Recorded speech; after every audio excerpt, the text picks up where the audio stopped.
intentionally self-sabotage. So what's that about? So let Progressive protect your home and auto, because you've got enough to worry about. Progressive Casualty Insurance Company affiliates and other insurers not available in all states. The South Coast Health Heart and Vascular Program is nationally recognized year after year for providing world-class care.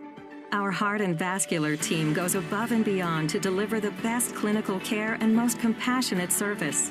You receive the time, attention, and communication you need to feel most comfortable, because at South Coast Health, you are what matters most. We are South Coast Health Heart and Vascular. Visit southcoast.org/heart to learn more. Epic views, waterfall mists, summit sunsets. It's all better outside. And with All Trails, you can discover the best of nature with over 450,000 trails around the world. Download the free app today and find your next adventure. I've never felt like this before. It's like you just get me. I feel like my true self with you. Does that sound crazy? And it doesn't hurt that you're gorgeous. Okay, that's it. I'm taking you home with me. I mean, you can't find shoes this good just anywhere. Find a shoe for every you, from brands you love, like Birkenstock, Nike, Adidas, and more at your DSW store or dsw.com. College football summer is no time to slouch, because we are taking you to school on the Cover 3 podcast, part of the CBS Sports Podcast Network. It's time for our annual summer school series, as we take time to break down some of your favorite teams with experts and insiders who know these depth charts from top to bottom. But summer school is just extra credit as we go through positional drafts, player rankings, and more. Follow and listen to the Cover 3 podcast on the free Odyssey app or wherever you get your podcasts. WEEI Afternoons with Andy Hart, Nick Fitzy Stevens, and Ted Johnson.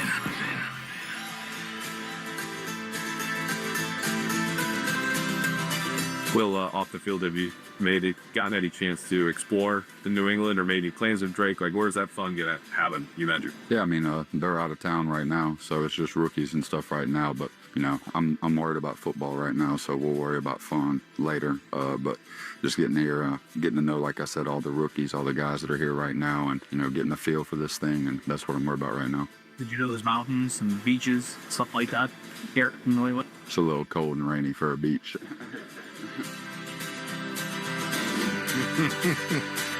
That was Patriots first-round pick Will Campbell, starting left tackle Will Campbell, offensive line savior Will Campbell, he of the short wingspan and small hands. If you listen to WEEI Afternoons regularly, Ted Johnson is on that bandwagon of concern with the guy who is now tasked with protecting Drake May and allowing Drake May to flourish in his second season. Time now for our league leaders and who's circling the drain here on WEEI Afternoons, presented by Drains by James. Drains by James is Eastern Mass's leader in residential and commercial drain cleaning and pipelining at drainsbyjames.com. At Drains by James, they give a poop about your pipes. And the reality is, if Drake May is going to be among the league leaders in virtually anything, he's going to need better offensive line play from the guys in front of him. That includes Will Campbell, Morgan Moses, and others. And if not, if it's anything like it was last year, then guess what? The expectations on Drake May, Nick Fitzy Stevens, will be circling the drain. Because we all know quarterbacks are generally, for the most part, unless you're truly among the 1%ers at the position, they're only as good as their line. They're only as, I mean, hell, Tom Brady's worst loss, the Patriots' worst loss ever, was for one simple reason. The New York Football Giants dominated the line of scrimmage against a Patriots offensive line that supposedly had 3 Pro Bowlers on it. And that shows you right there. You always say if you can get pressure on the quarterback, it changes everything. And so that's where we're starting right here, is a look at the offensive line, ranking the offensive line. Are they better? I think we all believe they're better. How much better? And I joked, were they even a top 32 offensive line last year? I'm not so sure. With Boston's even at favorite, their best? No. Yeah. No. Even the favorite punching bag, Verdarian Lowe, where everybody goes, nice guy, ... What else do you want me to say? He's a nice guy because he's not really that good as a left tackle out there. So Pro Football Focus has ranked the NFL offensive lines. And yes, it's offensive line talk. I get it. It's a little granular. It's a little dry. But guys scraping the bottom of the football barrel. No, this is actually very important because if you want the Patriots to score, we're talking football, people. B, we're football guys. Shut up, Stiz. Shut up, Homa. Yeah, all right. Top 5 hip hop artists we've never heard of from Chelsea. Go. Stiz Grimy. Team Stiz. Right, thank you. Spare Change, streaming now on Spotify. Yeah. Andy, the Patriots. Okay, so who's the number one on the PFF ranking of offense? So the number one offensive line in the National Football League are the Philadelphia Eagles, world champions, where you have a group that works perfectly in conjunction with, obviously, the skill talent that's around it and the way they do things. And they're known for a little bit more than just the tush-push. But, yeah, Eagles number one. Broncos are number 2. Bills are number 3. Interestingly, the Chicago Bears are number 4, a team that I believe led the NFL in sacks allowed a year ago because, in part, the Patriots kicked their asses the one time. Patriots got half of their sacks last year in that one game against the Bears. The one game the Patriots actually had a pass rush was against that Bears line. PFF believes they now have a top 4 line, and number 5 are your Colts. And we'll keep scrolling. Yes, Dan Ball, you can make a comment while I scroll to look for the Patriots. Yes, absolutely. You're going to be scrolling for a while. So just to add on the Bears' behalf, they added 3 players in the interior of their offensive line. So they've essentially completely redone it. Yeah, except I would say the Patriots added 2 new starting offensive tackles, and they didn't bump up the rankings because the New England Patriots are 29th in PFF's offensive line rankings. I'll read you the little blurb they write with it. The Patriots made multiple moves to address the NFL's worst offensive line during the offseason. Right tackle Morgan Moses, who turned 34 in March and missed time due to injury last season, joined on a 3-year deal after ranking just 52nd among offensive tackles in PFF overall grade in 2024. New England also signed center Garrett Bradbury, whose 50.5 PFF pass blocking grade placed him 35th among 39 qualifying centers. First-round left tackle Will Campbell is promising, but is unlikely a rookie can elevate this unit to even an average level in 2025. Ouch, babe. Tell me what you really think. That was hurtful, Fitzy. Jeez. That's rough. Not going to lie, Andy. That was pretty rough. But also, I think it's pretty fair. Like the Bears, they had Joe Thuney and a couple other starters. Like they beefed up. They prioritized offensive line, and I know the Patriots did too, but they went about prioritizing offensive line in a way that made no uncertainty left behind. That Ben Johnson knew that offensive line was just not good enough. Pat's look, Morgan Moses should be a temporary upgrade. I don't know who's going to be playing right tackle in a couple of years. Maybe Caden Wallace comes out of a shell and rediscovers the form he displayed for a couple of plays last year that made people think he belonged in the NFL. Will Campbell, you mentioned last week, the biggest question mark, hands down, undoubtedly, not named Drake May or Mike Vrabel on the 2025 New England Patriots, has to be Will Campbell. You know, and then can you tell me, is Mike Onwenu going to be in shape to play right guard? Because I've heard he's pretty out of shape right now at this point, and I know he's displayed. Yeah, it is. It's not the proper shape to last 17 games and return to Pro Bowl caliber form. Bradbury seems like a stopgap and a mentor to Jared Wilson. I don't know who's playing left guard. So, yeah, you still have all these question marks. Sadly, 29th seems like a massive improvement on last year, but it ain't damn near good enough. Yeah, this is one of the reasons why I push back on one of the many reasons, also my wiring, but why I push back on some of the over-the-top optimism, because I truly feel like for all the optimistic takes you can have from a guy like Pete Schrager about Drake May and Josh McDaniels and Mike Vrabel and the defense, the 2 biggest questions on this team a year ago were pass catchers and the offensive line. And the 2 biggest questions right now on this team heading into training camp 2025 are pass catchers and offensive line. And particularly with the focus on the offensive line here, yeah, I want Will Campbell to be good. I want Will Campbell to be a very good left tackle, a franchise left tackle, and he might be. There's going to be growing pains, even if he is good. And then the rest of it, Morgan Moses, you say who's playing tackle in a couple of years, Fitzy. I think a skeptic can say who's playing tackle in week 6 when he gets hurt. Because 34-year-olds with a history of knee injuries that weigh 350 pounds, don't generally just find the fountain of youth in St. Augustine and suddenly don't have to worry about that anymore. And the other question, but he speaks so well. Seems like a great dude. And so we have the best speaking tackles in the NFL. You want to do interviews, put Morgan Moses and Will Campbell up there. You want to block pass rushers? Well, we'll see if Morgan Moses and Will Campbell can do the job. And that's the concern. And you know me, ifs.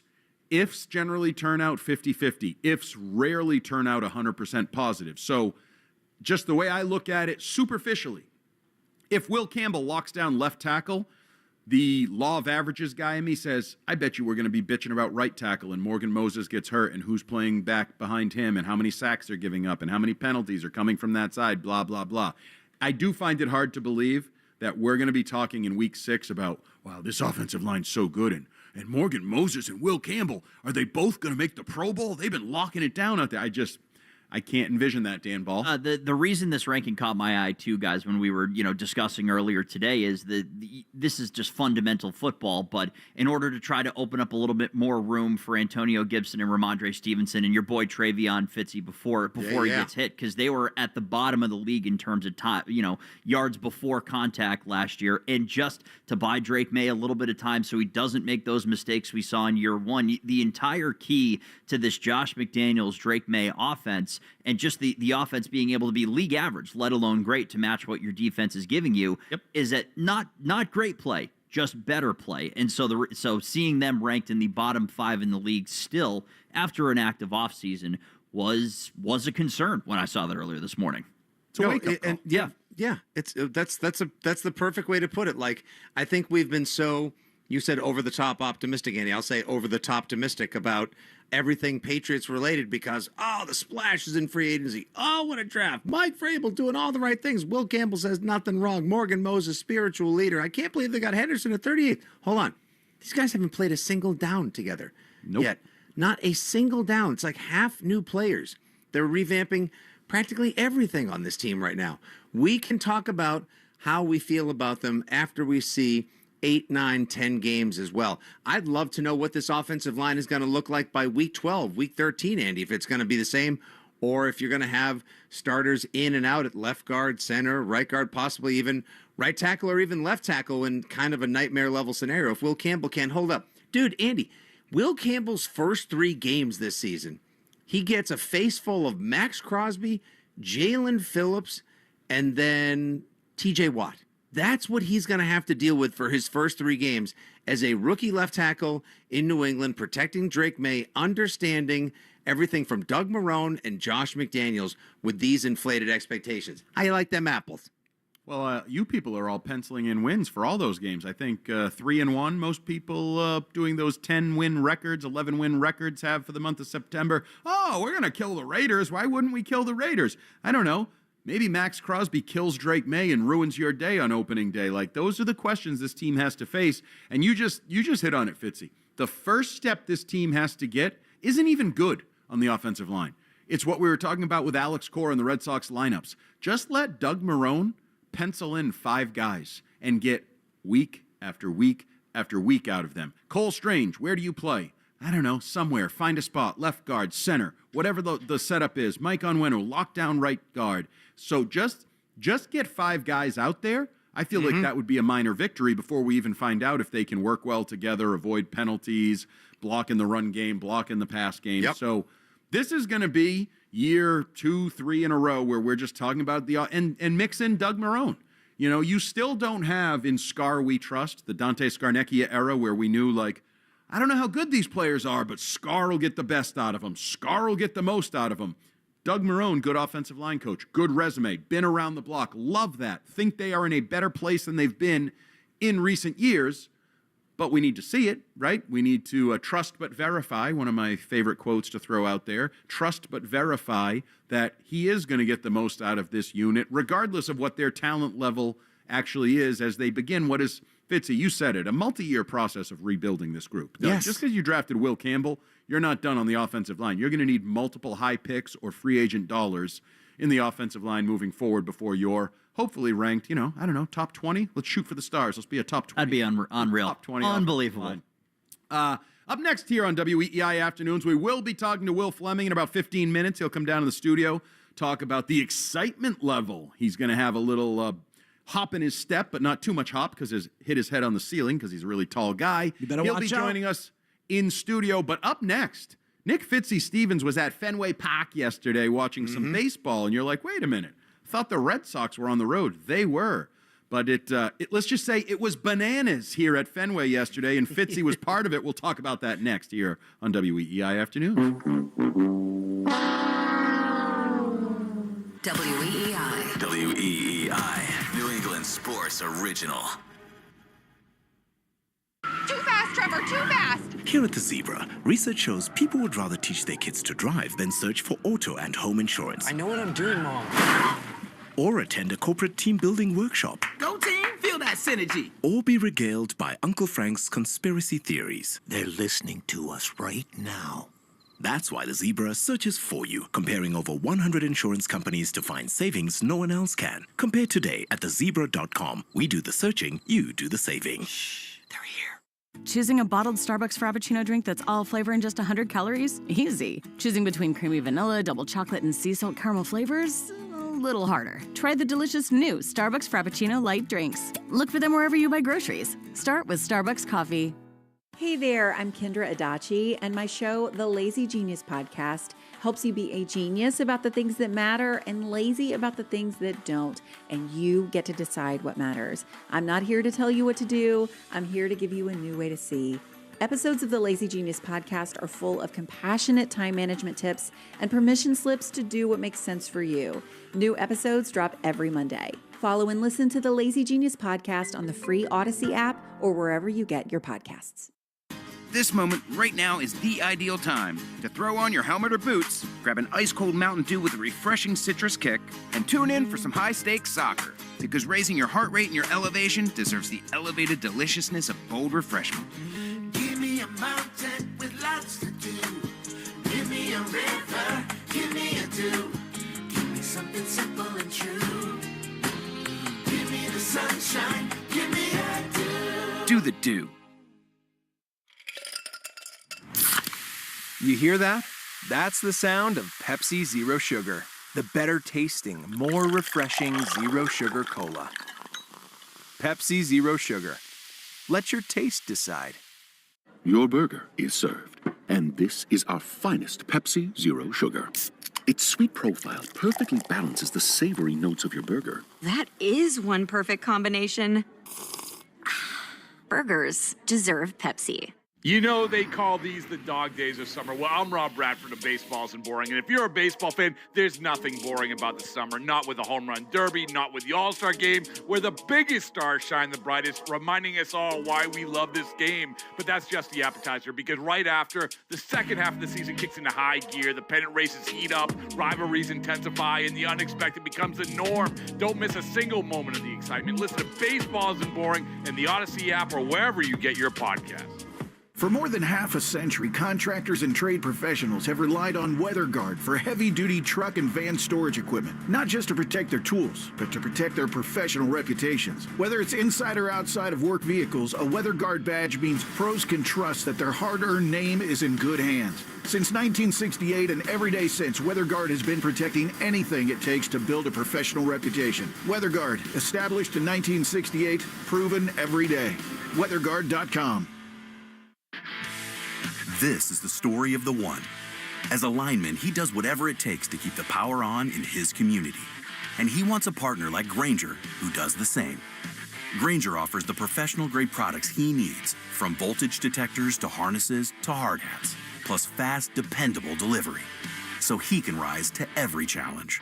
Call 1-800-GRAINGER, click Grainger.com, or just stop by. Grainger, for the ones who get it done.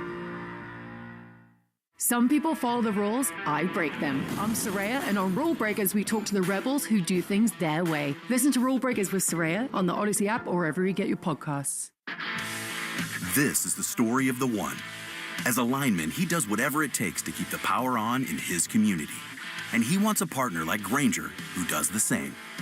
Grainger offers the professional-grade products he needs, from voltage detectors to harnesses to hard hats, plus fast, dependable delivery, so he can rise to every challenge. Call 1-800-GRANGER, click Grainger.com, or just stop by. Grainger, for the ones who get it done. Life insurance. Why are you putting it off? Can't afford it? Too much hassle? Think you don't need it? There's lots of excuses for putting off life insurance. But if you weren't there, who would pay the mortgage and other bills? With Ethos, you could be covered in 10 minutes and boom, family protected. Ethos, fast and easy online term life insurance. Up to $2 million in coverage with no medical exam. Some policies as low as $1 a day. Answer a few health questions and get your free quote at ethos.com/radio. That's ethos.com/radio. Now, more of WEEI Afternoons. With Andy Hard, Nick Fitzy Stevens, and Ted Johnson. We're going to throw out a first pitch, but today the first pitch is going to count for either a ball or strike. So for today's first pitch, please welcome former Heisman Trophy winner from Boston College and former New England Patriot. Please welcome Doug Flutie!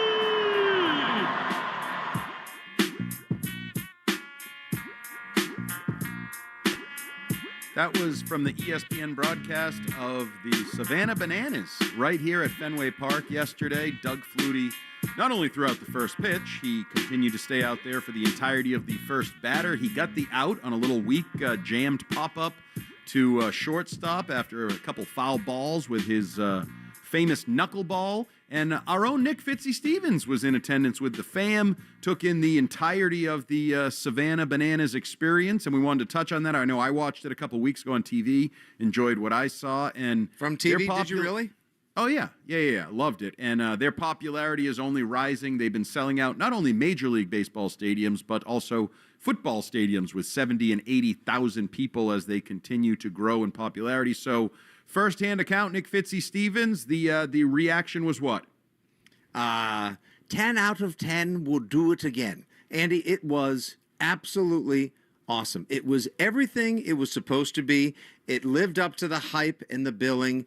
I understand now why people have, as you said, on your way into the tease for this segment, that people have been going bananas for it. Why they have such appeal as well.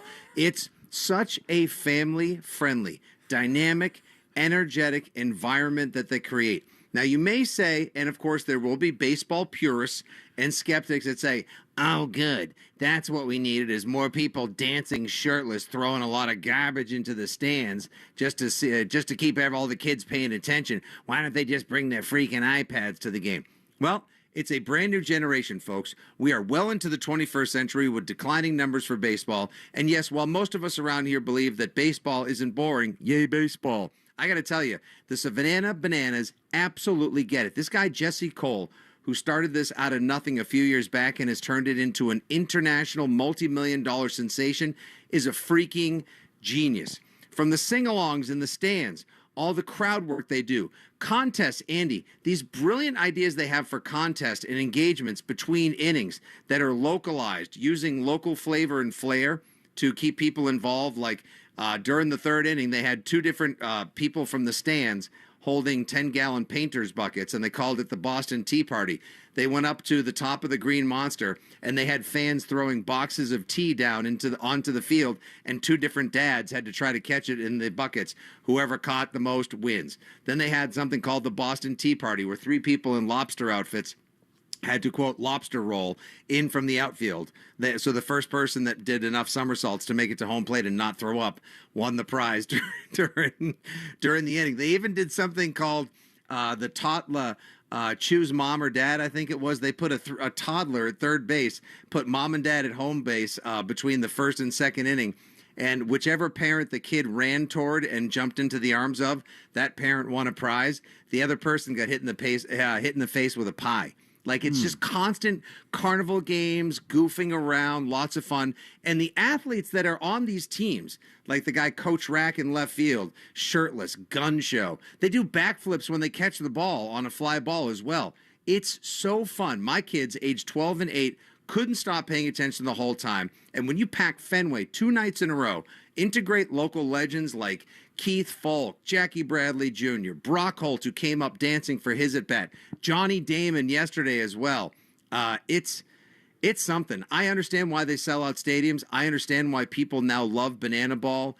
And while I can't say that every sport needs to go full Savannah Bananas style, it is about as dynamic and engaging a family sporting event as you can possibly take them to. And the best part, tickets with all fees included, $40 a piece.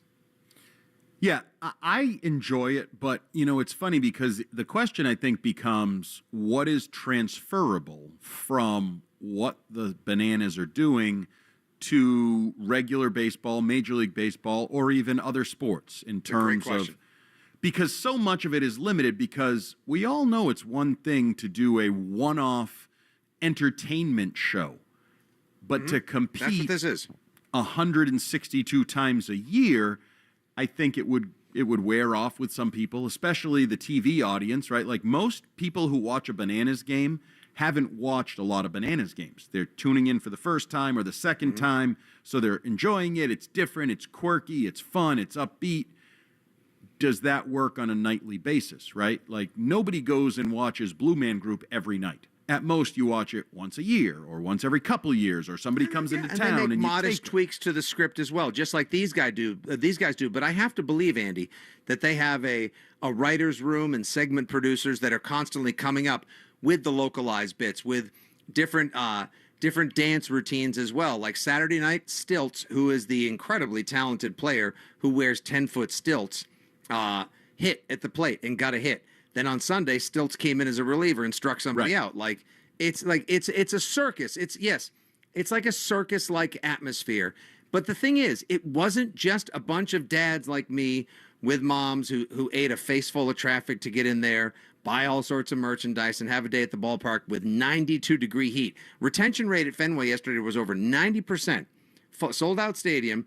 And it was in the 90s yesterday as well. There were grandparents. You had people on dates. Everyone has now started to hear about this viral sensation of the Savannah Bananas. And I guarantee you, if they took an exit poll yesterday, did this live up to expectations? Would you recommend it? Would you come back? I would say 9 out of 10 people absolutely would have, because it is just the essence of sports, Andy, fun.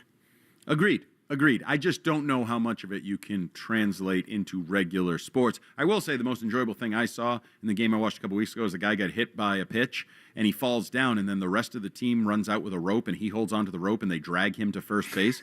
I literally laughed out loud because whoever came up with that idea is a genius. Genius. Loved it. Andy, how about this? When you get walked, you can keep running until all 9 players on the other team touch the ball. It's a 2-hour time limit. And I know yesterday I was even going to tweet at him or text him. Rich Keefe must be a staff writer for the Savannah Bananas, because when you hit a home run, guess what? And somebody absolutely just jacked one into the monster for the Bananas. The Harlem Globetrotters of this fictitious baseball league, if you will. They were playing the Firefighters, not the Party Animals, who, by the way, sold out a stadium in Pennsylvania this weekend. Now their opponents have become so popular. When you hit a home run, the entire team gets to follow you, Andy, and so everybody can pimp. So you got 15 people running the base path, dancing and pimping out the home run, following the bat flip, and then there's a choreographed dance and celly at home plate. It's just awesome. The Bananas are taking over the world. They took over Fenway yesterday. Up next here on WEEI Afternoons, Will Fleming will take over the studio. The voice of the Boston Red Sox here on WEEI will tell us how much we should be excited about a sweep of the Nationals, and do they need to sweep the Rockies to continue the momentum? Little baseball talk here at Fenway Park. Up next with Will Fleming. That's up next on WEEI Afternoons. Afternoons with Hart, Fitzy, and Johnson on WEEI. I'm Jenna Fisher. And I'm Angela Kinsey. And together we have the podcast Office Ladies. Just because we finished rewatching The Office does not mean we're going anywhere. Every Wednesday, we'll be sharing even more exclusive stories from The Office and our friendship with brand new guests. Plus, you can revisit all the Office Ladies rewatch episodes every Monday with new bonus tidbits before every episode. So follow and listen to Office Ladies on the free Odyssey app and wherever you get your podcasts.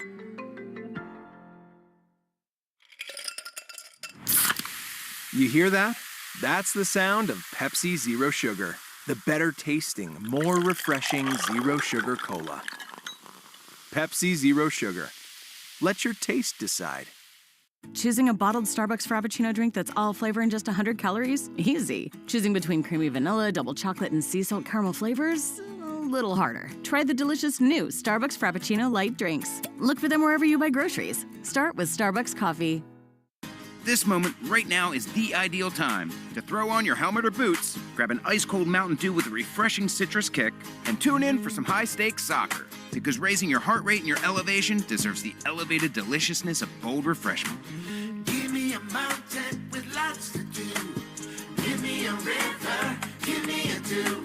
Give me something simple and true. Give me the sunshine, give me a dew. Do the dew. You know they call these the dog days of summer. Well, I'm Rob Bradford of Baseball Isn't Boring, and if you're a baseball fan, there's nothing boring about the summer. Not with the home run derby, not with the All-Star game, where the biggest stars shine the brightest, reminding us all why we love this game. But that's just the appetizer, because right after, the second half of the season kicks into high gear, the pennant races heat up, rivalries intensify, and the unexpected becomes the norm. Don't miss a single moment of the excitement. Listen to Baseball Isn't Boring in the Odyssey app or wherever you get your podcasts. Your burger is served, and this is our finest Pepsi Zero Sugar. Its sweet profile perfectly balances the savory notes of your burger. That is one perfect combination. Burgers deserve Pepsi. If you have unfiled taxes or are in debt to the IRS, this is important news. Did you know the IRS has programs specifically designed to help people struggling with tax debt? Powerful tax assistance programs that can save you thousands if you qualify. No one knows these programs better than the experts at Optima Tax Relief, America's most trusted tax resolution firm, A-rated by the Better Business Bureau. Their award-winning team of tax attorneys and licensed professionals have resolved over $1 billion of tax debt for their clients. One call to Optima can start the process, helping to end your worries about wage garnishment, asset seizure, and other IRS actions. Make sure you're getting the best options to solve your tax problems. Call the experts at Optima today for a free confidential consultation. Call 800-354-2840. 800-354-2840. 800-354-2840. Optima Tax Relief. Some restrictions apply. For complete details, please visit OptimaTaxRelief.com. I'm Emma Greed, and I'm the host of the Aspire podcast, a show where I talk to the world's most brilliant minds about building the life of your dreams. Listen to and follow Aspire with Emma Greed, an Odyssey podcast, available now wherever you get your podcasts. Low testosterone affects many men today, even men as young as 30. But finding someone you can trust for quality low T treatment isn't so easy. This is Dale for Northeast Men's Health, a Promedic restorative health practice, and that's why I'm pleased to announce the opening of our newest location of Northeast Men's Health right here in Warwick. As a Promedic affiliate, Northeast Men's Health has the experience and expertise to get you the right treatment for your particular medical situation. At Northeast Men's Health, we're experts in treating low testosterone. In fact, we've successfully treated thousands of men for low T and have seen the amazing impacts low T treatments have. If you're like most men, you'll sleep better, have more energy and improve mental clarity, get better gains in the gym, and your sex drive will likely improve as well. So call us. Just $99 gets you a PSA and T test and a medical consult. And if you start on testosterone the day of your appointment, your visit is free. Call 617-793-5000. That's 617-793-5000. Or go to northeastmenshealth.com. We have 6 offices across the Northeast to serve you. Every night, hundreds of our neighbors have no place to call home. Father Bill's and Mainspring believes everyone deserves a second chance and a safe place to start again. With your support, they provide emergency shelter, meals, and life-changing pathways to housing and hope. Together, we can end homelessness one life at a time. Learn more at helpfbms.org. Father Bill's and Mainspring, because nobody should be homeless. Broadcasting from the WEEI studios. Powered by Verizon. 93.7 WEEI FM and HD1, Lawrence, Boston. An Odyssey sports station. And by the way, other changes that are dramatic are going to happen. Ooh, what do you got? Are you promising something again? What's he doing? Why is he keep doing it? And then when he doesn't, and when it doesn't come to fruition, and I criticize him, he F-bombs me. There might be a little delay, but Luke can corroborate this. Things are going to change here. They are. Might be 5, 7, 10 days behind schedule, but I think things are happening on a number of levels. And I think the way they play dictates how quickly those things happen, both good and bad. This is WEEI Afternoons With Andy Hart, Nick Fitzy Stevens, and three-time Super Bowl champion Ted Johnson on WEEI. WEEI Afternoons back here at Fenway Park with the prescient one, the soothsayer, Will Fleming, the voice of the Boston Red Sox. Last time he was here, he promised big things, and Nailed it. We all know Rafael Devers was shipped out of town. Is that big enough for you? That's about as big as you could go. I mean, I guess Cora firing might be on that level, but Rafael Devers' trade was about as big as you could go, and big things happening. And now, because I was worried about you, remember? This show worries about me a lot. I don't get that. I'm just into the team. You're I emotional. want them to play well. And they sometimes don't. Actually, too often for the. But it's your of most of emotional us. output, Will. Like we can tell just by an inning into the game how much you care. You make Castig sound like he was completely indifferent to the history of the Red Sox, and we as fans absolutely love that about your call. Wow. Oh, jeez. It's great to be with you guys. I'm out of here. We get that a lot. I think that it took me a little while to get to that place doing play-by-play for this team, and I really have sort of listened to our fans for what they want. And I do think that our fan base wants people who are invested in the team. I mean, I do all these games on ESPN and Fox, and I'm definitely not that way in those games where you got to play it right down the middle.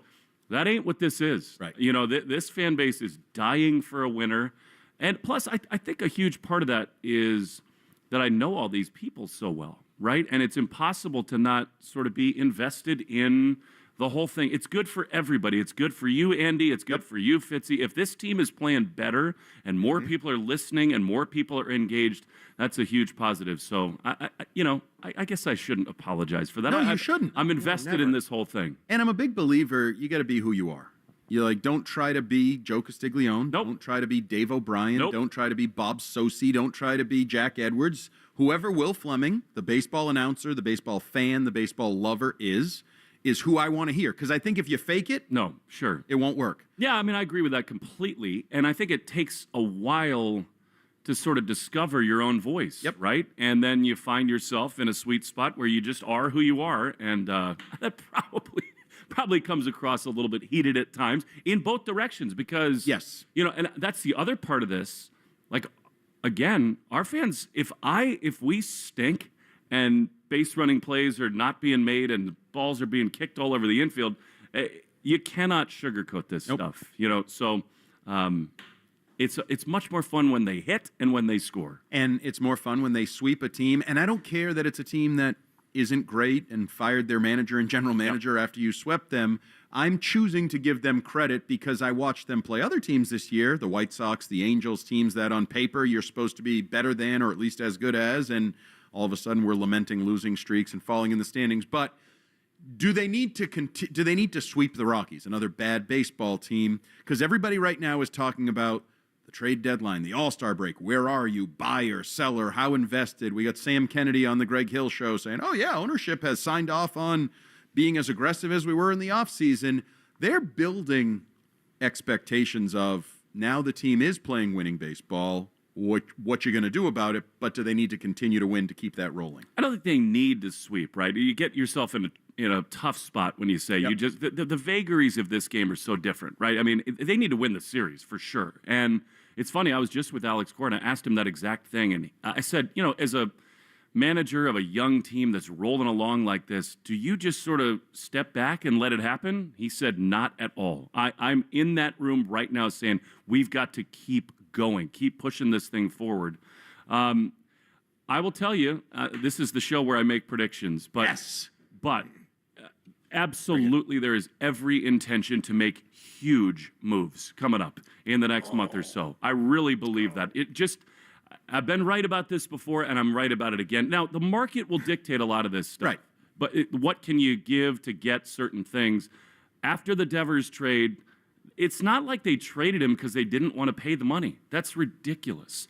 They traded him because they felt like culturally they needed to make a statement for this group. Yes. And so the money's gone, and guess what?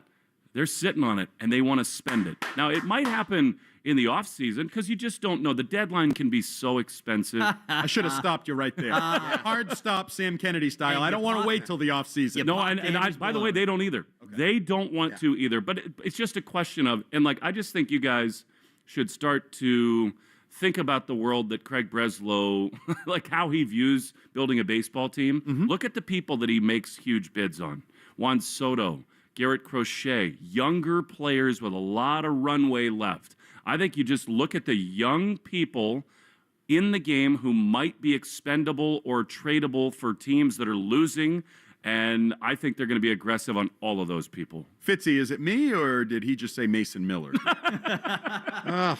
I swear, it's like he gets paid every time. Like Mason Miller's agent is Venmoing Andy every single day. Will, it's I just heard young players that could be tradable, that have strong futures, that may or may not be 100-mile-an-hour closers or future aces. We got a pretty good closer on this team right now, buddy. I don't know if you noticed, but he's an all-star, no less. Yeah, that's right. I wouldn't think closers high on their list right now. I really wouldn't. I mean, especially if you're going to be in this thing, you're going to keep your guy who's an all-star. But that's the right idea. It's just that the one thing about the game right now is that these GMs, there is a little groupthink going on where they all view it the same way. And one thing is I talk to a lot of them that becomes pretty clear is we've had a little shift where it used to be you wanted to invest in, draft the young position player.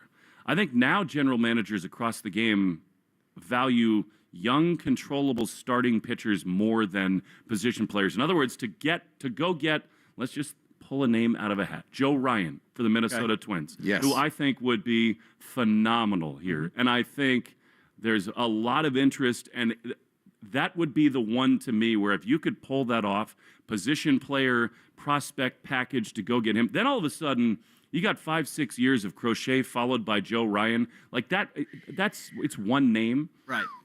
And it might be really expensive, but that's the kind of guy still sort of in that arbitration period. If you could pull that off, something like that, I think that to me is the Breslow vision for the future for this team. Cost-controlled stability. That's a really interesting thing that you kind of bring up. But as much as I'm very excited to hear all of this, and Andy is too, because he was just touting they're going to spend the money. They're going to add it. They are going to spend. You guys listening? Because you gave me more crap than you're giving him. You pushed back on me. They're going to spend.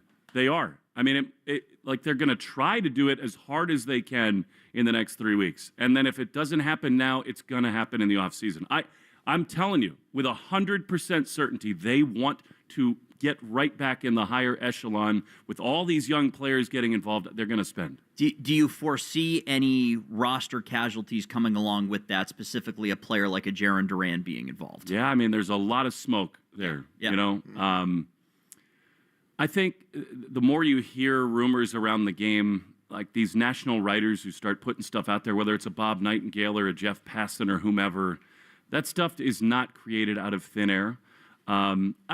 They are too heavy in the outfield. They are. And the emergence of Roman Anthony, who for me is about as fun a young player to watch as I've seen in a long time. I mean, Devers was different, right? Because it was power immediately and just a different sort of swashbuckling guy.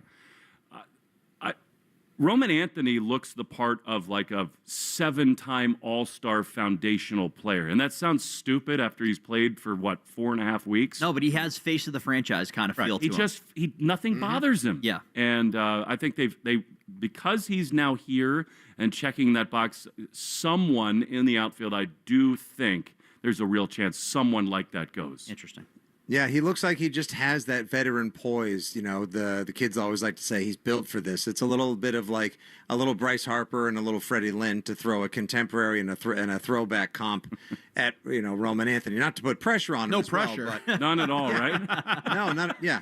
Just be two of the best. Fred Lynn. Yeah, no big deal. Just two of the best left-hitting outfielders of the last 50 years. But you mentioned Rafael Devers, Will, and obviously, I've begged our show to try to go a week straight without mentioning his name, or even just 3 days in a row. It's just been such a hot button, easy to grab topic. Start the counter again. Damn it. All right. Well, it got mentioned earlier. But I wonder, just since you're so close to the ball club, watching, following, talking to the guys, how close do you think they are? Or maybe they're even there. Are they close to emotionally being post Rafael Devers as a team? Not close. They're way there. And I think that is, think about the courage, the chutzpah that it took for Craig Breslow to do what he did, right? I mean, that is a full-on balls on the table move. Yep. To trade that guy, it is, I mean, and he knew this in the moment. You're putting your job on the line, 100%. When you take it to ownership, you say, this is what I believe. This guy does not subscribe to the vision of this team. And what's crazy is, we were in San Francisco right after that trade happened, and everyone out there, of course, because they've been dying to get big hitters, and they think he's going to win them divisions and hit a bunch. He's going to hit home runs. Of course he is. They don't yet know what is going to happen with the player. I was there the second day. Will Clark was there to work on ground balls with him at first base, and Rafi didn't show up. So that's the person that these guys have been dealing with for a long time. And again, like, baseball clubhouses are different. His teammates did not mind him. A lot of them really liked him, right? I mean, if you hit and you help us win, we're good with everything you do. Right. That does not mean that it's not the right decision as you're trying to build a culture to say, we just lost our first baseman and our third baseman, and this guy who we pay $35 million does not want to do this thing, and the owner's flying in and frankly begging him to do it. They had to move on. And so, Fitzy, to answer your question, this group has moved on. I think there was a little shell shock, but look, they won this series in Seattle. Things got weird in San Francisco, bullpen issues, whatever. I don't think that had anything to do with like residual emotional effects of losing Rafi Devers. And all you need to know is his best friend on the team was Cedar Rafaela by far, and Cedar has had his best 3 weeks since the trade was made. So baseball players they're a weird breed, and they just have to go get theirs, and they're in this thing every day for all of these days in a row. I really believe they've totally moved on, and that's where this front office, I think they see an opportunity to bolt on more bodies and really help. Will Fleming, the voice of the Boston Red Sox here in WEEI, and our crystal ball reader, I guess we'll say, and he is predicting big things for the trade deadline, or at least attempts toward... So you are too, huh? Big time. And what I want to ask you, because I just threw some things out there. I was like, let's just Matt Olson, Mason Miller. Throw a couple names out there you could pursue. But if you look at what they're getting back, which is Bregman, Yoshida, maybe Christian Campbell, sort of the opportunities they have within this team, and the corner they've turned in a lot of ways with starting pitching. Brian Bayo has been good for more than a month now. It's almost like you're starting just say, okay, gives you quality starts. Giolito has been better. Walker Buehler, baby steps toward bottomed out at some point. But if you were just sort of looking at the puzzle as you put it all together with additions to the roster internally and then what you're going to pursue, how would you sort of power rank what you'd be pursuing? Is it a first baseman? Is it just a right-handed bat? Is it unloading an outfielder to get a pitcher? How do you prioritize it? I think starting pitcher is number one. Now, they already have Kyle Harrison, and they are so high on him. They are. Now, throw out the AAA results. I mean, this is, in a lot of ways, this will define the Craig Breslow era. He hit on Crochet because he just said, you know what? And by the way, they were in on Blake Snell for the exact same reason. Swing and miss, elite fastball stuff. And that's what this guy, Kyle Harrison, has. Mm-hmm. They want that. That's why I use the name like Joe Ryan. There are a lot of people in the game like that. I would think that that's the thing they are willing to right now allocate the most resources to, because they're just more thin there. Richard Fitz pitches tonight. Hunter Dobbins had a good rehab. Tanner Houck is coming back. I think they're realistic about the idea that if you have Crochet and then right behind him another legit 1A starter, then you can really roll for like 5, 6, 7 years. Now, pitchers get hurt. That's impossible to predict. But I think they feel really good about where the offense is and can be with these young guys coming here, Bregman returning. So I think starter one, and I also think the last few days you've seen that guys like Weissert and Wilson and even Bernardino, they're overworked. So maybe a bullpen arm would not be the worst idea. Now, at the deadline, those are so expensive. That's where like the notion of trying to play it two ways and trading Chapman for like two foundational players and then giving the closer's job to somebody else, it gets interesting. The better they play, I don't think they do that, but I would say starting pitcher and then probably another right-handed bat, probably somebody who plays on the infield. Okay, maybe not specifically. See, I don't want him to replace Romy, your homie. That's the one issue is that. I've gotten so stupid with that. Like in the offseason, I was with John Sterling, who did it with Austin Romine. Oh, yeah. And I asked his blessing. He's like, oh, Will, of course, go ahead. He's just such a fun player. And he's doing it all the time, and that's part of the reason this offense is so good. But sorry to interrupt. No, that's okay. When you and Sean McDonough had the booth, it was a wonderful weekend of listening, as it always is. Is he really your homie? Romy, and then he just kind of pauses, like you can hear him loading up the joke. Will's homie. Yes. I was dying laughing. But a question on guys who are here after we've had a few of those who we're trying to acquire. It seems as though the offense is going through Trevor Story once again, or at least partially through him. A guy who fans were calling for his head 6 weeks ago, if anything else. How important is a Story resurgence to the overall vision of what the Red Sox were trying to construct this season? It's been incredible to watch. And no one was wrong for wondering whether he would ever do it again. I mean, this was for, 6 weeks, 7 weeks, like about as bad a hitter as you had in the sport. We've had him on now 4 times in the last 10 games because he just does it every night. He's homering. He's driving in 4 or 5 runs. I cannot tell you, again, as someone who's just around these guys, how fun it is to watch him find himself again. And he uses the word that it feels familiar to him, which I think is so interesting. This is a guy who came up as one of the freak athletes, young stars in the game, and they was just hurt and couldn't do it. He has just been essential to everything the offense is doing. And by the way, I think that's part of turning the page on Devers. And Trevor knows this. The team knows it. You have to produce to be a leader and to be a clubhouse core piece. So it's a lot easier to have his example set the way for Cedon and all these young kids when you're delivering every day. He has, and he's always been a streaky player. Yeah. It's unbelievable. He's now on the 5-6 week run where he's like the best hitter in the American League, and I think there's no reason to think he can't carry it forward. Talking to the clairvoyant of Kenmore Square, Will Fleming, here on WEEI Afternoons. Oh, that might catch on. I'd wear that T-shirt. Well, it was better than the loudmouth of Lansdowne, so. I don't know. I kind of called like that too. That one. I'll just keep rolling them out as we chat, Will.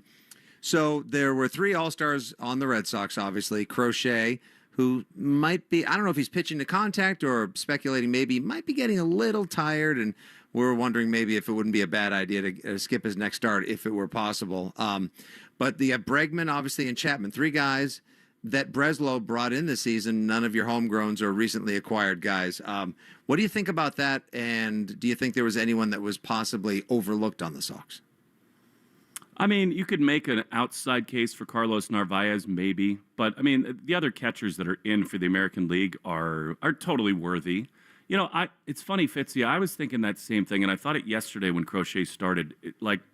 I would like to skip his next start, but they're not going to do that. It's a game against Tampa Bay. I think I asked that to Craig the other day. Like, is that in the cards to maybe just say we need to take a break? And I think they probably will. Not against a division rival that's right there in the division, above you right now. I don't know that he's wearing down as much as, like, if you think about his first, whatever it is, 17, 18 starts, how often it was his job to stop a losing streak or stem the tide or just be a reliable starting pitcher. I think it's only human nature to let off the gas a little bit, especially when, you take them out, it's 4-0. You take them out, it's 8-0. He's human. He's a competitor. I'm not worried about him at all long term, but I definitely would consider sort of, managing the workload because we all know his history, the injury, and all that stuff. Before we let you go, something we touched on earlier, Dan Brawl, I believe the number was 73 different lineups Alex Cora has written out this year. And some of it's understandable. I don't believe they've had the same lineup more than 3 games in a row. Is there Where a does need? Stan get this stuff, by the way? I mean, honestly, like you have a team of analysts. He's the best, and he shouldn't. Don't give the secret. That's job security right there. For the voice of the Red Sox, I may have to, but that's okay. But does that need to change? And I know there's a lot of balls in the air between guys returning from injury, the minors, whatever moves they make. Yeah. Or is that just the reality of the 2025 Boston Red Sox, and that's why Alex Cora makes the big bucks, and that's why he's the manager of this team? Or do you think, you hear in football, continuity on the offensive line. Do they need any continuity, or is this just who they are? I think they do, Andy. I mean, I think the best teams have star players who are in the core of their order.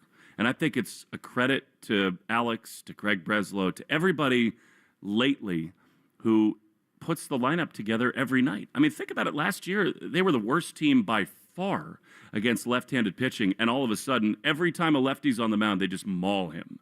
And luckily, 2 of them are going to start for the Rockies in this series. A lot of that is Refsnyder and Romy, and now the resurgence of Story and Rafaela.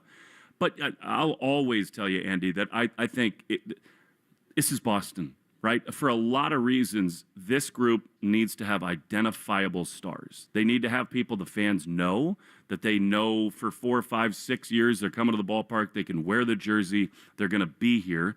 And I think there's a real chance that Anthony, Meyer, Rafaela, those guys are that kind of people, and Bregman too.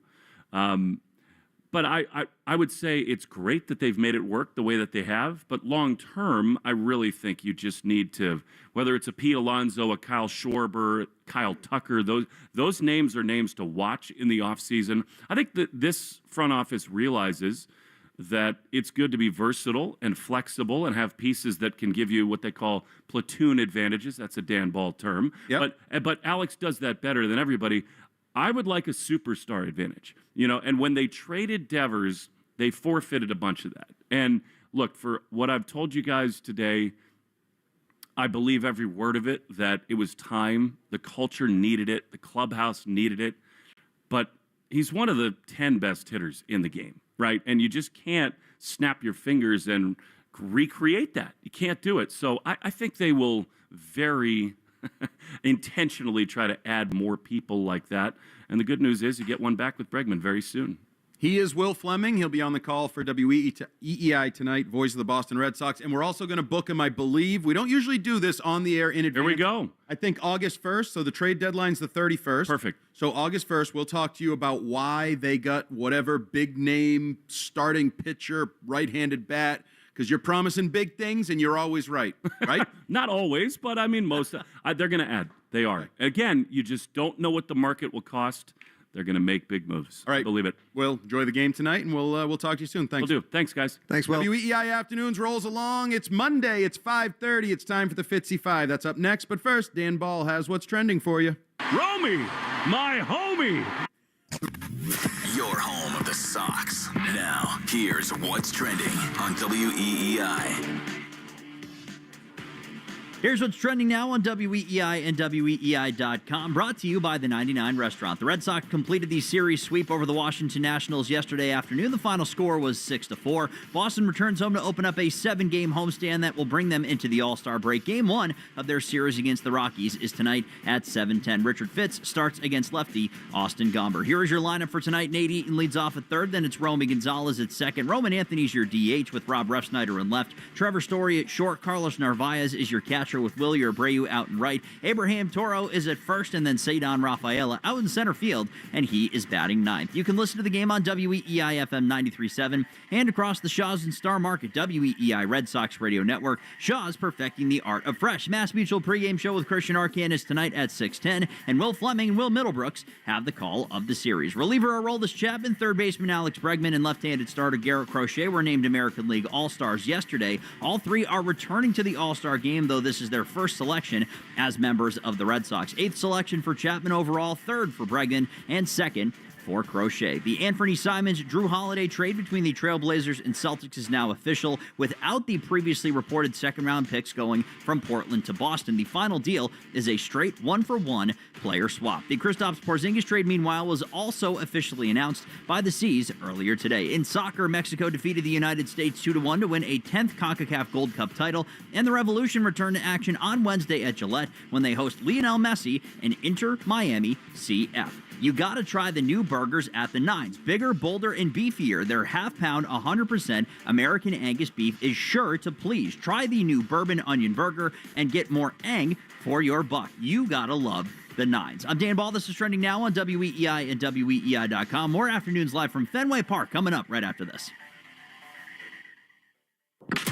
Tonight, Sox and Rockies. The Mass Mutual pregame show with Christian Arcan starts at 6:10. First pitch, 7:10.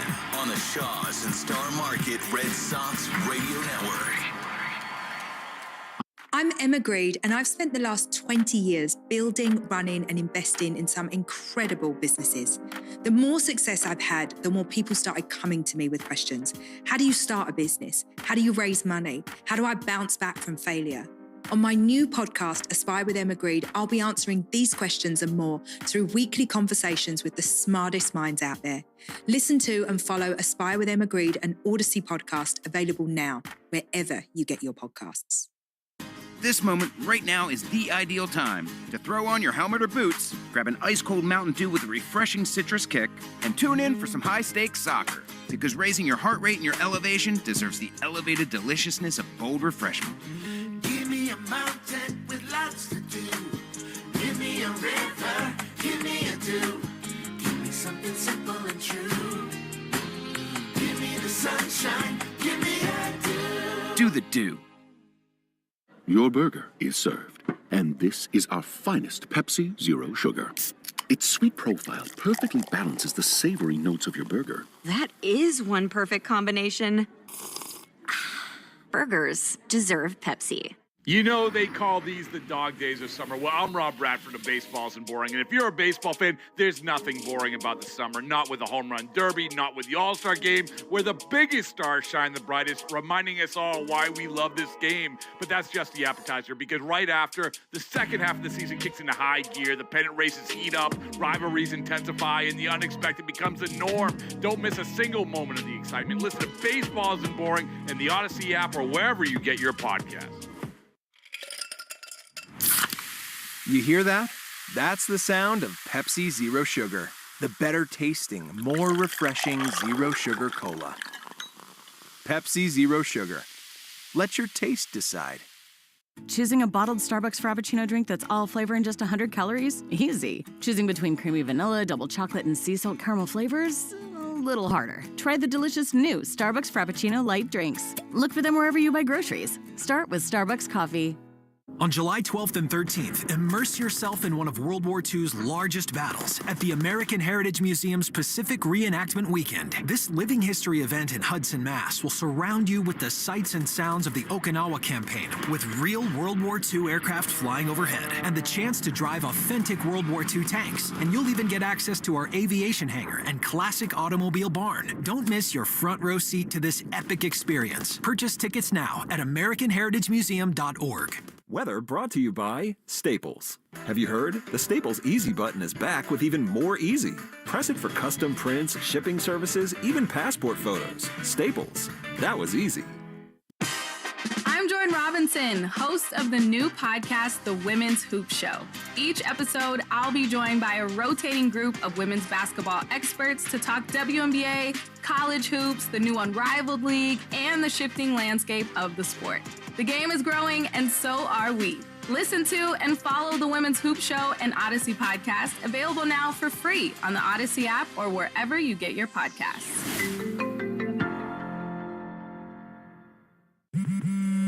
At Straight Talk, we are all about no-brainers. Calling grandma for her recipe, no-brainer. Streaming one more episode at 2 a.m., big no-brainer. Getting real unlimited data where you buy bananas, the ultimate no-brainer. Switch now and get a free Samsung Galaxy A16 5G or Moto G Power 5G 2025 with select plans. Straight Talk, real unlimited data. Available at Walmart and straighttalk.com. Offer valid through 7/20/25. Taxes and fees apply. Requires in-store activation of single-line gold unlimited plan or higher. For network management practices, visit straighttalk.com/terms. Copyright 2025 Verizon.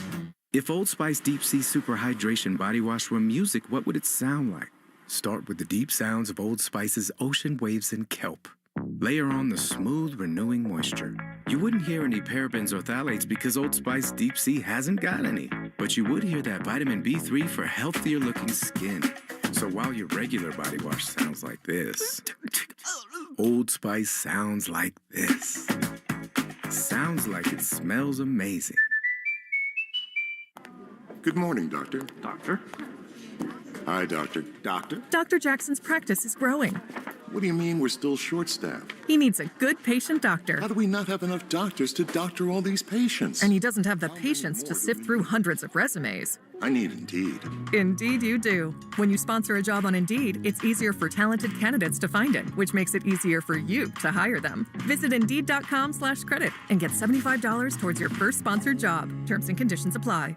Now, more of WEEI Afternoons. With Hart, Fitzy, and Johnson.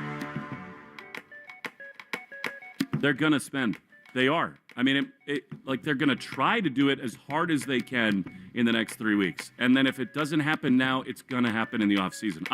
I'm telling you, with 100% certainty, they want to get right back in the higher echelon. With all these young players getting involved, they're going to spend. WEEI Afternoons at Fenway Park in our Ford Clubhouse Fenway studio is brought to you by your New England Ford dealers. Hurry in for your last chance to get employee pricing for all during the Great American Sales Event. That was the voice of Will Fleming, who is prognosticating big things heading toward the trade deadline by the Boston Red Sox and Craig Breslow. He promised big things last time he was on the show here, Fitzy, and Rafael Devers was traded. Now he's pulling Joe Ryan out of his just to pull some name out of his hat, Joe Ryan. And I always say, Mike Reese's of the world, Will Fleming's of the world, guys that are entrenched, they don't pull names out of the hat. They had a conversation with that name popped up somewhere, somehow, and they're like, oh, maybe I should keep an eye on that guy. But I don't really care about the specifics, Fitzy. Before we get into the Fitzy Five, because I'm looking forward to this, I don't care about the specifics. That right there, that tone from Will Fleming, who I consider an informed insider, is what you want heading toward the trade deadline. Screw my poll. Pause. It's a good pause. That drop. Good pause. Screw my poll that said only 10% of Red Sox fans believe the team is going to be aggressive or add or make the team better. Will Fleming right there is basically telling us what we want to hear. They're the Boston Red Sox. They should be involved at every trade deadline. I am so looking forward to the next, whatever it is, 3+ weeks leading up to the 31st. I'm borderline giddy. Little gullible Andy is now giddy. Full on balls on the table. Well, yeah, balls on the table. He had a couple Loudmouth of Lansdowne. The clairvoyant of Kenmore has spoken. He had a few juicy nuggets in there. Oh, he did. What about Devers missing? Will Clark, he blew off Will Who Clark. says no Will freaking Clark? But with Andy, with his new employer, hey, I'll teach you how to play first base. I'm one of the best defensive first basemen of the last 50 years. No. And a franchise legend with one of the prettiest swings you'll ever see. Based on that one comment, immediately popped in my head, Devers is going to get traded again. He will be traded from the San Francisco. I'm not saying like this week or anything. Yeah. But he will not. He'll run himself out of town. Yes, he will not dig in and be entrenched as like, oh, I'm in a better place. It was all the Red Sox. They treated me wrong. They didn't communicate with me. Did you communicate to Will Clark when you blew him off when he was supposed to be showing you how, this is a Devers problem. And until he realizes the Devers problem, he's going to turn into like a journeyman, transient kind of elite hitter. Go ahead. By the way, Joe Ryan, 29 years old with the Twins, 8-4 record, 2.76 ERA in 104 1/3 innings. This kid is legit. So On a definitely team, root though, for that. That's true, but he's going to cost a pretty penny because We're loaded. even though they're 4 games under 500, that's top tier right-handed American League starter right there. And how nice would that be, Andy, to have Crochet 1, Ryan 2, lefty righty, like bing and boom, bada bing, let's go. All of a sudden, Abeo 3, Giolito 4, and who the hell could my boy Hunter Dobbins Fitz, 5. Bueller, whoever it is. It all finds Dobbins the house elf. Come on. Hauk to the bullpen and send Bueller to Mars. That's a great rotation, or a much better rotation. I love it. I love it. That's a 5, but it's no Fitzy 5, which is up next here right now. Let's go, Fitzy. And now, we go deep inside the mind of a mad fan. In case you haven't noticed, I'm weird. I'm a weirdo. Where we rank them up, or is it count them down? It doesn't really matter either way. Here's the Fitzy Five. That's right, Andy. Every Monday at 5:30-ish, it's time for the Fitzy Five, a list of 5 things from the mind of the mad fan, myself, Nick Fitzy Stevens. Usually it's something organic or germane to what we've been talking about, a big story, a big topic in Boston sports or the national scene.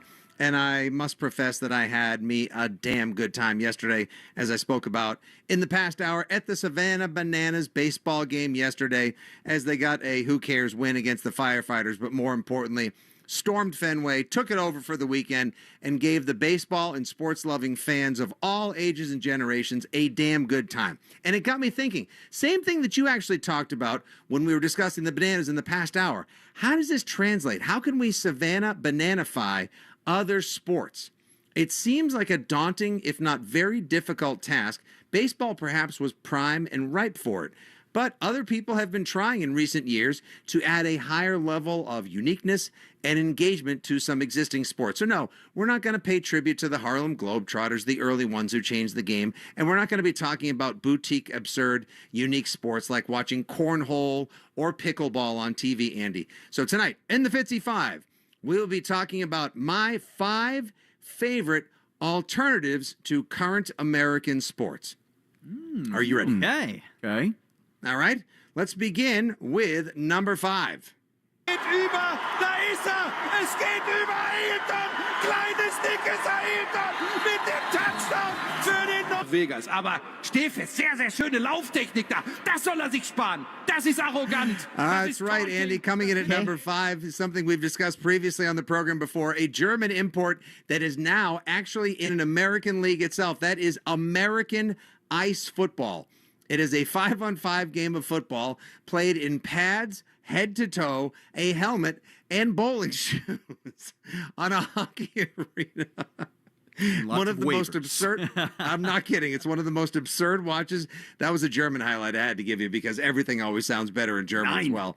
Ja, die Klaus rein. That's it. It's as simple as 5-on-5 football. You should just, all I'm going to say is type in American Ice Football into YouTube and just wait for the attempts to place kick. That's the tweet. That's a sensation. It's been going on for a couple of years right now. It's actually has broadcast rights set up for the future as well here in America. Stiz, let's go to number 4. All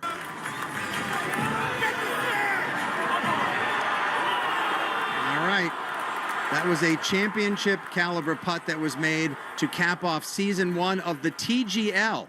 Finally, somebody was able to give us a competitive indoor golf league. You get to, is it LIV? Is it the PGA? No, it's a little bit of Top Golf as well, which of course was a brilliant cash cow of an ATM level scheme. Andy, I'm not sure if you had a chance to watch any of it last winter. They have the indoor arena down in Florida. Did you think it was fun? I did think it was fun. It had like the green could change, like the technology. Yes. They moved the whole thing around, which I thought that was very cool. I'll be interested to see what kind of legs it has long term. Right. And it was definitely unique and an initial visual with like the crowd watching right there and the team play. There was a Boston quote unquote team in that, right? Full of golfers from nowhere near Boston. Who never stepped foot in Boston. Not ever, except for except for our pal Keegan. But yeah, so you hit into a screen. It's a golf simulator. The green changes. It's 2 hours. It's surrounded by cocktails. And people having a grand old time. And that's the idea. Keep it moving. Keep it quick. Make it a party for the people as well. TGL had a good inaugural season back this winter again on ESPN. Let's go to number 3. This much time and space, even that little window, he finds a way to split the D right there. Another blazing That's shot. right. This one is for Dan Ball. Andy, what if somebody played a shortened, nonstop, super fun overtime version of professional ice hockey? Why, you would have Dan Ball's dream, 3 Ice. 3 Ice is a professional 3-on-3 ice hockey league based in the United States. It debuted in 2022 and takes place during the National Hockey League offseason. One-day tournaments of 16-minute games in different cities throughout the season. That's what I'm talking about. You think an NHL game is long? How about that? A 16-minute game, nonstop 3-on-3 action. I'm a big fan of that. Not only the shortened window, but I do find the 3-on-3 when the teams actually try and just don't hold the puck for 5 minutes very entertaining, and you get a lot of good skill and speed. So I think it brings out the best of offense in hockey when you play 3-on-3. A lot of ice. Do they shorten the ice on those, Fitzy? You said no, they play like in full rinks. Ice? No, they do. You turn and burn on those, baby. Breakaway. Okay. Breakaway All city. the better. I'm in on that. I'm intrigued by it. I'm intrigued. I would watch that. I think I would be. All of these sound like they would be fun to attend as well. Show trips. All right, number 2. That's right. Ice Cube's Big 3. The 3-on-3 basketball tournament based originally out of Las Vegas. Their games involve former stars, celebrities. Dwight Howard's a big deal. Lance Stevenson has been a star as well. I think the Big 3 has a chance eventually if some players in the NBA get frustrated with their current contracts, playing time, etc., or if your name is Caitlin Clark and you think the WNBA absolutely sucks, why not take it to the Big 3 where you can be a big star, make a lot of money, touch the ball, get a lot more action. And you know what, Andy, once again, with fewer players on the court to focus on, shorter games, and a more celebratory party-like atmosphere, the fans absolutely love it. And that leads to, speaking of good times, cocktails, parties, and shorter games, number 1. Pete Folk, the man who was on the mound when the Red Sox broke the curse of the Bambino. He's back pitching in Fenway Park in front of the faithful. First time since 2006. That's right. It's Banana Ball. Savannah Bananas. Banana Ball. The way that they have pioneered and tweaked the game for the kids, for the fans, for people that think baseball is too long, for people that want a more celebratory, party-like atmosphere when they go to a game. There's dancing. There's cheering. There's giveaways. There's contests. There's mayhem. There's mania. And it's all done, served on a nice, neat, affordable, family-friendly platter in 2 hours or less. Banana Ball gets it. They are Fitzy's top alternative American sport. So once again, we'll count them down. 5, ice football. 4, TGL. 3 ice. 2, the Big 3. And number 1, Banana Ball. There's your Fitzy Five. I love it. And what I think about all these, and you sort of talked about this earlier, the differentiation, the word that Vince McMahon created comes to mind, sports entertainment. These all sort of fall under the sports entertainment umbrella. Nobody goes to the Bananas to see the greatest baseball game I ever saw, competition at the highest level, the best pitcher versus They want to see a shirtless dude that's ripped in a cowboy hat backflip and make a catch in center field. And they want to see something that they've never really seen before. They don't really totally understand, but they don't really care because, as you said, they're not financially, draining the savings account to get there and buy a couple hot dogs. And the biggest thing I noticed with Savannah Bananas watching on TV is something you touched on earlier. You see a lot of women, grandmothers dancing, getting into it in the crowd, almost more so than what you would say the traditional, 20 to 40-year-old man is. Like, this is a very diverse crowd, and the entertainment factor strikes with that diverse crowd. So, I think they're really interesting, and I think it's interesting that Major League Baseball is allowing them to play in their home ballparks. It's like they're embracing the growth of overall entertaining baseball as part of their future, which I think is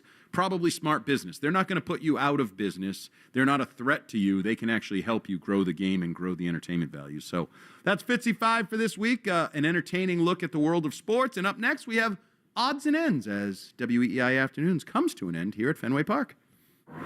WEEI, New England Sports Original. Hi, everybody. It's Brian Green from the Commercial Break Podcast. It's likely you've heard of the show if you're directly related to me or you follow our MySpace page. But I'm not here to talk to those 3 listeners. I'm here to appeal to people who haven't heard the show. Along with my co-host, Kristen Joy Hoadley, we're taking a deeper look at the topics that are affecting our youth today. Like, who are the people who are dating ghosts? Where did all these pickup artists come from? And why doesn't my preacher have a nicer private jet? We understand that these are the issues you really want to get to the bottom of. The Commercial Break is now available on the Odyssey app or wherever you find your podcasts.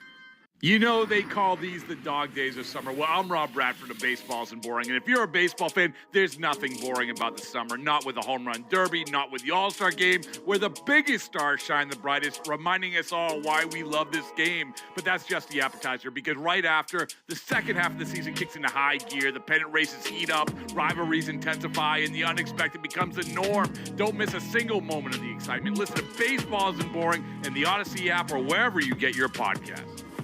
Your burger is served, and this is our finest Pepsi Zero Sugar. Its sweet profile perfectly balances the savory notes of your burger. That is one perfect combination. burgers deserve Pepsi. Morning decisions. A creamy mocha frappuccino drink? A sweet vanilla? Maybe a smooth caramel? Or that white chocolate mocha? Whichever you choose, delicious coffee awaits. Start your day with bottled Starbucks Frappuccino drinks. Pick up a bottle near you wherever you buy your groceries. This moment right now is the ideal time to throw on your helmet or boots, grab an ice-cold Mountain Dew with a refreshing citrus kick, and tune in for some high-stakes soccer. Because raising your heart rate and your elevation deserves the elevated deliciousness of bold refreshment. Give me a mountain with lots to do. Give me a river, give me a dew. Give me something simple and true. Give me the sunshine, give me a dew. Do the dew. Hi, Zoe Saldana. Welcome to T-Mobile. Here's your new iPhone 16 Pro on us. Thanks. And here's my old phone to trade in. You don't need a trade-in. When you switch to T-Mobile, we'll give you a new iPhone 16 Pro. Plus, we'll help you pay off your old phone up to $800, and you still get to keep it. There's always a trade-in. Not right now at T-Mobile. I feel like I have to give you something in return for karma. That's okay. I don't really have much in my purse. Oh, let's see. Hand sanitizer. It's lavender. I'm good. Seriously. Let me check this pocket. Oh, mints? Really, I'm fine. Oh, I have raisins. I'm a mom. Wait 1 sec. I've got cupcakes in the car. It's our best iPhone offer ever. Switch to T-Mobile. Get a new iPhone 16 Pro with Apple Intelligence on us. No trade-in needed. We'll even pay off your phone up to $800. With 24 monthly bill credits, new line $100 plus a month on experience beyond finance agreement $999.99 and qualifying ported. For well qualified plus tax and $10 connection charge. Pay off via virtual prepaid card. Allow 15 days. Credits end and balance due if you pay off early or cancel. See T-Mobile.com. Hey, what's up, flies? This is David Spade. Dana Carvey. Look, I know we never actually left, but I'll just say it. We are back with another season of Fly on the Wall. Every episode, including ones with guests, will now be on video. Every Thursday, you'll hear us and see us chatting with big-name celebrities. And every Monday, you're stuck with just me and Dana. We react to news, what's trending, viral clips. Follow and listen to Fly on the Wall everywhere you get your podcasts. When you've got real work to do, Metal Supermarkets will help you get it done fast. With a huge variety of metals in stock, we can help no matter what job comes your way. And we cut to size. Because just like taxes and BS, we think metal is better when cut. Metal Supermarkets, the convenient stores for metal.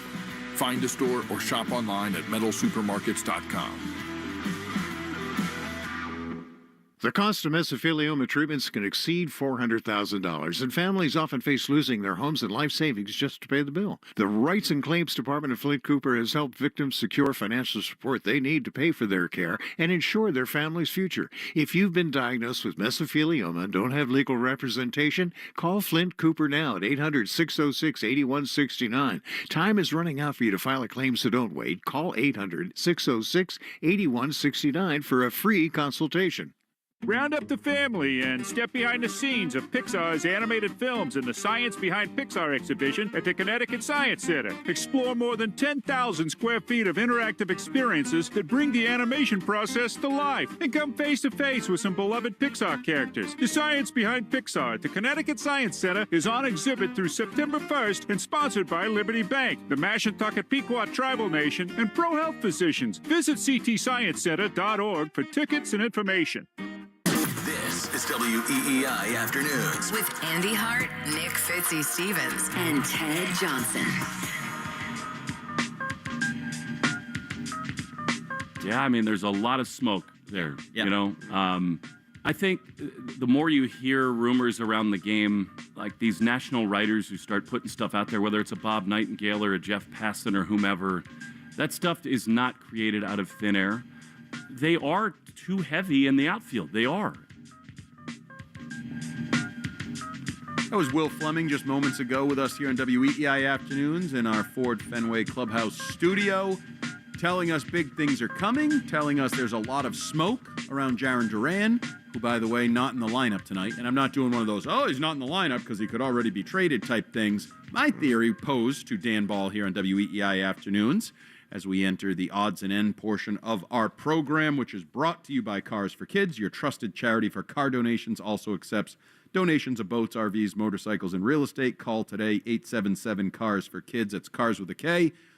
I promoted the idea that maybe you're moving him out of the leadoff spot and then kind of pulling him from the lineup against a lefty just to sort of pave the way or ease the reaction if you were to trade your All-Star Game MVP from a year ago, basically saying, here, he's not the same player. He doesn't even bat leadoff anymore. He doesn't even play every day anymore. We're not trading the star from last year. We're trading what is the guy who plays this year. And then you combine that with what Will Fleming talked about. You do have an abundance of outfielders. You can just slide Roman Anthony right into left field and right into maybe the face of the organization role or future face or young face of the organization role. So Will Fleming basically just told us to be Red Sox fans again. Dream about big trades. Dream about big money, big name players coming to Boston and all those things. He flat out said they're going to spend the money. Either fill that void sort of here with a big name at the All-Star, at the trade deadline, or in the offseason. Yes, the name. Or both.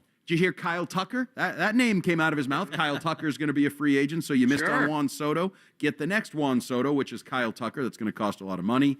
The only guy he kind of pooh-poohed was Mason Miller, which was a little bit sad for me. But other than that, I loved Will Fleming. Keep dreaming. Traffic's in a place called reality. Yeah, well, maybe not. Yes, Dan Ball. Quick updates from today, too. Alex Cora says Alex Bregman will be back sooner rather than later, which still leaves open the fact that he could join this weekend. And Masataka Yoshida likely, quote-unquote, back on Wednesday, so joining at the end of this particular series. So I would love a little reinforcements on the way. Yoshida before the All-Star break, Dan Ball. That's nice to hear. As you're looking for the Red Sox to take 5 out of their last 7 here before the All-Star break, the reinforcements are on the way. The reinforcements are on the way for us. Christian Arcan, the host of the abbreviated Christian Arcan Show, as well as the Mass Mutual pregame show, is back from, looked like a lot of boating on Lake Winnipesaukee during the holiday week. How we doing, Mr. Arcan? Indeed it was. It's nice to be back. Nice to be talking with you guys again. Although I got to say, I was at 3 o'clock today. I was rolling on the floor laughing. I really was. Because, you know, I love my family. I do. I'd hate to ever lose them. But if I did, and ended up with Sydney Sweeney at a party, and everyone thinks that me and Sydney Sweeney are hooking up or whatever, don't feel bad for me. You don't have to feel bad for me in that case. Andy and Fitzy, both of you, I thought, just so morose, so sad, so down on what appears to be a pretty fun time in Tom Brady's life that I was stunned by how opposite I felt. Both of your takes. Can't you tell how grotesquely jealous both of us are? No, you're the best, Christian. It seemed as though you both genuinely felt bad for him, and I was wondering, and this is a question for both of you. Yeah, what would you pay more for, Sydney Sweeney's bathwater or Tom Brady's? Oh, Sydney Sweeney's in a heartbeat. No, Brady's in a heartbeat for Fitzy, and Andy, of course. Sydney Sweeney. She may be overrated. She may have weird eyes, and I may not really want her bathwater. But I'd rather have her bathwater than Tom Brady's. Did we talk about whether the soap from the bathwater had a hole in it or not? Was that an urban legend? Was that a social media legend? Whether the what? So. Okay, so we're not. If the Stiz, soap had a hole in it, yes. Would you like me to move on, Stiz, and not really yeah, please. dive deeper into this discussion? Okay, Christian Arcan, what do you got coming up on the Christian Arcan Show? A few minutes here. As I was telling Stiz, I have a very old promo running, so I'm going to say some real promo-y stuff here in the next 6 minutes and try and get that thing updated, as the Red Sox now are actually giving everybody some hope, and that's really all I care about. I thought at this point that we would be talking about next season. We'd be talking about blowing it up at the deadline. They've managed to stay alive long enough for this week to matter, and it matters against bad teams. So that's a good thing. We're all in a much better place than we were 1 week ago with this team, and now's the time to prove that you are what you were expected to be before the season started. I got to save all this good promo stuff. So, you know. And if the sweep of the Nationals didn't get you excited, then hearing Will Fleming bring up names like Joe Ryan, Kyle Tucker, spending money, the Boston Red Sox being aggressive, they're going to add to the team, they're going to add to the payroll. You should be excited about that over the next 3+ weeks. But over the next 3+ hours, enjoy Christian Arcan and then enjoy Red Sox baseball. Something called Gomber will be pitching for the Rockies. Gomber. Against Richard Fitz as he looks to redeem himself here to, boy, at Fenway Park. That's Christian Arcan. Stick around. WEEI Afternoons will be back tomorrow, 2 to 6. I will not be there, but Ted Johnson, Nick Fitzy Stevens, Dan Ball, and company Stiz will be making you laugh with his drops, all that tomorrow, 2 to 6. But enjoy Christian Arcan. He's up next here on WEEI. See you. And maybe I'm an idiot for this take. Movies are like books, but with pictures.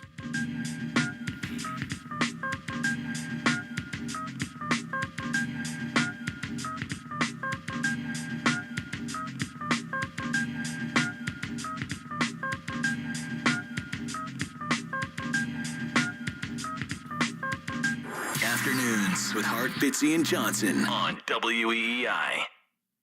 On my podcast, Aspire with Emma Greed, we share the keys to succeed in business and in life. Listen to and follow Aspire with Emma Greed, an Odyssey podcast, wherever you get your podcasts. You know they call these the dog days of summer. Well, I'm Rob Bradford of Baseball Isn't Boring, and if you're a baseball fan, there's nothing boring about the summer. Not with the home run derby, not with the All-Star game, where the biggest stars shine the brightest, reminding us all why we love this game. But that's just the appetizer, because right after, the second half of the season kicks into high gear, the pennant races heat up, rivalries intensify, and the unexpected becomes the norm. Don't miss a single moment of the excitement. Listen to Baseball Isn't Boring in the Odyssey app or wherever you get your podcasts. The South Coast Health Heart and Vascular Program is nationally recognized year after year for providing world-class care. Our heart and vascular team goes above and beyond to deliver the best clinical care and most compassionate service. You receive the time, attention, and communication you need to feel most comfortable, because at South Coast Health, you are what matters most. We are South Coast Health Heart and Vascular. Visit southcoast.org/heart to learn more. Morning decisions. A creamy mocha frappuccino drink? A sweet vanilla? Maybe a smooth caramel? Or that white chocolate mocha? Whichever you choose, delicious coffee awaits. Start your day with bottled Starbucks Frappuccino drinks. Pick up a bottle near you wherever you buy your groceries. This moment right now is the ideal time to throw on your helmet or boots, grab an ice-cold Mountain Dew with a refreshing citrus kick, and tune in for some high-stakes soccer. Because raising your heart rate and your elevation deserves the elevated deliciousness of bold refreshment. Give me a mountain with lots to do. Give me a river, give me a dew. Give me something simple and true. Give me the sunshine, give me a dew. Do the dew. Your burger is served, and this is our finest Pepsi Zero Sugar. Its sweet profile perfectly balances the savory notes of your burger. That is one perfect combination. Burgers deserve Pepsi. Citizens, since we each upgraded to Xfinity in our homes, the Wi-Fi has been booming. It's fair to say our town has officially become a boomtown. Mayor, will I be able to drop into multiplayer gaming battles with low lag? The lag won't be an issue, but your questionable skills may be. And what if I have hundreds of devices on the Wi-Fi? Purely hypothetical. Seems like a lot, but sure, hundreds of devices all booming together with the Xfinity Gateway. Yes, friends and neighbors, with Xfinity, the Wi-Fi is booming. The Wi-Fi isn't the only thing that's booming. Now get the most reliable Wi-Fi and our best-in-class equipment for one consistent price for 5 years guaranteed. All in. Plus, get unlimited data included and no annual contract. All with the 5-year price guarantee from Xfinity. Visit Xfinity.com, call 1-800-XFINITY, or visit a store today. Restrictions apply. Not available in all areas. New residential customers only. Select plans only. Xfinity Gateway with X-Fi Complete required for unlimited data, except in certain areas. Most reliable Wi-Fi based on Open Signal Awards USA. Fixed broadband experience report, August 2024. Actual speeds vary. In communities across the country, hourly Amazon employees earn an average of over $22 an hour, with opportunities to grow their career and their paycheck. Learn more at aboutamazon.com. College holds a mythic place in American culture. On the new Campus Files podcast, we uncover the scandals you won't hear on the campus tours. Find Campus Files on the free Odyssey app or wherever you get your podcasts. This is the story of the one. As a safety manager at a manufacturing plant, he does everything he can to keep his coworkers safe. From finding ways to reduce risks to keeping safety supplies in stock. And for that, he relies on Grainger. Grainger offers a broad range of quality products and next-day delivery, so he can always play it safe. Call 1-800-GRAINGER, click Grainger.com, or just stop by. Grainger, for the ones who get it done. Still getting around to that fix on your car? You got this. On eBay, you'll find millions of parts guaranteed to fit. Doesn't matter if it's a major engine repair or your first time swapping your windshield wipers. eBay has that part you need, ready to click perfectly into place for changes big and small. Loud or quiet, find all the parts you need at prices you'll love. Guaranteed to fit every time. But you already know that. eBay. Things, people, love. Eligible items only. Exclusions apply. Broadcasting from the WEEI studios. Powered by Verizon. 93.7 WEEI FM and HD1, Lawrence, Boston. An Odyssey sports station. Time now for the Christian Arcan Show. It's all Arcan. On WEEI.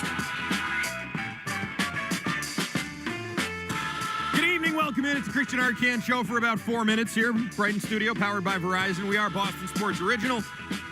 And I got to say, I wasn't just trying to be on the up and up here. The tide is turning. And when the tide is turning, you stay with the boat, my friends. You tell I've been on a lake all week? When the tide is turning, you stay with that boat. Because here it is. This is what we've been talking about.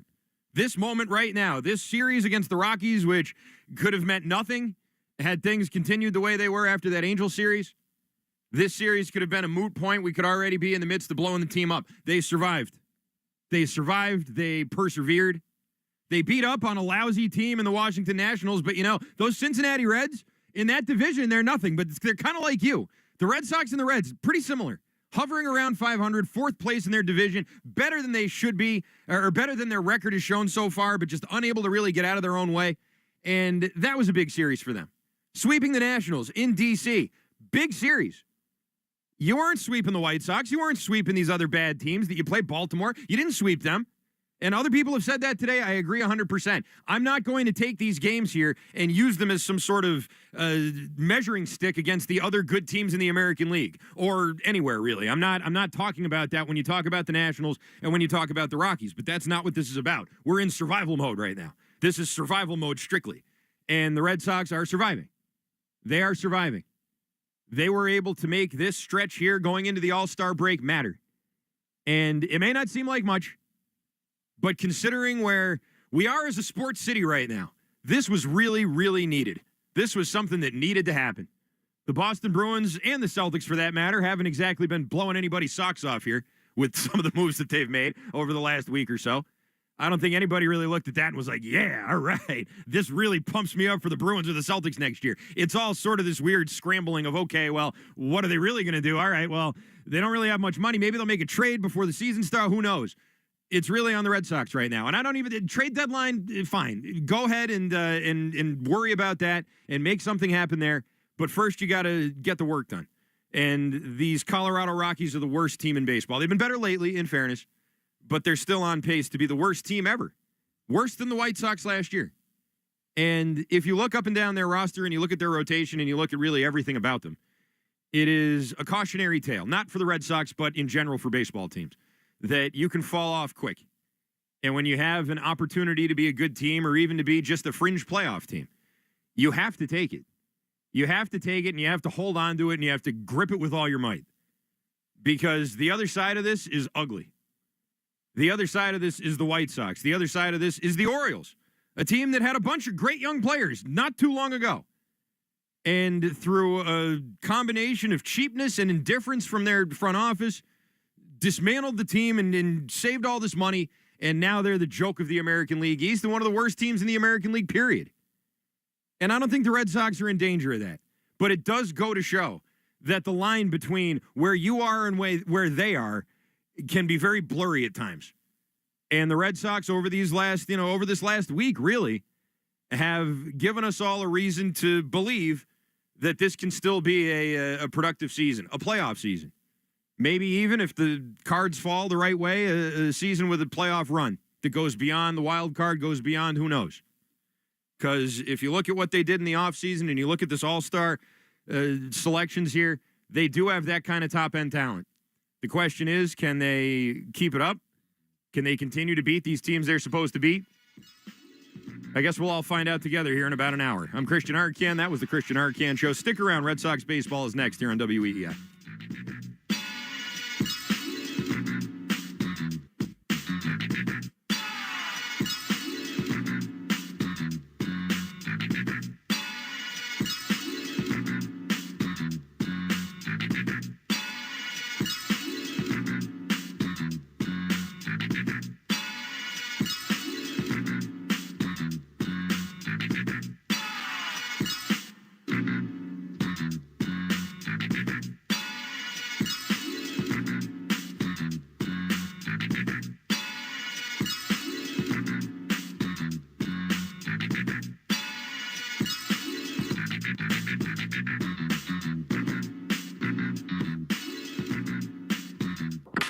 Tonight, Sox and Rockies. The Mass Mutual pregame show with Christian Arcan starts at 6:10. First pitch, 7:10. On the Shaws and Star Market Red Sox Radio Network. You know how you always want to know about everyone else's money? On the podcast What We Spend, guests will, for 1 week, tell us everything they spend their money on. My son slammed $6 worth of blueberries in 5 minutes. And everything that makes them feel. I want to own a house. I want to have a child. But this morning, I really wanted a coffee. Because at the end of the day, money is always about more than your balance. Listen to and follow What We Spend, an Odyssey original podcast. Available now wherever you get your podcasts. This moment right now is the ideal time to throw on your helmet or boots, grab an ice-cold Mountain Dew with a refreshing citrus kick, and tune in for some high-stakes soccer. Because raising your heart rate and your elevation deserves the elevated deliciousness of bold refreshment. Give me a mountain with lots to do. Give me a river, give me a dew.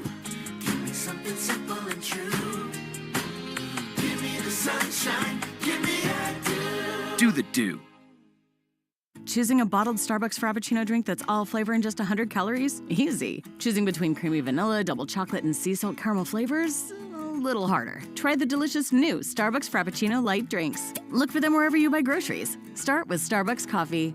This Odyssey Sports broadcast is brought to you by Geico. Switch and save. Get more with Geico.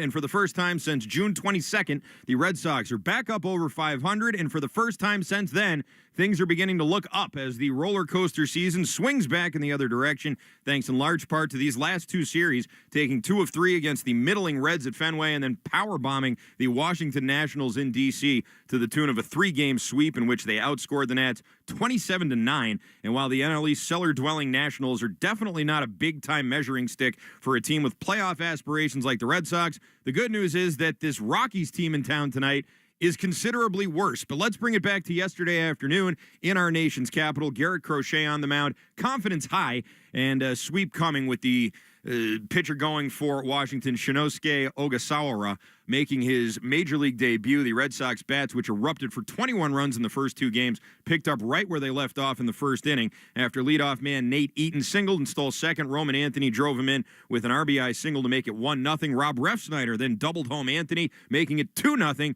and that brought up the red-hot Trevor Story. 2-1 to Trevor is driven high and deep, and a left field. A massive 2-run homer for Trevor Story. 4-0 Red Sox. DC suits the Red Sox mighty fine. It certainly did. That's home run number 14 on the year for Story, who extended his hit streak to 8 games. 15 hits over that span, 5 home runs, and 12 RBI. Armed with a 4-run lead, Crochet a little shaky in this one, allowed base runners in the first and second innings, but no runs. Then in the third, Paul DeYoung made it 4-1 with an RBI double. Brady House singled him home to make it 4-2. Romy Gonzalez would hit a sac fly, making it 5-2 in the 7th. Then in the bottom of the 7th, the Nats loaded the bases with 2 outs, which led to Greg Weissert walking home a run, but then getting out of the jam with a 5-3 lead. Then in the top of the 9th, another guy who's red hot, Ceddanne Rafaela, added some insurance. 5-3 Boston. Here it is. Ceddanne swings and drives one high and deep into left field. At the track, at the wall, gone! Ceddanne, say goodbye. Another homer in D.C., and it is 6-3 Red Sox. That was home run number 11 on the year for Seti Ballgame, who has raised his batting average 15 points since that Angel series, batting .371 in his last 9 games, 13 hits, 3 home runs, and 8 RBI in that span. And even though that home run wasn't the game-winning run, that is your play of last night's game. And it's brought to you by Nissan. Stay tuned after the game for the Nissan postgame show. Nissan is here to help you save this summer with lower MSRPs on Rogue and Pathfinder. The possibilities are endless. Visit your local dealer today. The Nats would get a run back in the 9th, making it 6-4, and there's your final. Sox sweep, and more importantly, jump back up over 500 with a record of 46-45. They remain 2.5 games back in the wild card, but they did keep pace with the Mariners, who are on a 3-game win streak of their own for the final playoff spot. Red Sox are the one team behind them right now, not in a tie with anybody else. Garrett Crochet's final line, 5 innings, 9 hits, 2 runs, both earned, 2 walks and 7 strikeouts. He picks up the win, improves to 9-4. A combination of Garrett Whitlock, Justin Wilson, Greg Weissert, Aroldis Chapman, and Jordan Hicks closed it out.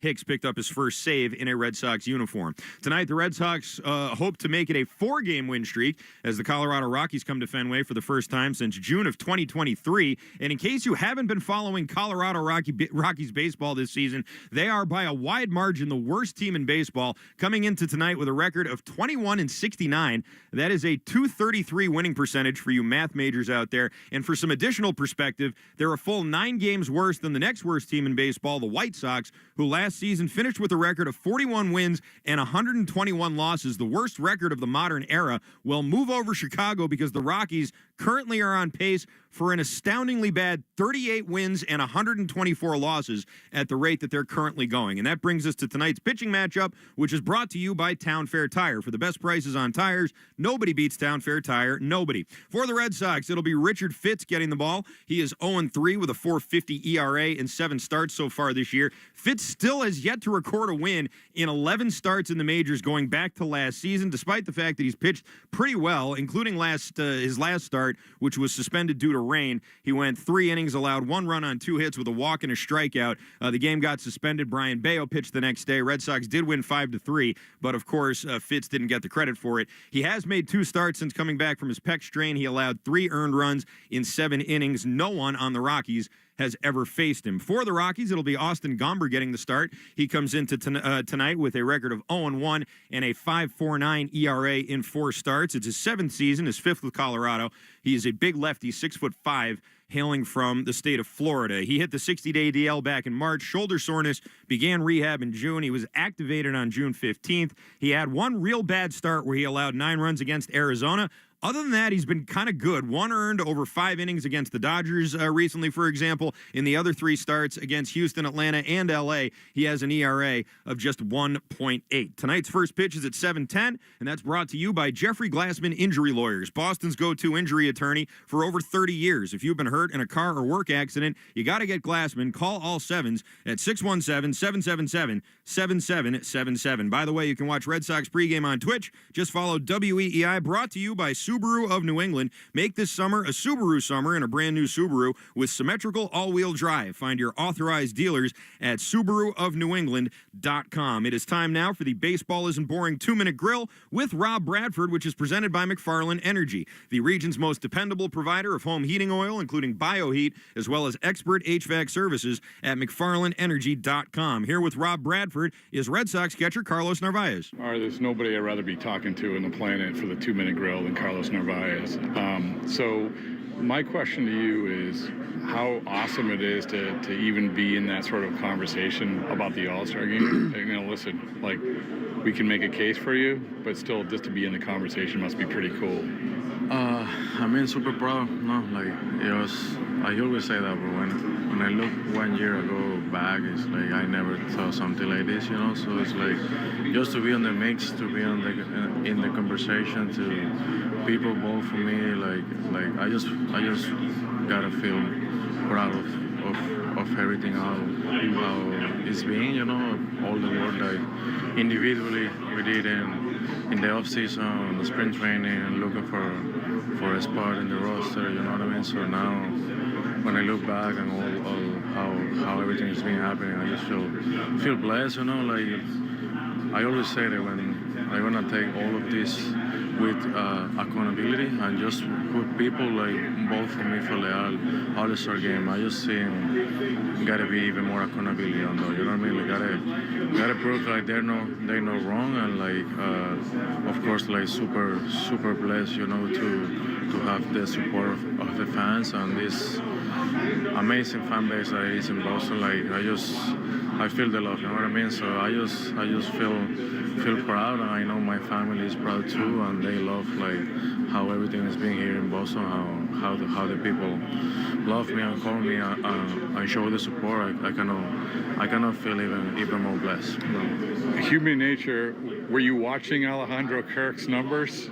Like how it was going, because it was going to be close no matter what, right? I mean, he's been great, bro. He's been great, and not only this year, he's been really good the past of the year. You know, offensively, defensively is one of the top. You guys were super close with everything. I mean, yeah, bro, but he's been key for them. Yeah, and they're in the first place right now.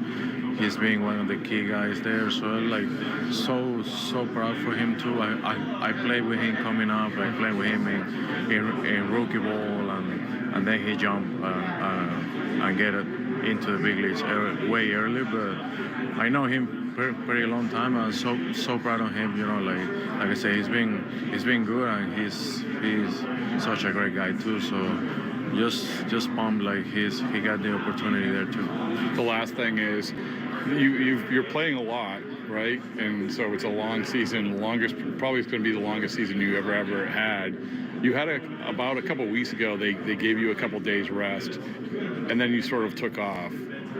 Have you learned how to manage this whole thing? You know, staying healthy, staying rested, because catching a lot of games is not easy. Yeah, I know, but I think individually I work really good on my body. Like I take care of my body really good. Like at night, before the game, so every day. So I know I've been saying a couple of things about that, but like I know I want to say that too. In the past, like if I don't play more than 100 games, it's because I haven't had the chance. It's not because I can't. You know what I mean? So I always prepare my body to be ready every single day. I don't mind playing every day. I don't mind being off for 2 days. You know what I mean? Like, however they want to manage the workload is fine.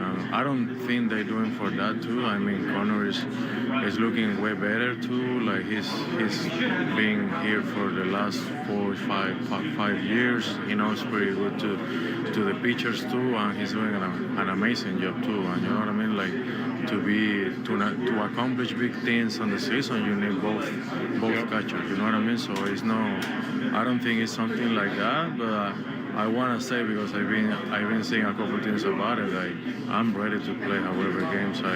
Hopefully, you know, I want to stay healthy. But at the same time, I don't mind playing more than 100 games. If I didn't in the past, it's because I didn't have the chance to do it. You know, so. But I just want to point that. All right, thank you, man. With Rob Bradford, that was Carlos Narvaez, Red Sox catcher.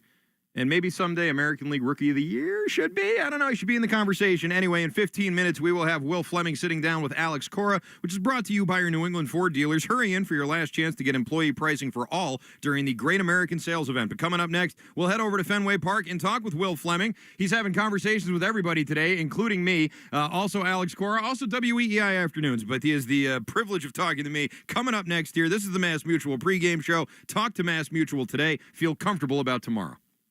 College holds a mythic place in American culture. On the new Campus Files podcast, we uncover the scandals you won't hear on the campus tours. Find Campus Files on the free Odyssey app or wherever you get your podcasts. You know they call these the dog days of summer. Well, I'm Rob Bradford of Baseball Isn't Boring. And if you're a baseball fan, there's nothing boring about the summer. Not with the home run derby, not with the All-Star game, where the biggest stars shine the brightest, reminding us all why we love this game. But that's just the appetizer, because right after, the second half of the season kicks into high gear, the pennant races heat up, rivalries intensify, and the unexpected becomes the norm. Don't miss a single moment of the excitement. Listen to Baseball Isn't Boring in the Odyssey app or wherever you get your podcasts.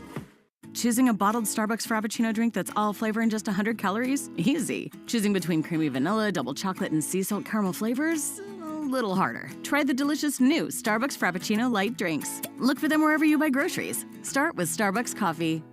Round up the family and step behind the scenes of Pixar's animated films in the Science Behind Pixar exhibition at the Connecticut Science Center. Explore more than 10,000 square feet of interactive experiences that bring the animation process to life. And come face to face with some beloved Pixar characters. The Science Behind Pixar at the Connecticut Science Center is on exhibit through September 1st and sponsored by Liberty Bank, the Mashantucket Pequot Tribal Nation, and Pro Health Physicians. Visit ctsciencecenter.org for tickets and information. You're listening to the Shaws and Star Market WEEI Red Sox Radio Network. Welcome back to the Mass Mutual pregame show. Talk to Mass Mutual today. Feel comfortable about tomorrow. It is the Red Sox and the Colorado Rockies at Fenway Park tonight. Richard Fitz and Austin Gomber are your starting pitchers. And joining us right now from Fenway is the voice of the Boston Red Sox. Busy voice today as he's been talking with everybody. That's Will Fleming. Will, how you doing? What is up, dude? I'm a little hoarse. I'm a little overworked, but no, I'm kidding. All is great. Red Sox are rolling, and it's great to be with you. How was your 4th of July? Oh, it was tremendous. Up in the Lakes region, went out, saw the fireworks, had a great time, and glad to be back. And again, glad to be here talking about this team in positive terms again, Will. I think that's just so important. Although the last time we were talking about the team like this, they traded Devers like that day. So I heard you alluding to some potential good news that may be coming this way, or a potential strategy at the trade deadline that may get fans excited that you seem to be hot on right now.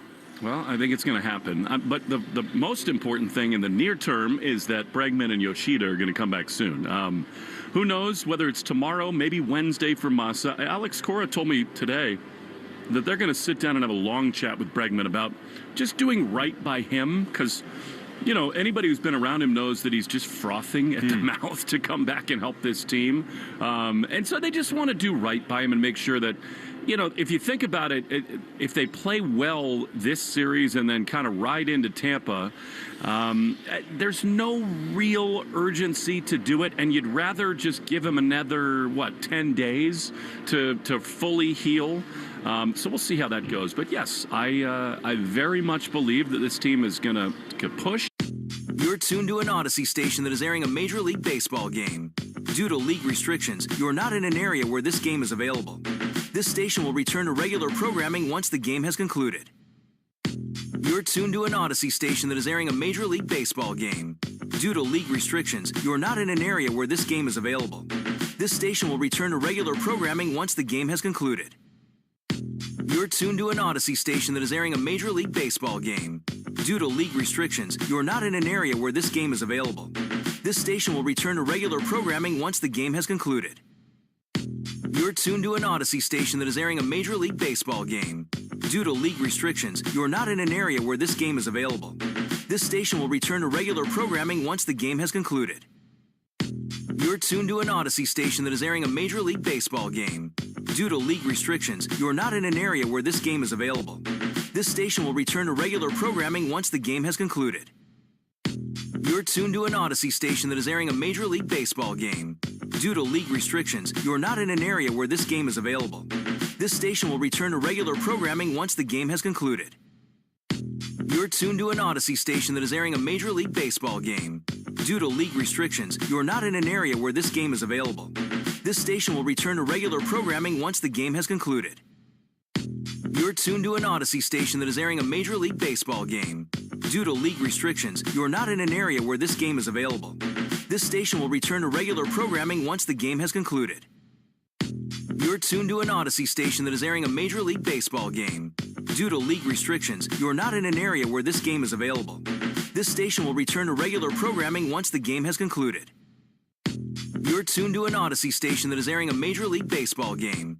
Due to league restrictions, you're not in an area where this game is available. This station will return to regular programming once the game has concluded. You're tuned to an Odyssey station that is airing a Major League Baseball game. Due to league restrictions, you're not in an area where this game is available. This station will return to regular programming once the game has concluded. You're tuned to an Odyssey station that is airing a Major League Baseball game. Due to league restrictions, you're not in an area where this game is available. This station will return to regular programming once the game has concluded. You're tuned to an Odyssey station that is airing a Major League Baseball game. Due to league restrictions, you're not in an area where this game is available. This station will return to regular programming once the game has concluded.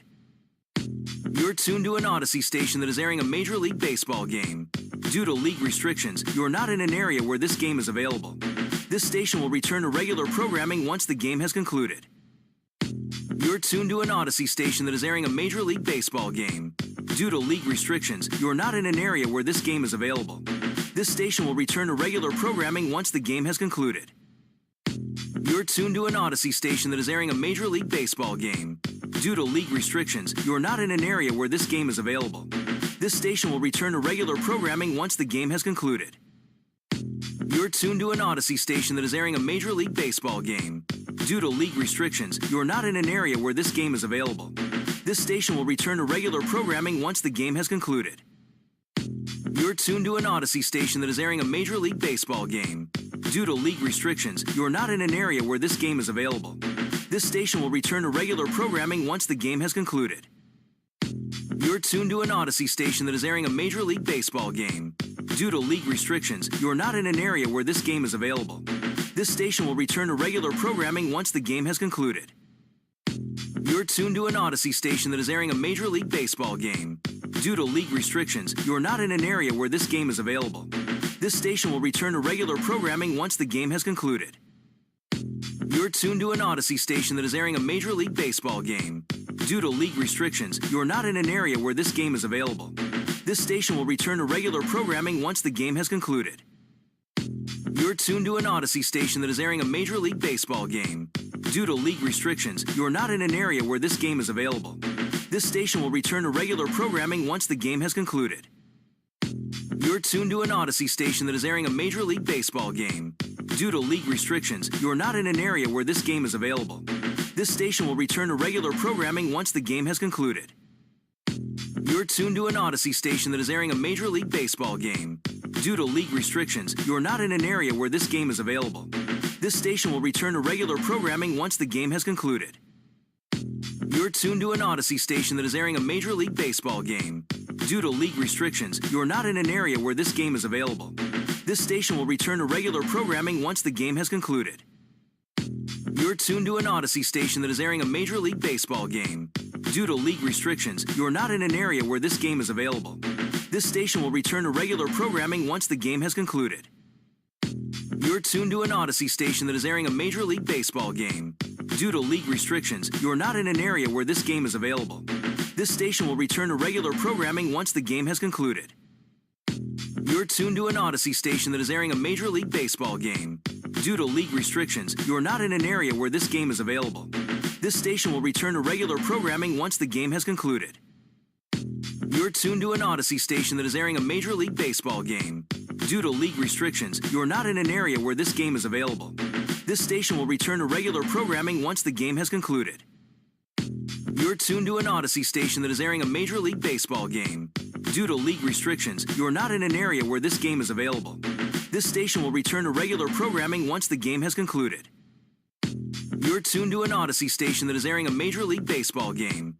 Due to league restrictions, you're not in an area where this game is available. This station will return to regular programming once the game has concluded. You're tuned to an Odyssey station that is airing a Major League Baseball game. Due to league restrictions, you're not in an area where this game is available. This station will return to regular programming once the game has concluded. You're tuned to an Odyssey station that is airing a Major League Baseball game. Due to league restrictions, you're not in an area where this game is available. This station will return to regular programming once the game has concluded. You're tuned to an Odyssey station that is airing a Major League Baseball game. Due to league restrictions, you're not in an area where this game is available. This station will return to regular programming once the game has concluded. You're tuned to an Odyssey station that is airing a Major League Baseball game. Due to league restrictions, you're not in an area where this game is available. This station will return to regular programming once the game has concluded. You're tuned to an Odyssey station that is airing a Major League Baseball game. Due to league restrictions, you're not in an area where this game is available. This station will return to regular programming once the game has concluded. You're tuned to an Odyssey station that is airing a Major League Baseball game. Due to league restrictions, you're not in an area where this game is available.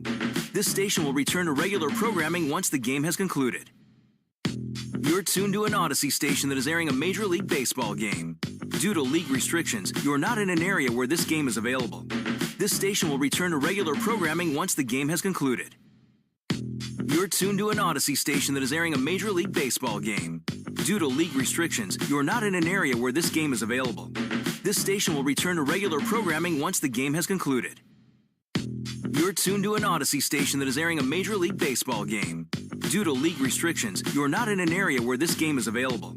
This station will return to regular programming once the game has concluded. You're tuned to an Odyssey station that is airing a Major League Baseball game. Due to league restrictions, you're not in an area where this game is available. This station will return to regular programming once the game has concluded. You're tuned to an Odyssey station that is airing a Major League Baseball game. Due to league restrictions, you're not in an area where this game is available. This station will return to regular programming once the game has concluded. You're tuned to an Odyssey station that is airing a Major League Baseball game. Due to league restrictions, you're not in an area where this game is available. This station will return to regular programming once the game has concluded. You're tuned to an Odyssey station that is airing a Major League Baseball game. Due to league restrictions, you're not in an area where this game is available. This station will return to regular programming once the game has concluded. You're tuned to an Odyssey station that is airing a Major League Baseball game. Due to league restrictions, you're not in an area where this game is available. This station will return to regular programming once the game has concluded. You're tuned to an Odyssey station that is airing a Major League Baseball game. Due to league restrictions, you're not in an area where this game is available. This station will return to regular programming once the game has concluded. You're tuned to an Odyssey station that is airing a Major League Baseball game. Due to league restrictions, you're not in an area where this game is available. This station will return to regular programming once the game has concluded. You're tuned to an Odyssey station that is airing a Major League Baseball game. Due to league restrictions, you're not in an area where this game is available. This station will return to regular programming once the game has concluded. You're tuned to an Odyssey station that is airing a Major League Baseball game. Due to league restrictions, you're not in an area where this game is available. This station will return to regular programming once the game has concluded. You're tuned to an Odyssey station that is airing a Major League Baseball game. Due to league restrictions, you're not in an area where this game is available. This station will return to regular programming once the game has concluded. You're tuned to an Odyssey station that is airing a Major League Baseball game. Due to league restrictions, you're not in an area where this game is available. This station will return to regular programming once the game has concluded. You're tuned to an Odyssey station that is airing a Major League Baseball game. Due to league restrictions, you're not in an area where this game is available. This station will return to regular programming once the game has concluded. You're tuned to an Odyssey station that is airing a Major League Baseball game. Due to league restrictions, you're not in an area where this game is available. This station will return to regular programming once the game has concluded. You're tuned to an Odyssey station that is airing a Major League Baseball game. Due to league restrictions, you're not in an area where this game is available. This station will return to regular programming once the game has concluded. You're tuned to an Odyssey station that is airing a Major League Baseball game. Due to league restrictions, you're not in an area where this game is available. This station will return to regular programming once the game has concluded. You're tuned to an Odyssey station that is airing a Major League Baseball game. Due to league restrictions, you're not in an area where this game is available. This station will return to regular programming once the game has concluded. You're tuned to an Odyssey station that is airing a Major League Baseball game. Due to league restrictions, you're not in an area where this game is available. This station will return to regular programming once the game has concluded. You're tuned to an Odyssey station that is airing a Major League Baseball game. Due to league restrictions, you're not in an area where this game is available. This station will return to regular programming once the game has concluded. You're tuned to an Odyssey station that is airing a Major League Baseball game. Due to league restrictions, you're not in an area where this game is available. This station will return to regular programming once the game has concluded. You're tuned to an Odyssey station that is airing a Major League Baseball game. Due to league restrictions, you're not in an area where this game is available. This station will return to regular programming once the game has concluded. You're tuned to an Odyssey station that is airing a Major League Baseball game. Due to league restrictions, you're not in an area where this game is available. This station will return to regular programming once the game has concluded. You're tuned to an Odyssey station that is airing a Major League Baseball game. Due to league restrictions, you're not in an area where this game is available. This station will return to regular programming once the game has concluded. You're tuned to an Odyssey station that is airing a Major League Baseball game. Due to league restrictions, you're not in an area where this game is available. This station will return to regular programming once the game has concluded. You're tuned to an Odyssey station that is airing a Major League Baseball game. Due to league restrictions, you're not in an area where this game is available. This station will return to regular programming once the game has concluded. You're tuned to an Odyssey station that is airing a Major League Baseball game. Due to league restrictions, you're not in an area where this game is available. This station will return to regular programming once the game has concluded. You're tuned to an Odyssey station that is airing a Major League Baseball game. Due to league restrictions, you're not in an area where this game is available. This station will return to regular programming once the game has concluded. You're tuned to an Odyssey station that is airing a Major League Baseball game. Due to league restrictions, you're not in an area where this game is available. This station will return to regular programming once the game has concluded. You're tuned to an Odyssey station that is airing a Major League Baseball game. Due to league restrictions, you're not in an area where this game is available. This station will return to regular programming once the game has concluded. You're tuned to an Odyssey station that is airing a Major League Baseball game. Due to league restrictions, you're not in an area where this game is available. This station will return to regular programming once the game has concluded. You're tuned to an Odyssey station that is airing a Major League Baseball game. Due to league restrictions, you're not in an area where this game is available. This station will return to regular programming once the game has concluded. You're tuned to an Odyssey station that is airing a Major League Baseball game. Due to league restrictions, you're not in an area where this game is available. This station will return to regular programming once the game has concluded. You're tuned to an Odyssey station that is airing a Major League Baseball game. Due to league restrictions, you're not in an area where this game is available. This station will return to regular programming once the game has concluded. You're tuned to an Odyssey station that is airing a Major League Baseball game. Due to league restrictions, you're not in an area where this game is available. This station will return to regular programming once the game has concluded. You're tuned to an Odyssey station that is airing a Major League Baseball game. Due to league restrictions, you're not in an area where this game is available. This station will return to regular programming once the game has concluded. You're tuned to an Odyssey station that is airing a Major League Baseball game. Due to league restrictions, you're not in an area where this game is available. This station will return to regular programming once the game has concluded. You're tuned to an Odyssey station that is airing a Major League Baseball game. Due to league restrictions, you're not in an area where this game is available. This station will return to regular programming once the game has concluded. You're tuned to an Odyssey station that is airing a Major League Baseball game. Due to league restrictions, you're not in an area where this game is available. This station will return to regular programming once the game has concluded. You're tuned to an Odyssey station that is airing a Major League Baseball game. Due to league restrictions, you're not in an area where this game is available. This station will return to regular programming once the game has concluded. You're tuned to an Odyssey station that is airing a Major League Baseball game. Due to league restrictions, you're not in an area where this game is available. This station will return to regular programming once the game has concluded. You're tuned to an Odyssey station that is airing a Major League Baseball game. Due to league restrictions, you're not in an area where this game is available. This station will return to regular programming once the game has concluded. You're tuned to an Odyssey station that is airing a Major League Baseball game. Due to league restrictions, you're not in an area where this game is available. This station will return to regular programming once the game has concluded. You're tuned to an Odyssey station that is airing a Major League Baseball game. Due to league restrictions, you're not in an area where this game is available. This station will return to regular programming once the game has concluded. You're tuned to an Odyssey station that is airing a Major League Baseball game. Due to league restrictions, you're not in an area where this game is available. This station will return to regular programming once the game has concluded. You're tuned to an Odyssey station that is airing a Major League Baseball game. Due to league restrictions, you're not in an area where this game is available. This station will return to regular programming once the game has concluded. You're tuned to an Odyssey station that is airing a Major League Baseball game.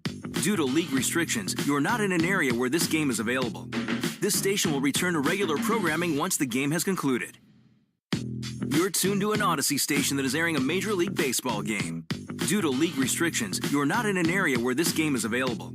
This station will return to regular programming once the game has concluded. You're tuned to an Odyssey station that is airing a Major League Baseball game. Due to league restrictions, you're not in an area where this game is available. This station will return to regular programming once the game has concluded. You're tuned to an Odyssey station that is airing a Major League Baseball game. Due to league restrictions, you are not in an area where this game is available. This station will return to regular programming once the game has concluded. You're tuned to an Odyssey station that is airing a Major League Baseball game. Due to league restrictions, you are not in an area where this game is available. This station will return to regular programming once the game has concluded. You're tuned to an Odyssey station that is airing a Major League Baseball game. Due to league restrictions, you are not in an area where this game is available. This station will return to regular programming once the game has concluded. You're tuned to an Odyssey station that is airing a Major League Baseball game. Due to league restrictions, you are not in an area where this game is available. This station will return to regular programming once the game has concluded. You're tuned to an Odyssey station that is airing a Major League Baseball game. Due to league restrictions, you are not in an area where this game is available. This station will return to regular programming once the game has concluded. You're tuned to an Odyssey station that is airing a Major League Baseball game. Due to league restrictions, you are not in an area where this game is available. This station will return to regular programming once the game has concluded. You're tuned to an Odyssey station that is airing a Major League Baseball game. Due to league restrictions, you are not in an area where this game is available. This station will return to regular programming once the game has concluded. You're tuned to an Odyssey station that is airing a Major League Baseball game.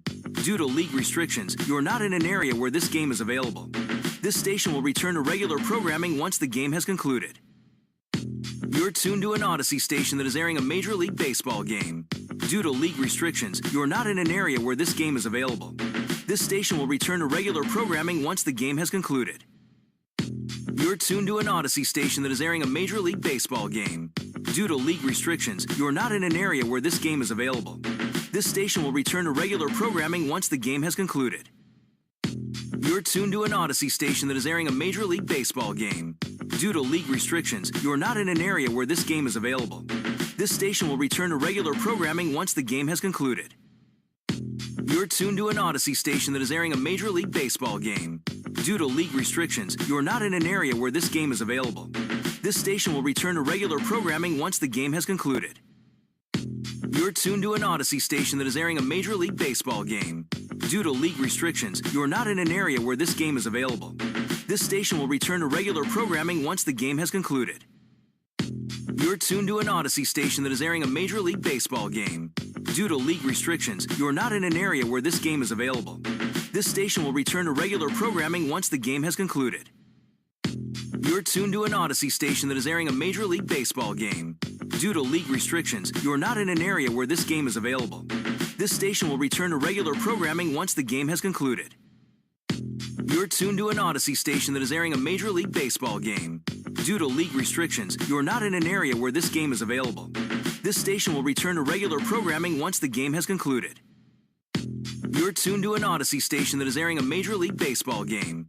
Due to league restrictions, you are not in an area where this game is available.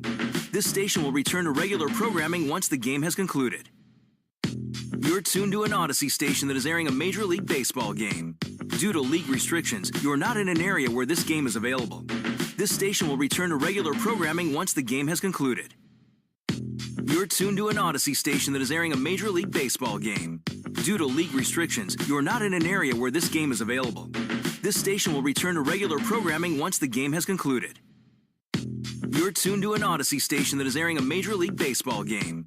Due to league restrictions, you are not in an area where this game is available. This station will return to regular programming once the game has concluded.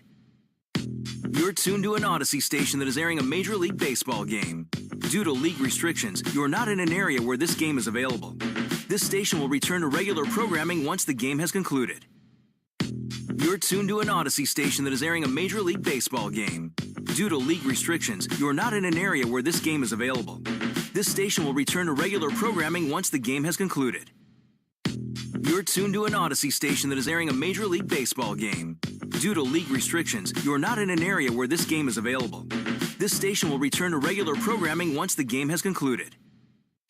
You're tuned to an Odyssey station that is airing a Major League Baseball game. Due to league restrictions, you are not in an area where this game is available. This station will return to regular programming once the game has concluded. You're tuned to an Odyssey station that is airing a Major League Baseball game. Due to league restrictions, you are not in an area where this game is available. This station will return to regular programming once the game has concluded. You're tuned to an Odyssey station that is airing a Major League Baseball game. Due to league restrictions, you're not in an area where this game is available. This station will return to regular programming once the game has concluded. You're tuned to an Odyssey station that is airing a Major League Baseball game. Due to league restrictions, you're not in an area where this game is available. This station will return to regular programming once the game has concluded. You're tuned to an Odyssey station that is airing a Major League Baseball game. Due to league restrictions, you're not in an area where this game is available. This station will return to regular programming once the game has concluded. You're tuned to an Odyssey station that is airing a Major League Baseball game. Due to league restrictions, you're not in an area where this game is available. This station will return to regular programming once the game has concluded. You're tuned to an Odyssey station that is airing a Major League Baseball game. Due to league restrictions, you're not in an area where this game is available. This station will return to regular programming once the game has concluded. You're tuned to an Odyssey station that is airing a Major League Baseball game. Due to league restrictions, you're not in an area where this game is available. This station will return to regular programming once the game has concluded. You're tuned to an Odyssey station that is airing a Major League Baseball game. Due to league restrictions, you're not in an area where this game is available. This station will return to regular programming once the game has concluded. You're tuned to an Odyssey station that is airing a Major League Baseball game. Due to league restrictions, you're not in an area where this game is available. This station will return to regular programming once the game has concluded. You're tuned to an Odyssey station that is airing a Major League Baseball game. Due to league restrictions, you're not in an area where this game is available. This station will return to regular programming once the game has concluded. You're tuned to an Odyssey station that is airing a Major League Baseball game. Due to league restrictions, you're not in an area where this game is available. This station will return to regular programming once the game has concluded. You're tuned to an Odyssey station that is airing a Major League Baseball game. Due to league restrictions, you're not in an area where this game is available. This station will return to regular programming once the game has concluded. You're tuned to an Odyssey station that is airing a Major League Baseball game. Due to league restrictions, you're not in an area where this game is available. This station will return to regular programming once the game has concluded. You're tuned to an Odyssey station that is airing a Major League Baseball game. Due to league restrictions, you're not in an area where this game is available. This station will return to regular programming once the game has concluded. You're tuned to an Odyssey station that is airing a Major League Baseball game. Due to league restrictions, you're not in an area where this game is available. This station will return to regular programming once the game has concluded. You're tuned to an Odyssey station that is airing a Major League Baseball game. Due to league restrictions, you're not in an area where this game is available. This station will return to regular programming once the game has concluded. You're tuned to an Odyssey station that is airing a Major League Baseball game. Due to league restrictions, you're not in an area where this game is available. This station will return to regular programming once the game has concluded. You're tuned to an Odyssey station that is airing a Major League Baseball game. Due to league restrictions, you're not in an area where this game is available. This station will return to regular programming once the game has concluded. You're tuned to an Odyssey station that is airing a Major League Baseball game. Due to league restrictions, you're not in an area where this game is available. This station will return to regular programming once the game has concluded. You're tuned to an Odyssey station that is airing a Major League Baseball game. Due to league restrictions, you're not in an area where this game is available. This station will return to regular programming once the game has concluded. You're tuned to an Odyssey station that is airing a Major League Baseball game. Due to league restrictions, you're not in an area where this game is available. This station will return to regular programming once the game has concluded. You're tuned to an Odyssey station that is airing a Major League Baseball game. Due to league restrictions, you're not in an area where this game is available. This station will return to regular programming once the game has concluded. You're tuned to an Odyssey station that is airing a Major League Baseball game. Due to league restrictions, you're not in an area where this game is available. This station will return to regular programming once the game has concluded. You're tuned to an Odyssey station that is airing a Major League Baseball game. Due to league restrictions, you're not in an area where this game is available. This station will return to regular programming once the game has concluded. You're tuned to an Odyssey station that is airing a Major League Baseball game. Due to league restrictions, you're not in an area where this game is available. This station will return to regular programming once the game has concluded. You're tuned to an Odyssey station that is airing a Major League Baseball game. Due to league restrictions, you're not in an area where this game is available. This station will return to regular programming once the game has concluded. You're tuned to an Odyssey station that is airing a Major League Baseball game. Due to league restrictions, you're not in an area where this game is available. This station will return to regular programming once the game has concluded. You're tuned to an Odyssey station that is airing a Major League Baseball game. Due to league restrictions, you're not in an area where this game is available. This station will return to regular programming once the game has concluded. You're tuned to an Odyssey station that is airing a Major League Baseball game. Due to league restrictions, you're not in an area where this game is available. This station will return to regular programming once the game has concluded. You're tuned to an Odyssey station that is airing a Major League Baseball game. Due to league restrictions, you're not in an area where this game is available. This station will return to regular programming once the game has concluded. You're tuned to an Odyssey station that is airing a Major League Baseball game. Due to league restrictions, you're not in an area where this game is available. This station will return to regular programming once the game has concluded. You're tuned to an Odyssey station that is airing a Major League Baseball game. Due to league restrictions, you're not in an area where this game is available. This station will return to regular programming once the game has concluded. You're tuned to an Odyssey station that is airing a Major League Baseball game. Due to league restrictions, you're not in an area where this game is available. This station will return to regular programming once the game has concluded. You're tuned to an Odyssey station that is airing a Major League Baseball game. Due to league restrictions, you're not in an area where this game is available. This station will return to regular programming once the game has concluded. You're tuned to an Odyssey station that is airing a Major League Baseball game. Due to league restrictions, you're not in an area where this game is available. This station will return to regular programming once the game has concluded. You're tuned to an Odyssey station that is airing a Major League Baseball game. Due to league restrictions, you're not in an area where this game is available. This station will return to regular programming once the game has concluded. You're tuned to an Odyssey station that is airing a Major League Baseball game. Due to league restrictions, you're not in an area where this game is available. This station will return to regular programming once the game has concluded. You're tuned to an Odyssey station that is airing a Major League Baseball game. Due to league restrictions, you're not in an area where this game is available. This station will return to regular programming once the game has concluded. You're tuned to an Odyssey station that is airing a Major League Baseball game. Due to league restrictions, you're not in an area where this game is available. This station will return to regular programming once the game has concluded. You're tuned to an Odyssey station that is airing a Major League Baseball game. Due to league restrictions, you're not in an area where this game is available. This station will return to regular programming once the game has concluded. You're tuned to an Odyssey station that is airing a Major League Baseball game. Due to league restrictions, you're not in an area where this game is available. This station will return to regular programming once the game has concluded. You're tuned to an Odyssey station that is airing a Major League Baseball game. Due to league restrictions, you're not in an area where this game is available.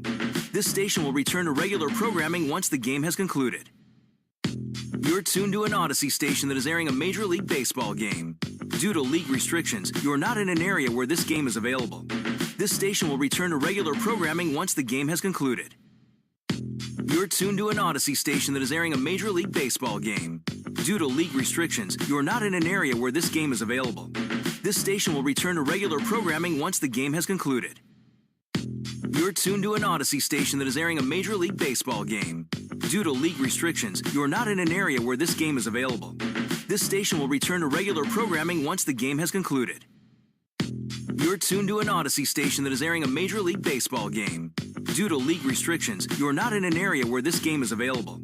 This station will return to regular programming once the game has concluded. You're tuned to an Odyssey station that is airing a Major League Baseball game. Due to league restrictions, you're not in an area where this game is available. This station will return to regular programming once the game has concluded. You're tuned to an Odyssey station that is airing a Major League Baseball game. Due to league restrictions, you're not in an area where this game is available. This station will return to regular programming once the game has concluded. You're tuned to an Odyssey station that is airing a Major League Baseball game. Due to league restrictions, you're not in an area where this game is available. This station will return to regular programming once the game has concluded. You're tuned to an Odyssey station that is airing a Major League Baseball game. Due to league restrictions, you're not in an area where this game is available. This station will return to regular programming once the game has concluded. You're tuned to an Odyssey station that is airing a Major League Baseball game. Due to league restrictions, you're not in an area where this game is available. This station will return to regular programming once the game has concluded. You're tuned to an Odyssey station that is airing a Major League Baseball game. Due to league restrictions, you're not in an area where this game is available. This station will return to regular programming once the game has concluded. You're tuned to an Odyssey station that is airing a Major League Baseball game. Due to league restrictions, you're not in an area where this game is available. This station will return to regular programming once the game has concluded. You're tuned to an Odyssey station that is airing a Major League Baseball game. Due to league restrictions, you're not in an area where this game is available. This station will return to regular programming once the game has concluded. You're tuned to an Odyssey station that is airing a Major League Baseball game. Due to league restrictions, you're not in an area where this game is available. This station will return to regular programming once the game has concluded. You're tuned to an Odyssey station that is airing a Major League Baseball game. Due to league restrictions, you're not in an area where this game is available. This station will return to regular programming once the game has concluded. You're tuned to an Odyssey station that is airing a Major League Baseball game. Due to league restrictions, you're not in an area where this game is available. This station will return to regular programming once the game has concluded. You're tuned to an Odyssey station that is airing a Major League Baseball game. Due to league restrictions, you're not in an area where this game is available. This station will return to regular programming once the game has concluded. You're tuned to an Odyssey station that is airing a Major League Baseball game. Due to league restrictions, you're not in an area where this game is available. This station will return to regular programming once the game has concluded. You're tuned to an Odyssey station that is airing a Major League Baseball game. Due to league restrictions, you're not in an area where this game is available. This station will return to regular programming once the game has concluded. You're tuned to an Odyssey station that is airing a Major League Baseball game. Due to league restrictions, you're not in an area where this game is available. This station will return to regular programming once the game has concluded. You're tuned to an Odyssey station that is airing a Major League Baseball game. Due to league restrictions, you're not in an area where this game is available. This station will return to regular programming once the game has concluded. You're tuned to an Odyssey station that is airing a Major League Baseball game. Due to league restrictions, you're not in an area where this game is available. This station will return to regular programming once the game has concluded. You're tuned to an Odyssey station that is airing a Major League Baseball game. Due to league restrictions, you're not in an area where this game is available. This station will return to regular programming once the game has concluded. You're tuned to an Odyssey station that is airing a Major League Baseball game. Due to league restrictions, you're not in an area where this game is available. This station will return to regular programming once the game has concluded. You're tuned to an Odyssey station that is airing a Major League Baseball game. Due to league restrictions, you're not in an area where this game is available.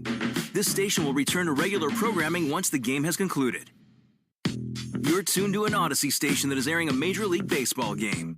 Due to league restrictions, you're not in an area where this game is available. This station will return to regular programming once the game has concluded. You're tuned to an Odyssey station that is airing a Major League Baseball game. Due to league restrictions, you're not in an area where this game is available. This station will return to regular programming once the game has concluded. You're tuned to an Odyssey station that is airing a Major League Baseball game. Due to league restrictions, you're not in an area where this game is available. This station will return to regular programming once the game has concluded. You're tuned to an Odyssey station that is airing a Major League Baseball game. Due to league restrictions, you're not in an area where this game is available. This station will return to regular programming once the game has concluded. You're tuned to an Odyssey station that is airing a Major League Baseball game. Due to league restrictions, you're not in an area where this game is available. This station will return to regular programming once the game has concluded. You're tuned to an Odyssey station that is airing a Major League Baseball game. Due to league restrictions, you're not in an area where this game is available. This station will return to regular programming once the game has concluded. You're tuned to an Odyssey station that is airing a Major League Baseball game. Due to league restrictions, you're not in an area where this game is available. This station will return to regular programming once the game has concluded. You're tuned to an Odyssey station that is airing a Major League Baseball game. Due to league restrictions, you're not in an area where this game is available. This station will return to regular programming once the game has concluded. You're tuned to an Odyssey station that is airing a Major League Baseball game. Due to league restrictions, you're not in an area where this game is available. This station will return to regular programming once the game has concluded. You're tuned to an Odyssey station that is airing a Major League Baseball game. Due to league restrictions, you're not in an area where this game is available. This station will return to regular programming once the game has concluded. You're tuned to an Odyssey station that is airing a Major League Baseball game. Due to league restrictions, you're not in an area where this game is available. This station will return to regular programming once the game has concluded. You're tuned to an Odyssey station that is airing a Major League Baseball game. Due to league restrictions, you're not in an area where this game is available. This station will return to regular programming once the game has concluded. You're tuned to an Odyssey station that is airing a Major League Baseball game. Due to league restrictions, you're not in an area where this game is available. This station will return to regular programming once the game has concluded. You're tuned to an Odyssey station that is airing a Major League Baseball game. Due to league restrictions, you're not in an area where this game is available. This station will return to regular programming once the game has concluded. You're tuned to an Odyssey station that is airing a Major League Baseball game. Due to league restrictions, you're not in an area where this game is available. This station will return to regular programming once the game has concluded. You're tuned to an Odyssey station that is airing a Major League Baseball game. Due to league restrictions, you're not in an area where this game is available. This station will return to regular programming once the game has concluded. You're tuned to an Odyssey station that is airing a Major League Baseball game. Due to league restrictions, you're not in an area where this game is available. This station will return to regular programming once the game has concluded. You're tuned to an Odyssey station that is airing a Major League Baseball game. Due to league restrictions, you're not in an area where this game is available. This station will return to regular programming once the game has concluded. You're tuned to an Odyssey station that is airing a Major League Baseball game. Due to league restrictions, you're not in an area where this game is available. This station will return to regular programming once the game has concluded. You're tuned to an Odyssey station that is airing a Major League Baseball game. Due to league restrictions, you're not in an area where this game is available. This station will return to regular programming once the game has concluded. You're tuned to an Odyssey station that is airing a Major League Baseball game. Due to league restrictions, you're not in an area where this game is available. This station will return to regular programming once the game has concluded. You're tuned to an Odyssey station that is airing a Major League Baseball game. Due to league restrictions, you're not in an area where this game is available. This station will return to regular programming once the game has concluded. You're tuned to an Odyssey station that is airing a Major League Baseball game. Due to league restrictions, you're not in an area where this game is available. This station will return to regular programming once the game has concluded. You're tuned to an Odyssey station that is airing a Major League Baseball game. Due to league restrictions, you're not in an area where this game is available. This station will return to regular programming once the game has concluded. You're tuned to an Odyssey station that is airing a Major League Baseball game. Due to league restrictions, you're not in an area where this game is available. This station will return to regular programming once the game has concluded. You're tuned to an Odyssey station that is airing a Major League Baseball game. Due to league restrictions, you're not in an area where this game is available. This station will return to regular programming once the game has concluded. You're tuned to an Odyssey station that is airing a Major League Baseball game. Due to league restrictions, you're not... Shop Granger. Talk shop for your shop. 1 million industrial-grade products. You're tuned to an Odyssey station that is airing a Major League Baseball game. Due to league restrictions, you're not in an area where this game is available. This station will return to regular programming once... Thank you for tuning into this Boston Red Sox MLB game on Odyssey. If you are hearing this message, you may be attempting to listen in via one of WEEI's regional affiliates. To stream the game, please tune to the main WEEI-FM channel in Boston. Thank you. Thank you for tuning into this Boston Red Sox MLB game on Odyssey. If you are hearing this message, you may be attempting to listen in via one of WEEI's regional affiliates. Thank you for tuning into this Boston Red Sox MLB game on Odyssey.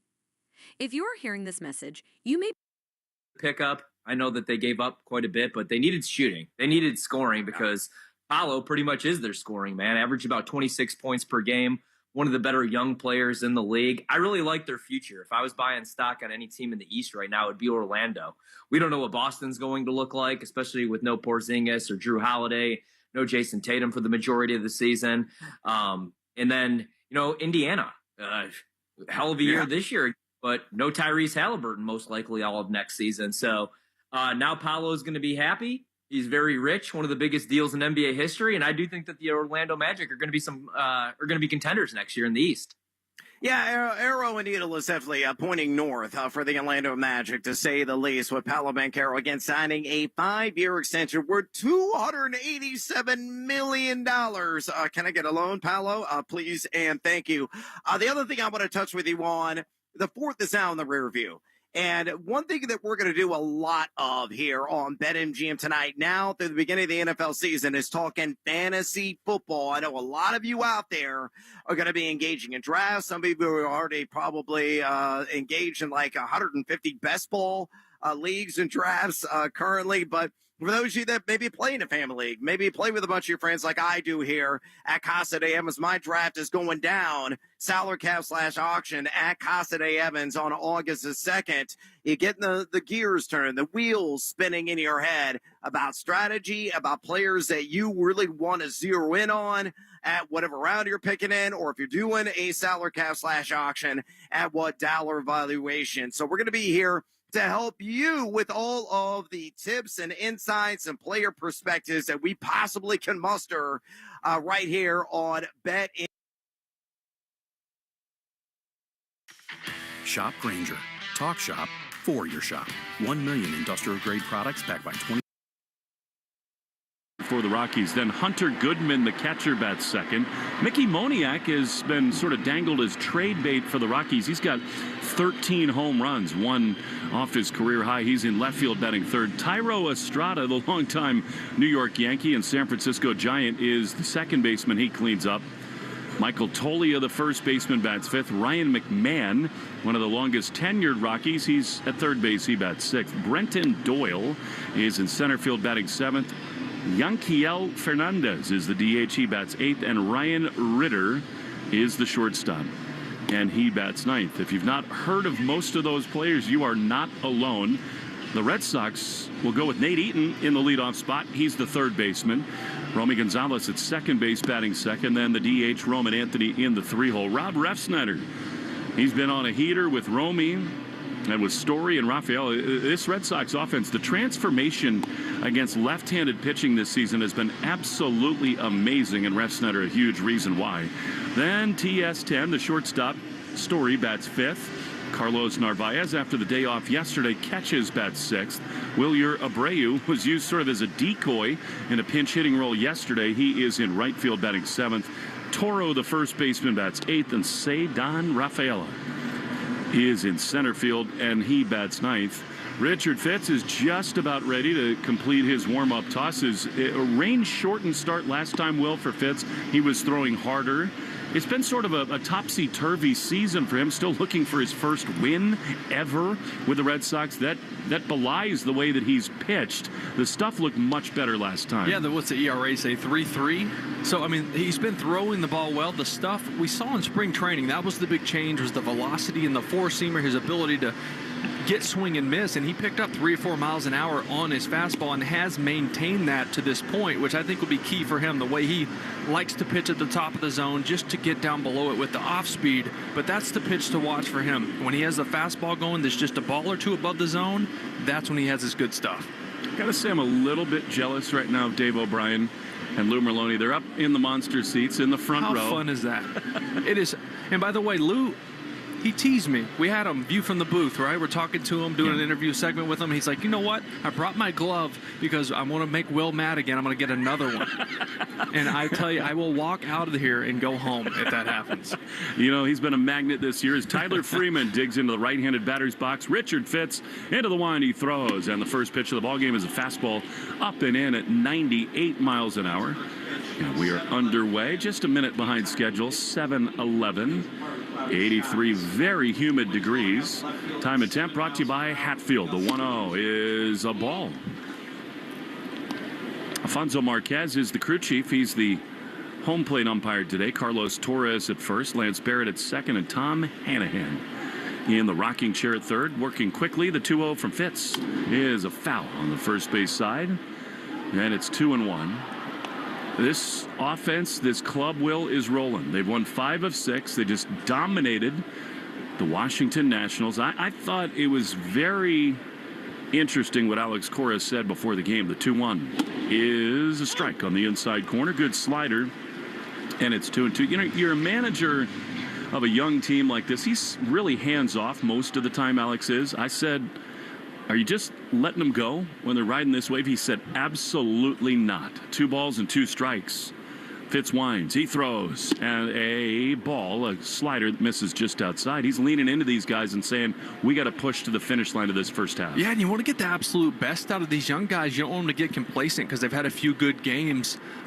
There's still a lot of teaching moments to be had, even in these games that they're playing so well. 3 balls, 2 strikes. Fitz throws. And a line drive under his legs. Backhanded by Romy. Comes to his feet. Throws wide to first as Toro leaps up. That was almost one of the plays of the year. Through the wickets of Fitz. Romy, incredible range and agility. Even to get there, he knew he had to hurry, but it's an infield hit to begin the game. That ball scorched. I don't know how it didn't hit Fitz, and the way it took that big hop over the bag, Romy going down to a slide, his glove almost comes up above his head to pick it.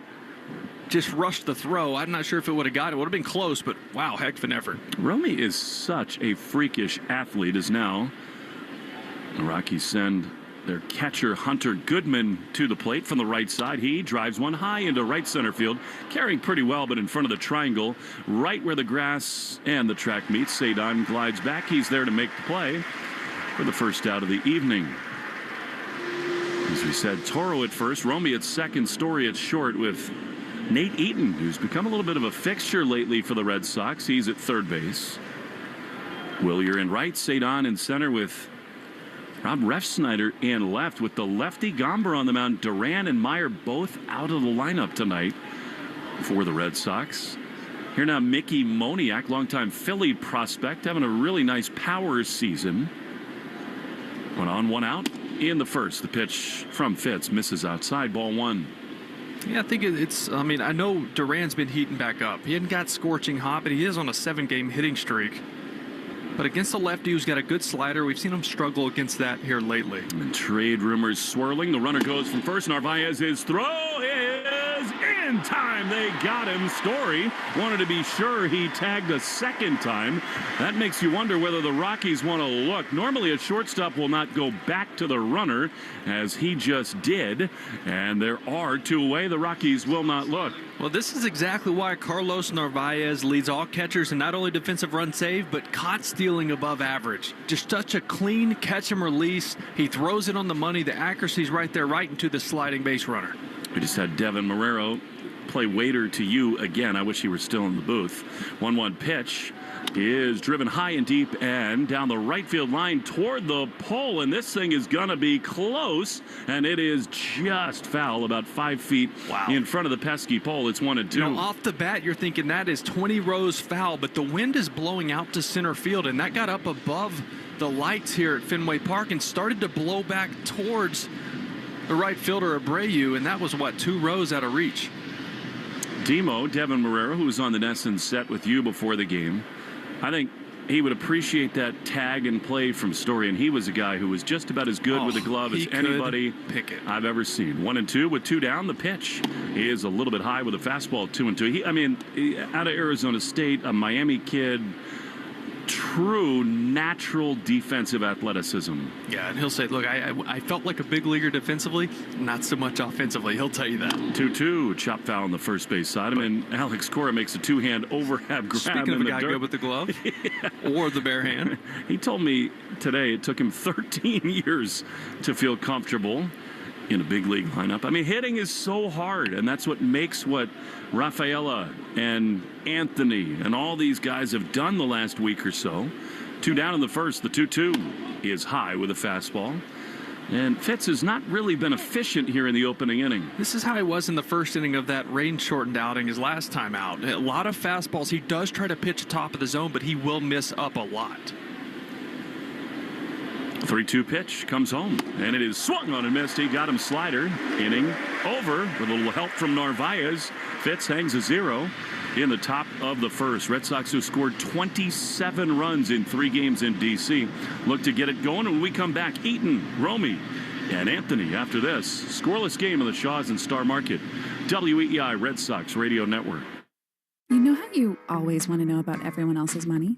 On the podcast What We Spend, guests will, for 1 week, tell us everything they spend their money on. My son slammed $6 worth of blueberries in 5 minutes. And everything that makes them feel. I want to own a house. I want to have a child. But this morning, I really wanted a coffee. Because at the end of the day, money is always about more than your balance. Listen to and follow What We Spend, an Odyssey original podcast. Available now wherever you get your podcasts.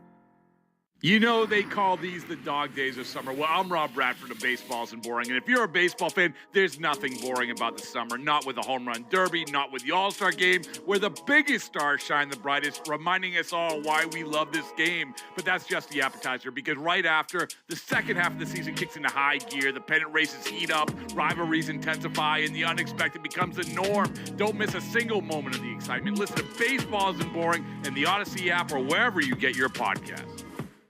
This moment right now is the ideal time to throw on your helmet or boots, grab an ice-cold Mountain Dew with a refreshing citrus kick, and tune in for some high-stakes soccer. Because raising your heart rate and your elevation deserves the elevated deliciousness of bold refreshment. Give me a mountain with lots to do. Give me a river, give me a dew. Give me something simple and true. Give me the sunshine, give me a dew. Do the dew. Your burger is served, and this is our finest Pepsi Zero Sugar.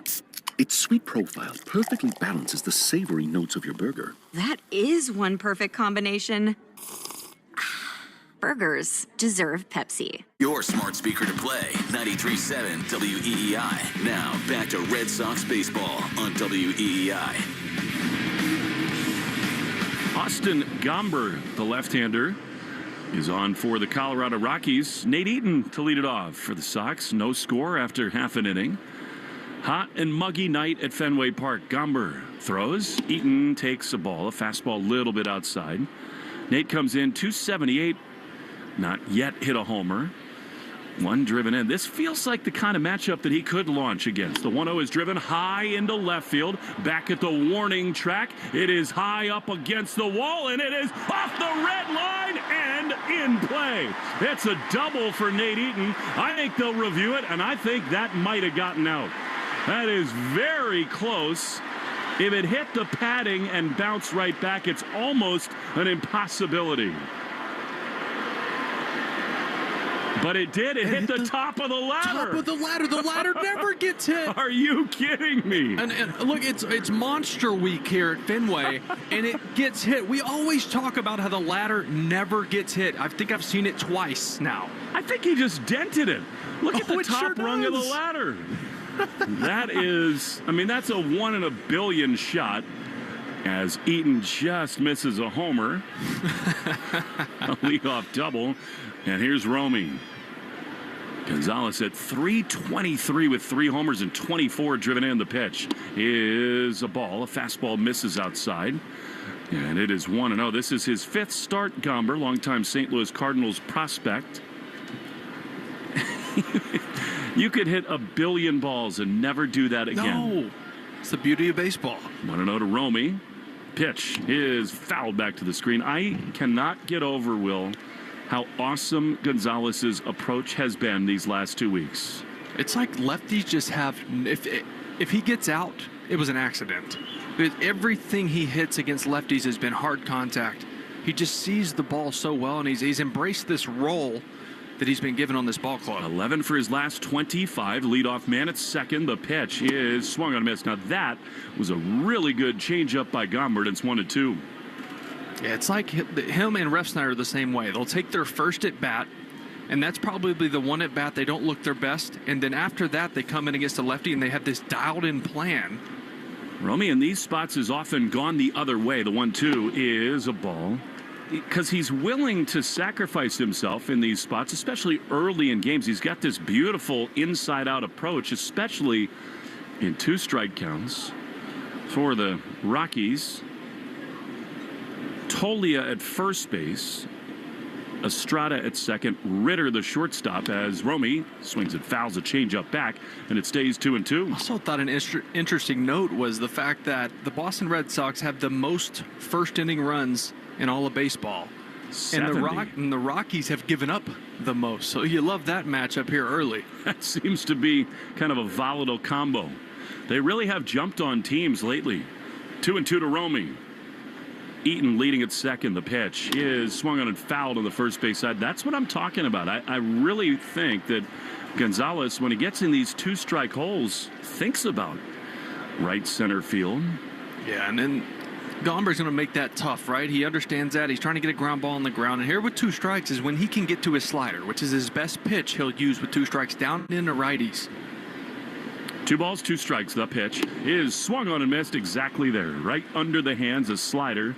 And there's one away. And that pitch will completely counteracts what Romy's trying to do. Yeah, totally. And you know, as a batter, a right-handed batter against a lefty like Gomber, in that situation, no out, runner on second base, he's going to try to pitch you into hitting the ball on the left side with sliders in, fastballs in, even changeups over the middle of the plate just to get you out front. Here's the red-hot Roman Anthony. The pitch to him is swung on a miss. Great slider there.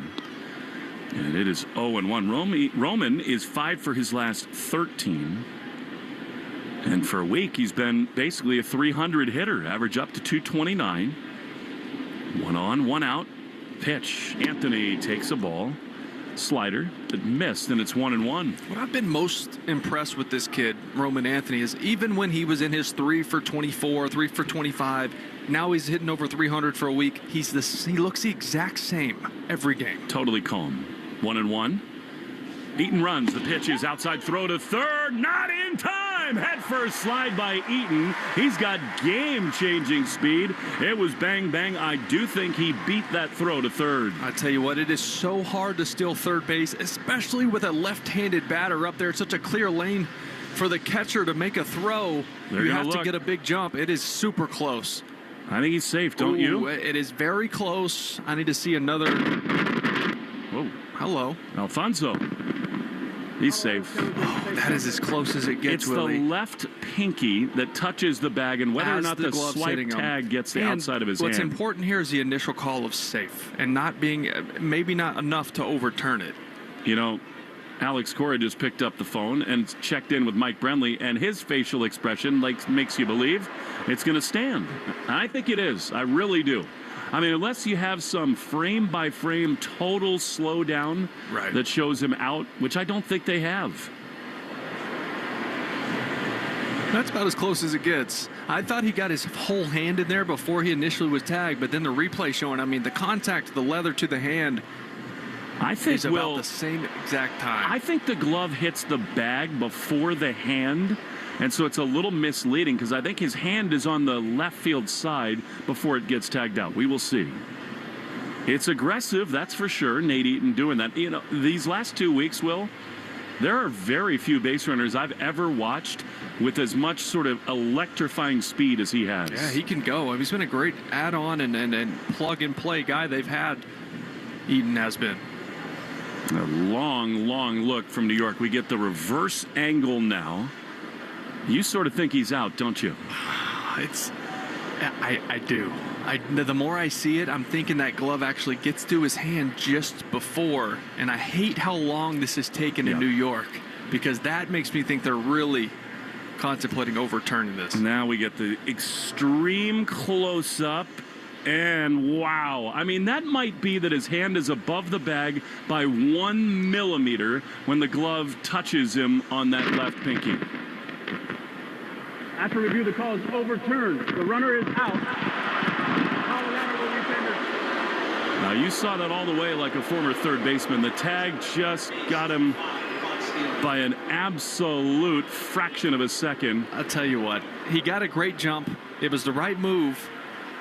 Goodman just literally threw it in the perfect spot where the third baseman, McMahon, didn't have to do much other than catch the ball, and it ran right into the hand. 1-2 to Roman. Here's the pitch, and it is swung on and missed. A curveball, and the inning is over. Hey, you don't mind the aggression at all. We go to the second inning. No score. Sox and Rocks on the Shaws and Star Market. WEEI Red Sox Radio Network. I'm Natalie Morales of 48 Hours. So much of our reporting focuses on the stories of victims who didn't survive. But what about those who lived to tell? I survived a violent home invasion. There's no earthly reason why I'm alive. From 48 Hours, this is It Could Have Been Me. It makes you grateful for everything you have, you know. You can follow and listen to It Could Have Been Me on Tuesdays in the 48 Hours podcast feed on the free Odyssey app or wherever you get your podcasts.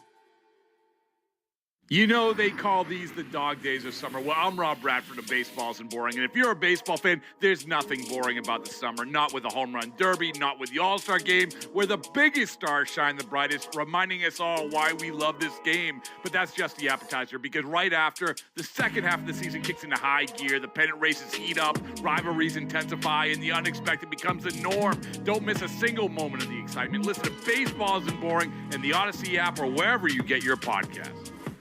Morning decisions. A creamy mocha frappuccino drink? A sweet vanilla? Maybe a smooth caramel or that white chocolate mocha. Whichever you choose, delicious coffee awaits. Start your day with bottled Starbucks Frappuccino drinks. Pick up a bottle near you wherever you buy your groceries.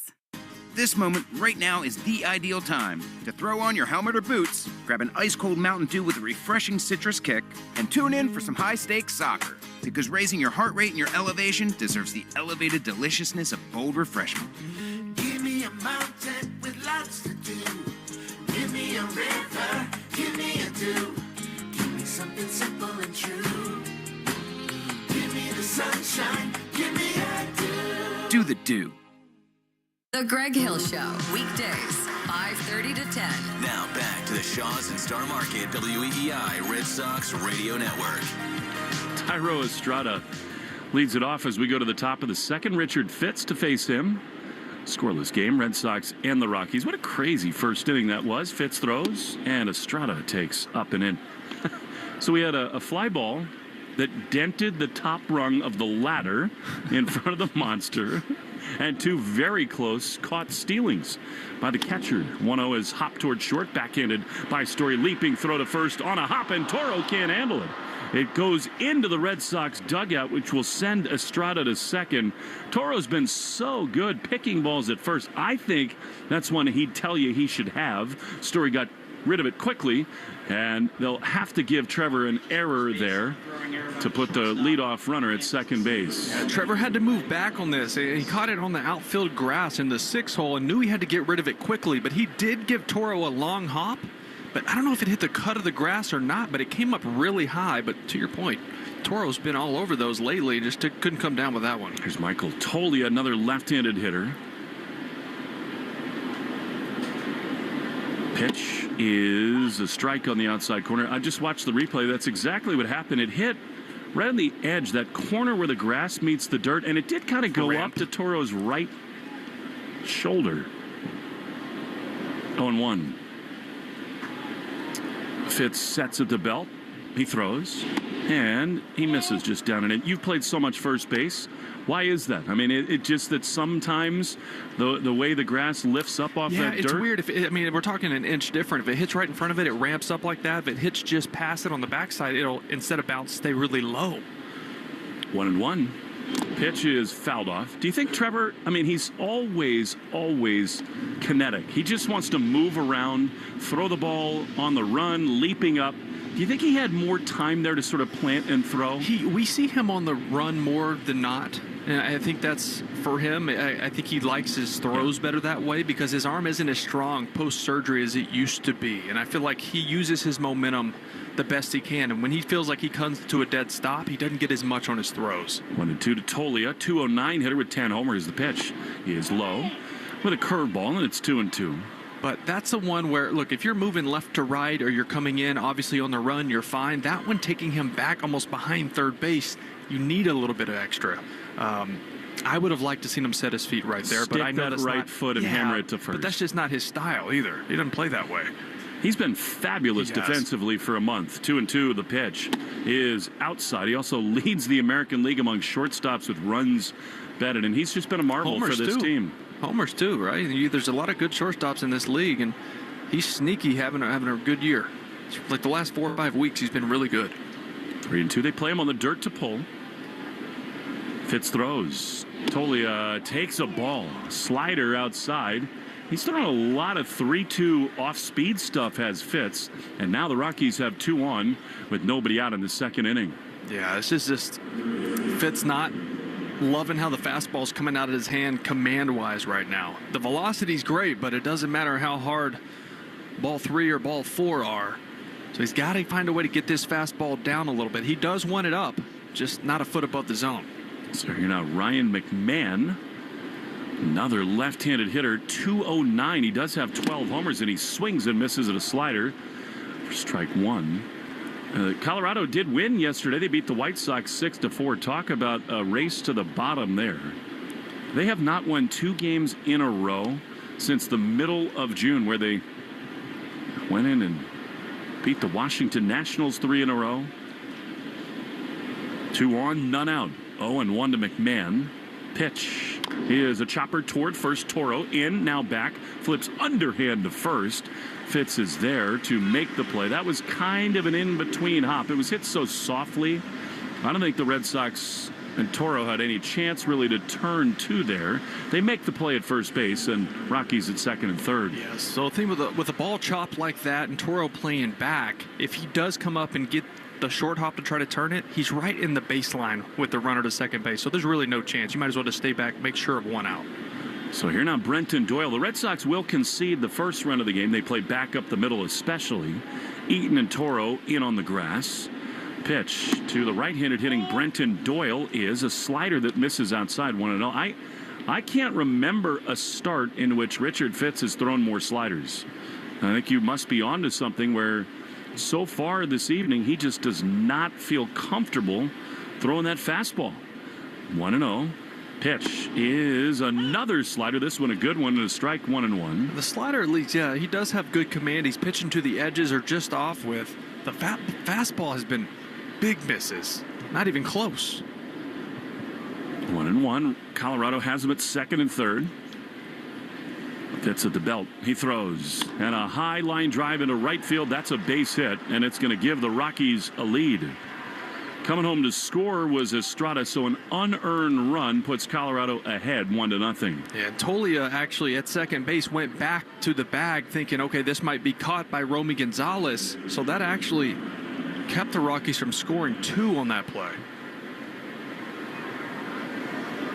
So now they're thinking about a crooked number as Yanquiel Fernandez, yet another left-handed hitter, comes up here to face Richard Fitz. He's thrown 27 pitches, still only 1 out in the second inning. Shifted double play depth for the Red Sox for this left-handed bat who takes a fastball. That's much, much better from Fitz. 97 on the corner, and it's 0-1. Is that a hard read on that line drive to your left at second base? You need to know where he is before the pitch, right? Because these guys move around in the infield so much. Sometimes just your eyes tell you that's at second base and you automatically freeze, but he was playing up the middle and no chance to make that play. In other words, he just needs to log that away before the ball's put in play. Totally. 0-1, 1-0 Colorado. Cedon very deep and straight away in center field. Pitch is a foul on the third base side. Obviously, right here, Fitz is thinking one thing, and that is strikeout. Punch out city. Yeah, he's late on that fastball right there. That was 97 off the fist.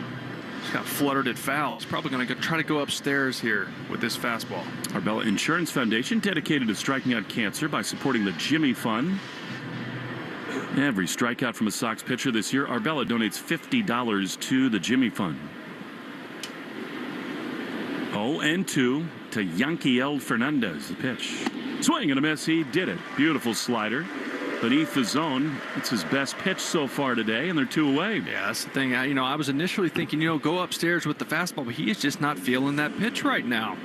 Right? So he goes to that slider down and in right at the back foot. That actually had a ton of break down below the zone. That was a nice one. By the way, nothing says Boston like Dropkick Murphy's night at Fenway. Friday, July 11th. Boys are back, and fans who grab special offers score an exclusive Dropkick Murphy's Bagpiper bobblehead. Here's the pitch, and it is high in the air down the right field line. Toward the chalk, coming in, Abreu overcomes Romy, and he makes a basket catch, running in front of the tarp to get Fitz out of a big-time jam. More on the Dropkick Murphys when we return. 1-0 after an inning and a half at Fenway on the Shaws and Star Market, WEEI, Red Sox Radio Network. On my podcast, Aspire with Emma Greed, we share the keys to succeed in business and in life. Listen to and follow Aspire with Emma Greed, an Odyssey podcast, wherever you get your podcasts. Morning decisions. A creamy mocha frappuccino drink? A sweet vanilla? Maybe a smooth caramel or that white chocolate mocha. Whichever you choose, delicious coffee awaits. Start your day with bottled Starbucks Frappuccino drinks. Pick up a bottle near you wherever you buy your groceries. The Riverhead Building Supply decking sale is back, July 14 through 28th. Save on TimberTech and AZEK decking, plus railing and hidden fasteners. Shop in-store or online. Visit rbscorp.com for details and start your summer project now. You know they call these the dog days of summer. Well, I'm Rob Bradford of Baseball Isn't Boring, and if you're a baseball fan, there's nothing boring about the summer. Not with the home run derby, not with the All-Star game, where the biggest stars shine the brightest, reminding us all why we love this game. But that's just the appetizer, because right after, the second half of the season kicks into high gear, the pennant races heat up, rivalries intensify, and the unexpected becomes the norm. Don't miss a single moment of the excitement. Listen to Baseball Isn't Boring in the Odyssey app or wherever you get your podcasts. Your burger is served, and this is our finest Pepsi Zero Sugar. Its sweet profile perfectly balances the savory notes of your burger. That is one perfect combination. Burgers deserve Pepsi.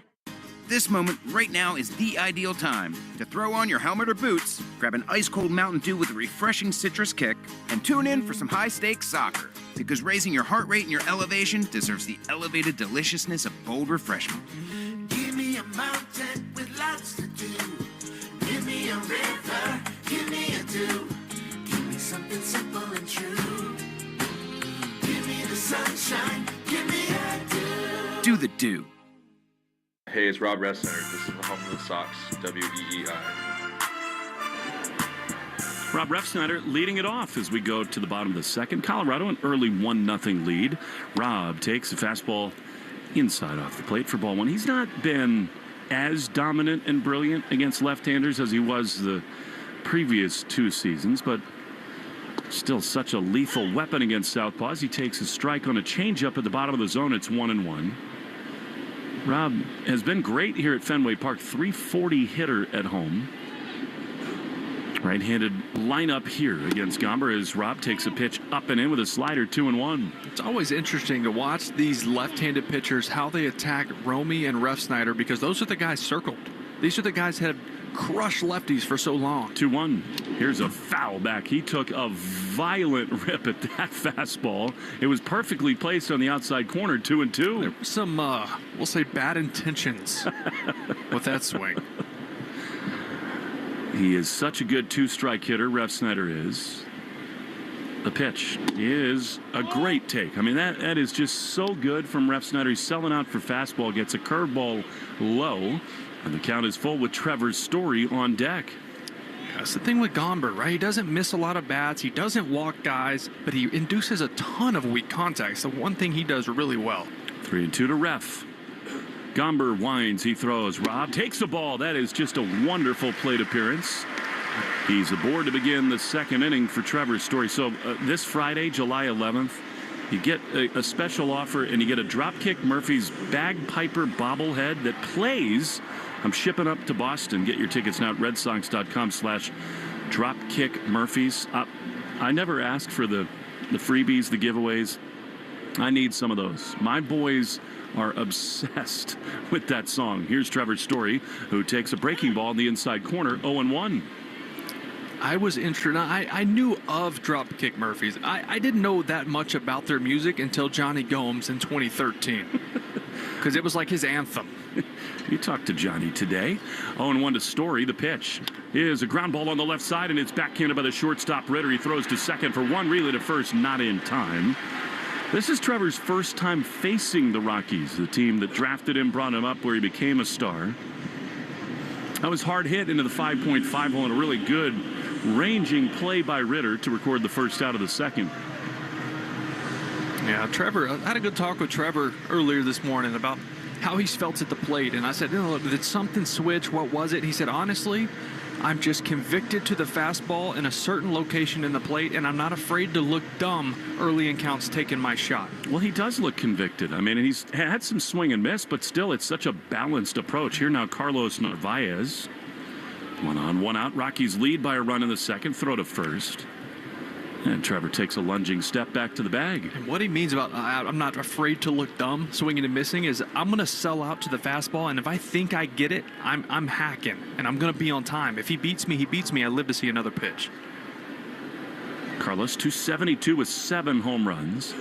Pitch is a high fastball for a ball. And for so much of his struggles in the first month and a half of the season, he was caught in between, and he was trying to do both those things. It's the fastball and the breaking pitch. He's made an adjustment, and he's about the best hitter in the American League right now. 1-0 to Carlos. Here's the pitch, and Narvaez swings and fouls a slider back. It's 1-1. He's been good, and that was my next question was, well, I said, well, in certain spots, if runners in scoring position, late in games, you know a pitcher's going to go to his best pitch in those certain spots. And he goes, yeah, well, I'll pick my spots where I will sit soft. We saw him hit the slider out to center here against the Reds.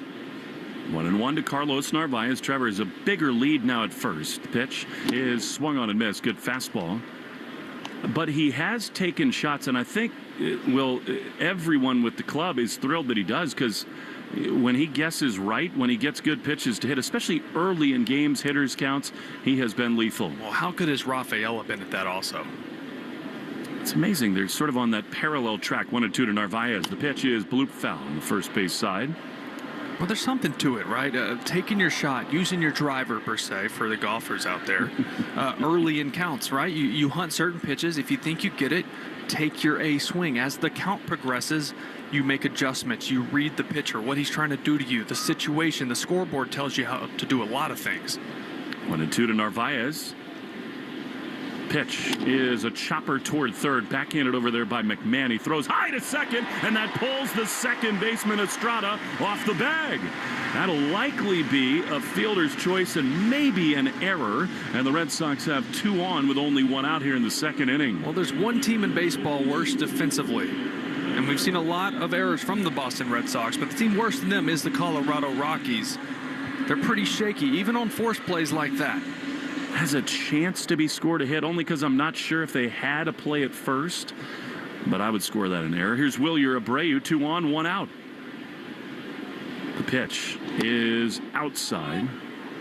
He's the 7th batter, which is brought to you by Jeffrey Glassman Injury Lawyers, Boston's go-to injury attorney for over 30 years. So they do give it an error and a fielder's choice. 1-0. Abreu drives one down the left field line. Trouble if fair. Slicing toward the wall. Fair ball off the green. Story comes home. It's a tie game on a monster double for Wilyer Abreu. No, Wilyer hasn't got a ton of at-bats against lefties this year. He's been starting to get more. Gets the start tonight, and this is it.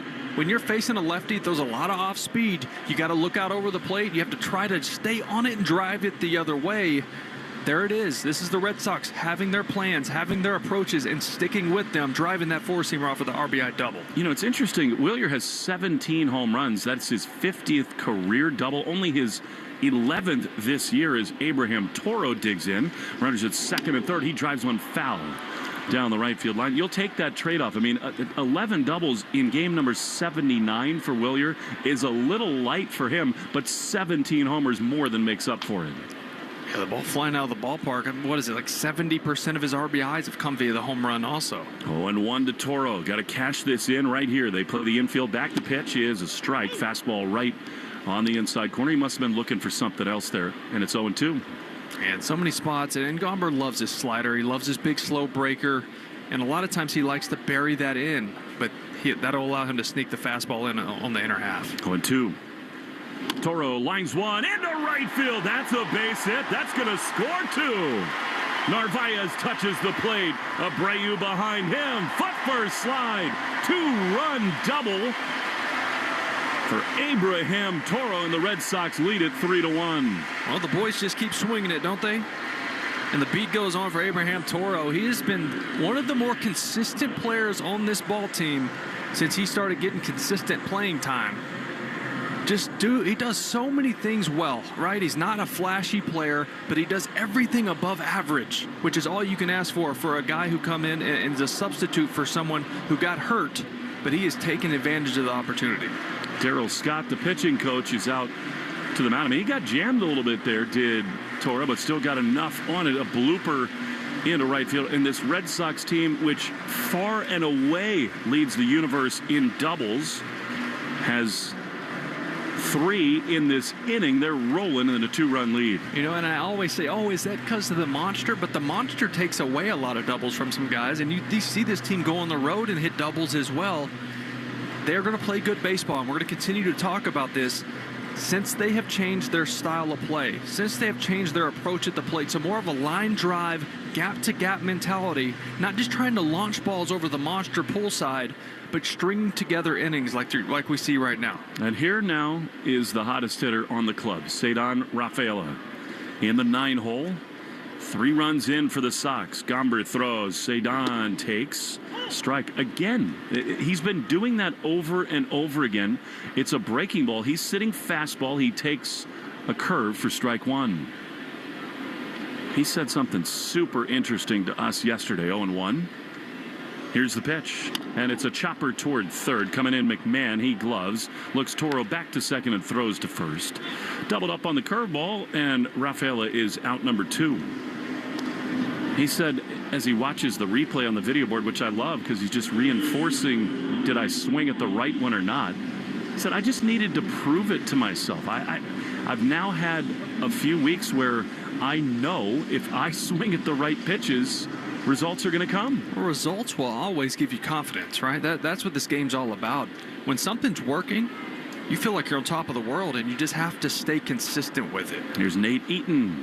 He takes strike on the outside corner. Curveball. He's done a lot of that, Gomber has, in this inning. First pitch curves. Well, this team eats fastballs for lunch. That's what they do, and they go up there searching it. There's no secret about that. So teams are going to start attacking them with off speed. 3-1 Sox. The 0-1 to Eaton is a foul off the end of the bat. Sort of a one-handed follow-through.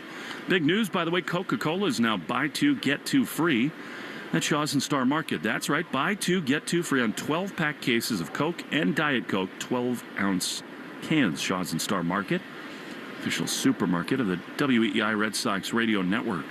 0-2 to Eaton, who doubled off the ladder his first time. Here, he takes another curve down and in, 1-2. By the way, I was watching the replay. Yeah. It was already dented. I was going to say. It was already dented. I mean, that thing is, 113 years old? Imagine if it just fell off the wall. The metal does look pretty colonial out there on the monster. It's been painted over a few times. I really wanted to believe that he dented it. I did. I mean, it hit right on the dent. I hope they never change that. 1 ball, 2 strikes. The thing is, it took a pretty true bounce off the ladder. 1-2 is swung on and missed. He got him with a curveball, and the inning is over. However, the Red Sox cash in an error, and they score 3. 3-1 after 2 at Fenway. Shaw's and Star Market, WEEI Red Sox Radio Network. On my podcast, Aspire with Emma Greed, we share the keys to succeed in business and in life. Listen to and follow Aspire with Emma Greed, an Odyssey podcast, wherever you get your podcasts. You know they call these the dog days of summer. Well, I'm Rob Bradford of Baseball Isn't Boring, and if you're a baseball fan, there's nothing boring about the summer. Not with the home run derby, not with the All-Star game, where the biggest stars shine the brightest, reminding us all why we love this game. But that's just the appetizer, because right after, the second half of the season kicks into high gear, the pennant races heat up, rivalries intensify, and the unexpected becomes the norm. Don't miss a single moment of the excitement. Listen to Baseball Isn't Boring in the Odyssey app or wherever you get your podcasts. This moment right now is the ideal time to throw on your helmet or boots, grab an ice-cold Mountain Dew with a refreshing citrus kick, and tune in for some high-stakes soccer. Because raising your heart rate and your elevation deserves the elevated deliciousness of bold refreshment. Give me a mountain with lots to do. Give me a river, give me a dew. Give me something simple and true. Give me the sunshine, give me a dew. Do the dew. Your burger is served, and this is our finest Pepsi Zero Sugar. Its sweet profile perfectly balances the savory notes of your burger. That is one perfect combination. Burgers deserve Pepsi. Looking for a great return on your savings? Visit a Northern Bank branch to open a 7th-month CD at 4.60% annual percentage yield today. Limited time offer subject to change. $250,000 maximum deposit per account. $500 minimum to earn APY. New money only. Northern Bank member FDIC. We're right back to the Sox on the Shaws and Star Market WEEI Red Sox Radio Network. Tyler Freeman to face Richard Fitz as we go to the top of the third inning. 3-1 Red Sox leading the Colorado Rockies.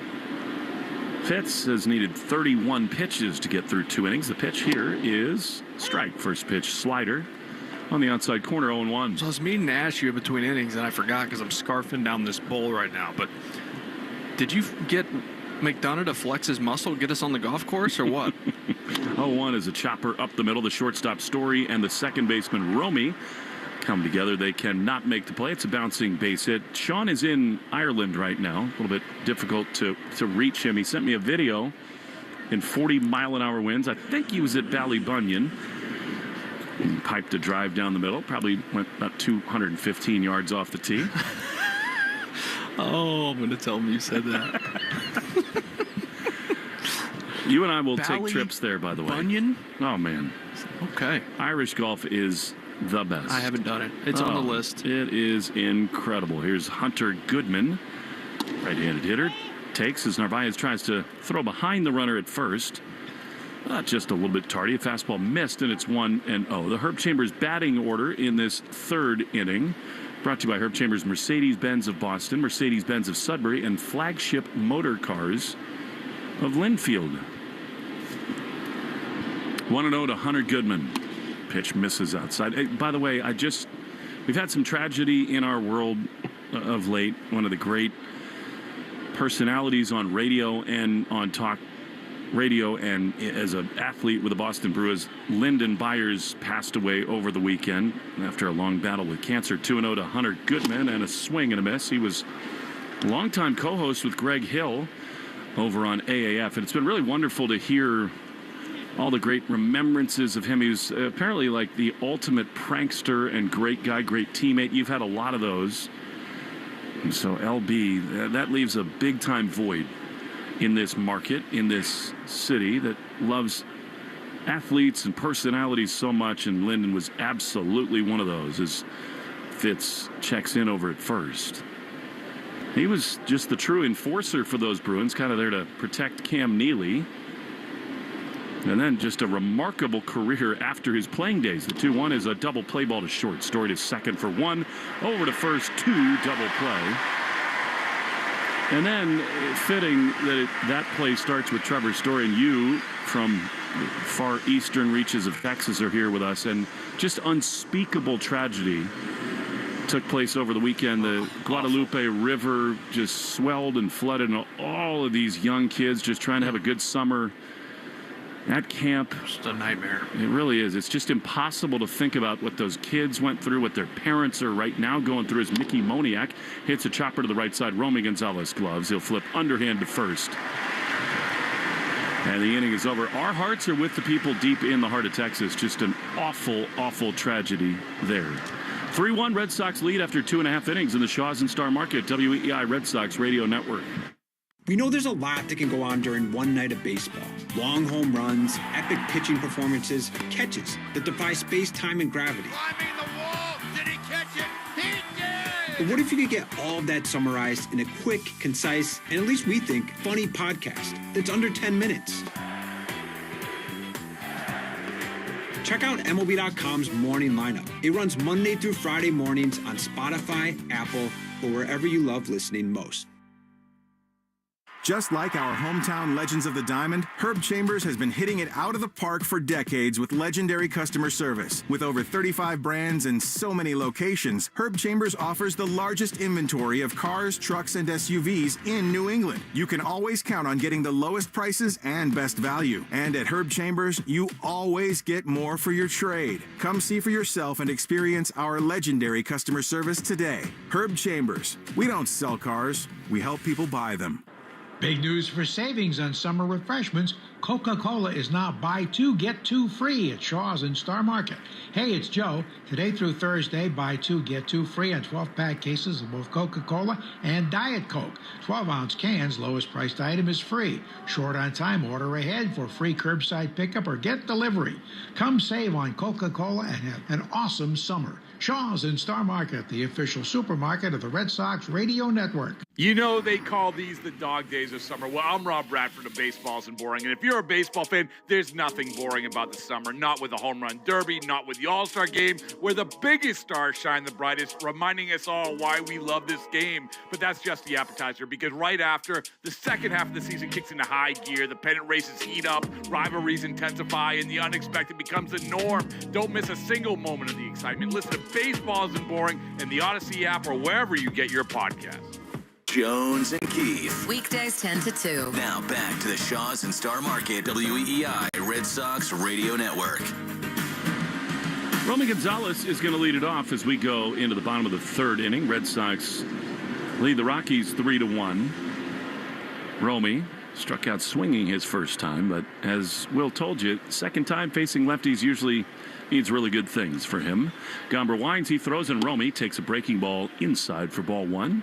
Well, how often do we see with this Red Sox team and the adjustments they make the second, third times through, they pick up little things on pitchers and really start doing damage. 1-0 is swung on and missed. Good changeup. And by the way, there's some discussion around the game, given some of the history with the Red Sox manager, that I think is just absurd. I mean, what they're doing is every bit within the rules. They just see things and act on them. As the 1-1 fastball is swung on and missed, and it's 1-2. Well, there's stories about Cora as a player and as a utility player, a bench guy. That was your job. I lived that, where you're on the bench and you're looking, hey man, his glove looks different on his slider.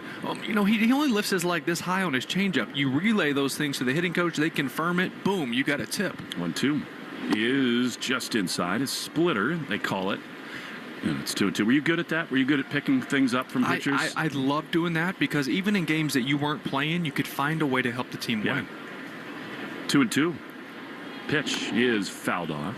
We keep hearing stories from players and from Pete Fatsi and from Alex Cora. I mean, look at the dugout right now on the first base side. Everyone is talking. And you've lived this, Will. The best teams do that. Totally. They communicate and they share. And by the way, they love it, too. It's rare in the big leagues, though, unfortunately. It is. 2-2 is strike three called. Romy was looking for something else there. There was a curveball in the outside corner. And there's one away in the bottom of the third. I do empathize on some level, Will, with the modern game where everything is filled with technology. Guys are looking at iPads, trying to look at pitchers. But I also think it's super important to cut some of that out and sort of regain that human element. Here now, Roman Anthony, who takes a fastball inside ball one. This sounds silly, too. But we forget these people are human beings, and sometimes it matters just for your teammates to show you they care. I watched your bat. I saw this. Let's do this. Here's Roman looking at a fastball outside, 2-0. And it sounds silly because we put these guys on pedestals. They're professional athletes. They're making all this money. They're playing a sport at the highest level. I get it. But at the end of the day, they're human beings. And when my teammate would come to me and I knew they cared about it. 2-0 to Anthony's a strike. It meant something to me, and it would almost make me dig in even more and then be a better teammate myself. Were there times as a young player when the Pedroias and Ortizes would do that, it would mean even more? Totally. 2-1 to Roman is a hard ground ball up the middle into center field, a base hit. Roman stays hot, and he's aboard with one away.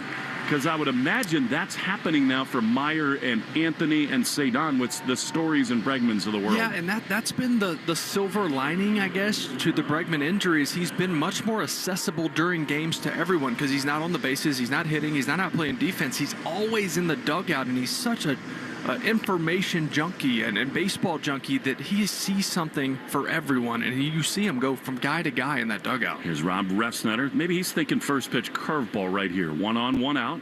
Pitch is drilled high and foul. It was a changeup. I had a feeling Rob was going to be in swing mode after that great patient at bat the first time. He walked, but he was ready to go right there. Yeah, and that swing told me he was looking fastball. It was a changeup pulled middle in, and a lot of times against a guy like this, you see middle in to in, and they pick up that certain spin. You think it's a fastball, but that one got him out front. 3-1 Red Sox in the bottom of the third. Here's the pitch. Rob takes a strike. That's a pretty good combo right there. Changeup and a curveball, and it's 0-2. Yeah, Gomber just does such a good job of mixing speeds, and he's using both sides of the plate right now. He's using up and down with that curveball. He'll show it for a strike like he just did right there to Refsnyder, and then he'll bury the next one well below the zone. 0-2 to Refsnyder. Roman Anthony leading at first. Here's the pitch, and Rob takes a ball outside. You know, we saw it in D.C. this weekend, and it's happened again here today. Bad defense just spirals things for these clubs. Red Sox have been victim of that. I mean, Gomber was sort of cruising along, but the error changed everything. 1-2 pitch to Rob is fouled back to the screen. Curveball again. That was one to hit, wasn't it? Yeah, that was a hanger, and Rob was all over that. Just fouled it back. It just never really came down. It just spun at the top of the zone and stayed up. Well, before that pitch, you made the curveball motion. You were thinking along with Rob. 1-2. One down, Roman at first. Here's the pitch. Refsnyder swings and misses. Fastball fouled into the mitt. So they're 2 down. We take 10 seconds for station ID in the Shaws and Star Market, WEEI Red Sox Radio Network. From the WEEI studios, 93.7 WEEI FM and HD1, Lawrence, Boston. Always live on the free Odyssey app. Will Fleming, Will Middlebrooks. On a hot and muggy Monday night at Fenway Park. 3-1 Red Sox lead the Rockies. Here's Trevor Story. Pitch to him is a fastball on the inside corner. He grounded out hard to short. Did Trevor his first time. But just on an unbelievable run. 15 for his last 33 over an 8-game hitting streak. 0-1. Pitch is a check swing. He did a good job holding up there on a curveball, and it's 1-1. Yeah, I'm just looking at his last month. So going back to June 7th, 26 games, he's hitting .340, 7 homers, 7 doubles, 27 RBIs. And been playing great defense on top of that. He's just been phenomenal. 1-1. Here's the pitch. Here's a hard ground ball on the left side to the third baseman McMahon. He goes the long way to first in time. Trevor and the Red Sox are gone. We'll get you caught up on the Subaru New England scoreboard when we return. Make it a Subaru summer in a brand new Subaru with symmetrical all-wheel drive. 3-1 Sox after 3 on the Shaws and Star Market, WEEI Red Sox Radio Network. Hey there, I'm Kendra Adachi, and my show, The Lazy Genius Podcast, helps you be a genius about the things that matter and lazy about the things that don't, and you get to decide what matters. I'm not here to tell you what to do. I'm here to give you a new way to see. Episodes of the Lazy Genius Podcast are full of compassionate time management tips and permission slips to do what makes sense for you. New episodes drop every Monday. Follow and listen to the Lazy Genius Podcast on the free Odyssey app or wherever you get your podcasts. This moment right now is the ideal time to throw on your helmet or boots, grab an ice-cold Mountain Dew with a refreshing citrus kick, and tune in for some high-stakes soccer. Because raising your heart rate and your elevation deserves the elevated deliciousness of bold refreshment. Give me a mountain with lots to do. Give me a river, give me a dew. Give me something simple and true. Give me the sunshine, give me a dew. Do the dew. You know they call these the dog days of summer. Well, I'm Rob Bradford of Baseball Isn't Boring. And if you're a baseball fan, there's nothing boring about the summer. Not with the home run derby, not with the All-Star game, where the biggest stars shine the brightest, reminding us all why we love this game. But that's just the appetizer, because right after, the second half of the season kicks into high gear, the pennant races heat up, rivalries intensify, and the unexpected becomes the norm. Don't miss a single moment of the excitement. Listen to Baseball Isn't Boring in the Odyssey app or wherever you get your podcasts. Want to listen to WEEI on the go? Just download the Odyssey app. Now, back to Red Sox baseball on WEEI.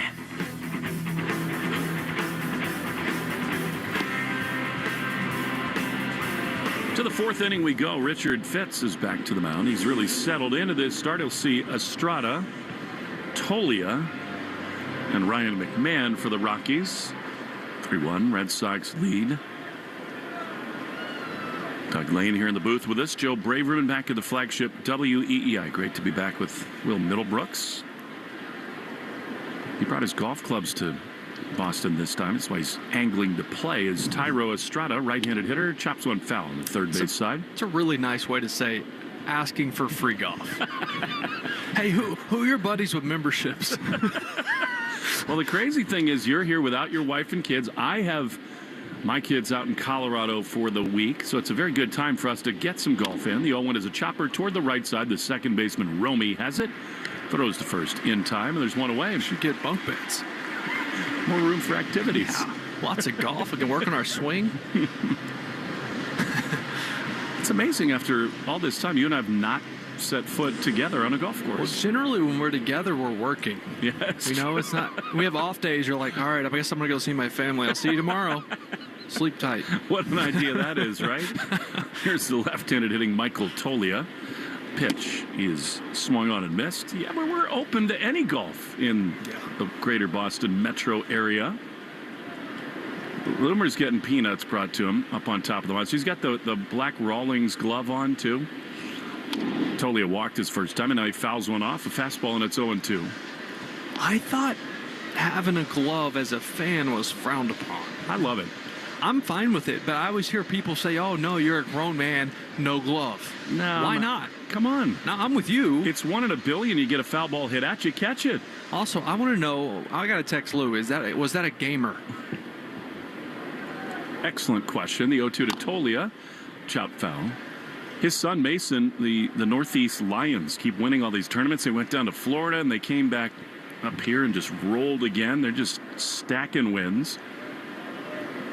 Lou was a very good glove man in his major league career. The thing does look broken in. Here's the 0-2.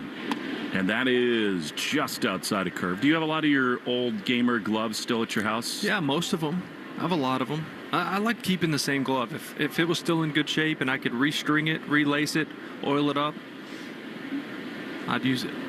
1-2. That is a little low. I'm sure it just, in a way, didn't it feel like an old friend where you just knew how it would react? Yeah, you know, Dustin Pedroia, of course, has one of my favorite lines. He used the same glove for like 4 or 5 years in a row, and he called it the housefly because he couldn't get rid of it. 2-2.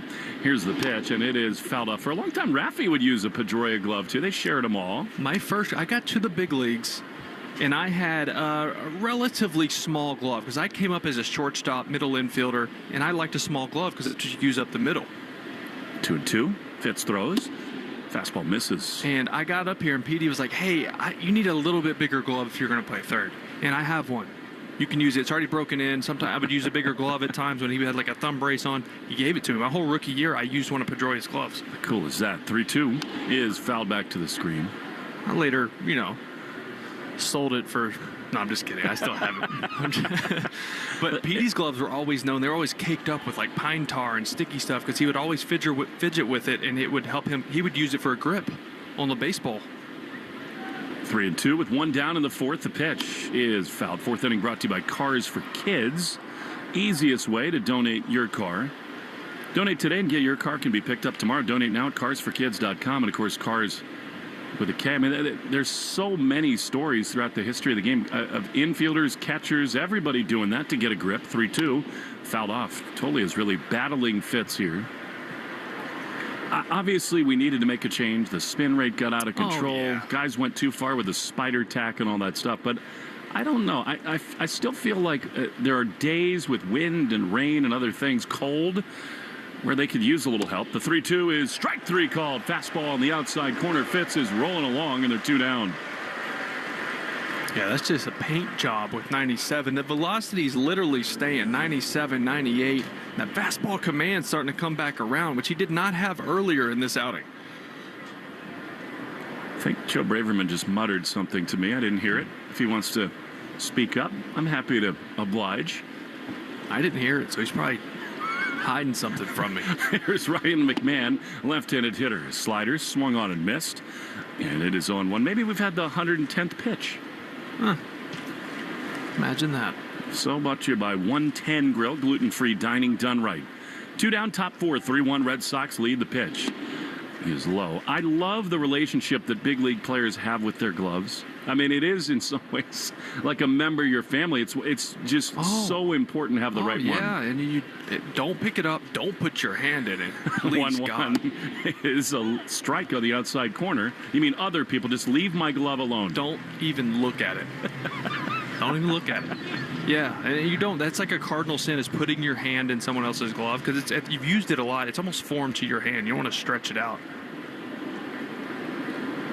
Always a problem. 1-2. Fitz winds, he throws, and a swing and a foul into the mid. Back-to-back punch-outs for Richard Fitz. Rolling along here. 3.5 innings in the books. 3-1 Red Sox lead the Rockies on the Shaws and Star Market. WEI Red Sox Radio Network. I'm Emma Greed, and I'm the host of the Aspire podcast, a show where I talk to the world's most brilliant minds about building the life of your dreams. Listen to and follow Aspire with Emma Greed, an Odyssey podcast, available now wherever you get your podcasts. The South Coast Health Heart and Vascular Program is nationally recognized year after year for providing world-class care. Our heart and vascular team goes above and beyond to deliver the best clinical care and most compassionate service. You receive the time, attention, and communication you need to feel most comfortable, because at South Coast Health, you are what matters most. We are South Coast Health Heart and Vascular. Visit southcoast.org/heart to learn more. You know they call these the dog days of summer. Well, I'm Rob Bradford of Baseball Isn't Boring, and if you're a baseball fan, there's nothing boring about the summer. Not with the home run derby, not with the All-Star game, where the biggest stars shine the brightest, reminding us all why we love this game. But that's just the appetizer, because right after, the second half of the season kicks into high gear, the pennant races heat up, rivalries intensify, and the unexpected becomes the norm. Don't miss a single moment of the excitement. Listen to Baseball Isn't Boring and the Odyssey app or wherever you get your podcasts. This moment right now is the ideal time to throw on your helmet or boots, grab an ice-cold Mountain Dew with a refreshing citrus kick, and tune in for some high-stakes soccer. Because raising your heart rate and your elevation deserves the elevated deliciousness of bold refreshment. Give me a mountain with lots to do. Give me a river, give me a dew. Give me something simple and true. Give me the sunshine, give me a dew. Do the dew. Hart, Fitzy, and Johnson. Weekdays 2 to 6. Now back to the Shaws and Star Market, WEEI Red Sox Radio Network. Carlos Narvaez to lead it off as we go to the bottom of the fourth inning. 3-1 Red Sox, looking for a little padding to the lead. Carlos grounded out his first time. Carlos tied for the American League rookie lead with 17 doubles. 271 hitter. The pitch is strike. Slider on the inside corner. The third inning was brought to you by Citgo, club you'll want to get into. Club Citgo. Download the Club Citgo app now and instantly save 23 cents a gallon in your first fill-up as Narvaez swings and misses. And a slider, and it's 0-2. Mikey Lowell is up on the monster. What a great player. What a great human. Yeah, he is. I love that guy. Does a great job on MLB Network also. I mean, a great right-handed bat for this ballpark. Here is Narvaez looking at a curveball down and in 1-2. Think about the third baseman the Red Sox have had. I mean, he was phenomenal over there. Present company excluded. I mean, Beltre, it's just a remarkable lineage. The 1-2 is a curveball that's low, 2-2. Just think of those teams, the middles of those orders that were just, I mean, they were scary. Poppy, Mikey Lowell. Did they cross with Manning? Did he cross with Manning a year or two? Here's a hard ground ball on the left side, backhanded by McMahon. Long throw to first, and it's just in time to get Carlos Narvaez. They did, and the crazy thing about that too, Will, is the Red Sox won all those World Series across the 15-year span where they won 4 rings, and a lot of people do believe that the 2003 Sox were the best offense they've ever had. Yeah, that was the Red Sox team I fell in love with. I was a big Trot Nixon guy. Here's Wilyer Abreu. He pops it up on the left side of the infield. Just inside the third base bag. McMahon is there to make the play. The fourth inning bell is brought to you by the Hackman Wealth Partners, Boston's premier retirement planning specialist with 4 offices around Boston. How about this lineup in 2003? Veritek Millar, Todd Walker, Nomar, Bill Miller, Manny, Johnny Damon, Trot Nixon, and David Ortiz. Okay, as Toro takes a slider outside for ball 1. Power mixed with just like grinder baseball players. 1-0 is a strike on the inside corner. So what a great combo that was. Oh. By the way, I didn't get a chance to say this a second ago. I'm looking at it right in front of me. Williers double off the monster. Yep. Home run in one place. Bet you can guess where. 1-1 is a foul. Change up on the third base side, and it's 1-2. Would that be Houston? Oh, Yankee Stadium. Really? I thought Houston as well, but because the wall is higher, I guess they're saying it would have hit the wall. Toro doubled in a run his first time, too, actually. He grounds this one foul on the third base side. It's amazing. Once the Red Sox lost Bregman and Casas, Rafi refused to play either of those positions. What a job that Abraham Toro and Romy Gonzalez have done filling in. They sure have. And that, 1-2. Toro takes the ball, curveball, and it's 2-2. When you start looking forward, to the end of this month and prioritizing moves for this ball club, I think a starting pitcher is the most important for me. Me too. I would say a bullpen arm, and then I would say a bat. I think arms are most important. I'm okay with the Toro and Romy platoon at first base. Well, I think the brass for the Red Sox completely agree with you. They are going to go after starting pitching. The 2-2 is a chopper towards short. Ritter has got it, throws to first in time, and the inning is over. The pitchers have sort of settled in here through 4. 3-1 Red Sox lead on the Shaws and Star Market. WEEI Red Sox Radio Network. I'm Emma Greed, and I'm the host of the Aspire podcast, a show where I talk to the world's most brilliant minds about building the life of your dreams. Listen to and follow Aspire with Emma Greed, an Odyssey podcast, available now wherever you get your podcasts. Your burger is served, and this is our finest Pepsi Zero Sugar. Its sweet profile perfectly balances the savory notes of your burger. That is one perfect combination. Burgers deserve Pepsi. Whether you're headed to Fenway, the beach, the mountains, or just cruising around Boston, it's always better in a Ford SUV.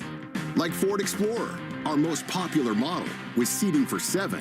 And check out Ford Bronco and Bronco Sport, both equipped with GOAT modes to handle any kind of terrain you run into. Check out our whole family of award-winning SUVs at your New England Ford dealers. Proud partner of the Boston Red Sox. Running our small family business, 3 Farm Daughters in North Dakota, isn't easy. We get a lot of help from Amazon. They don't make our homegrown pastas, but they do handle all of our shipping and logistics, which makes a big difference. Learn more about how Amazon supports small businesses at aboutamazon.com. Hey, not to be dramatic, but you should smell this. It smells so good. Whoa, that's quite the reaction to mixing and matching Gain scents. Let's hear another from Ashley, who mixed Gain products and went... I'm so excited. Yes, you are.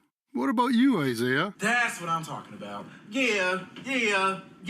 Yeah, and Emily summed it up like so. It is just chef's kiss. Couldn't have said it better myself. Mix, match, more happy with Gain. You're listening to live play-by-play action of the Boston Red Sox on the Shaws and Star Market WEEI Red Sox Radio Network.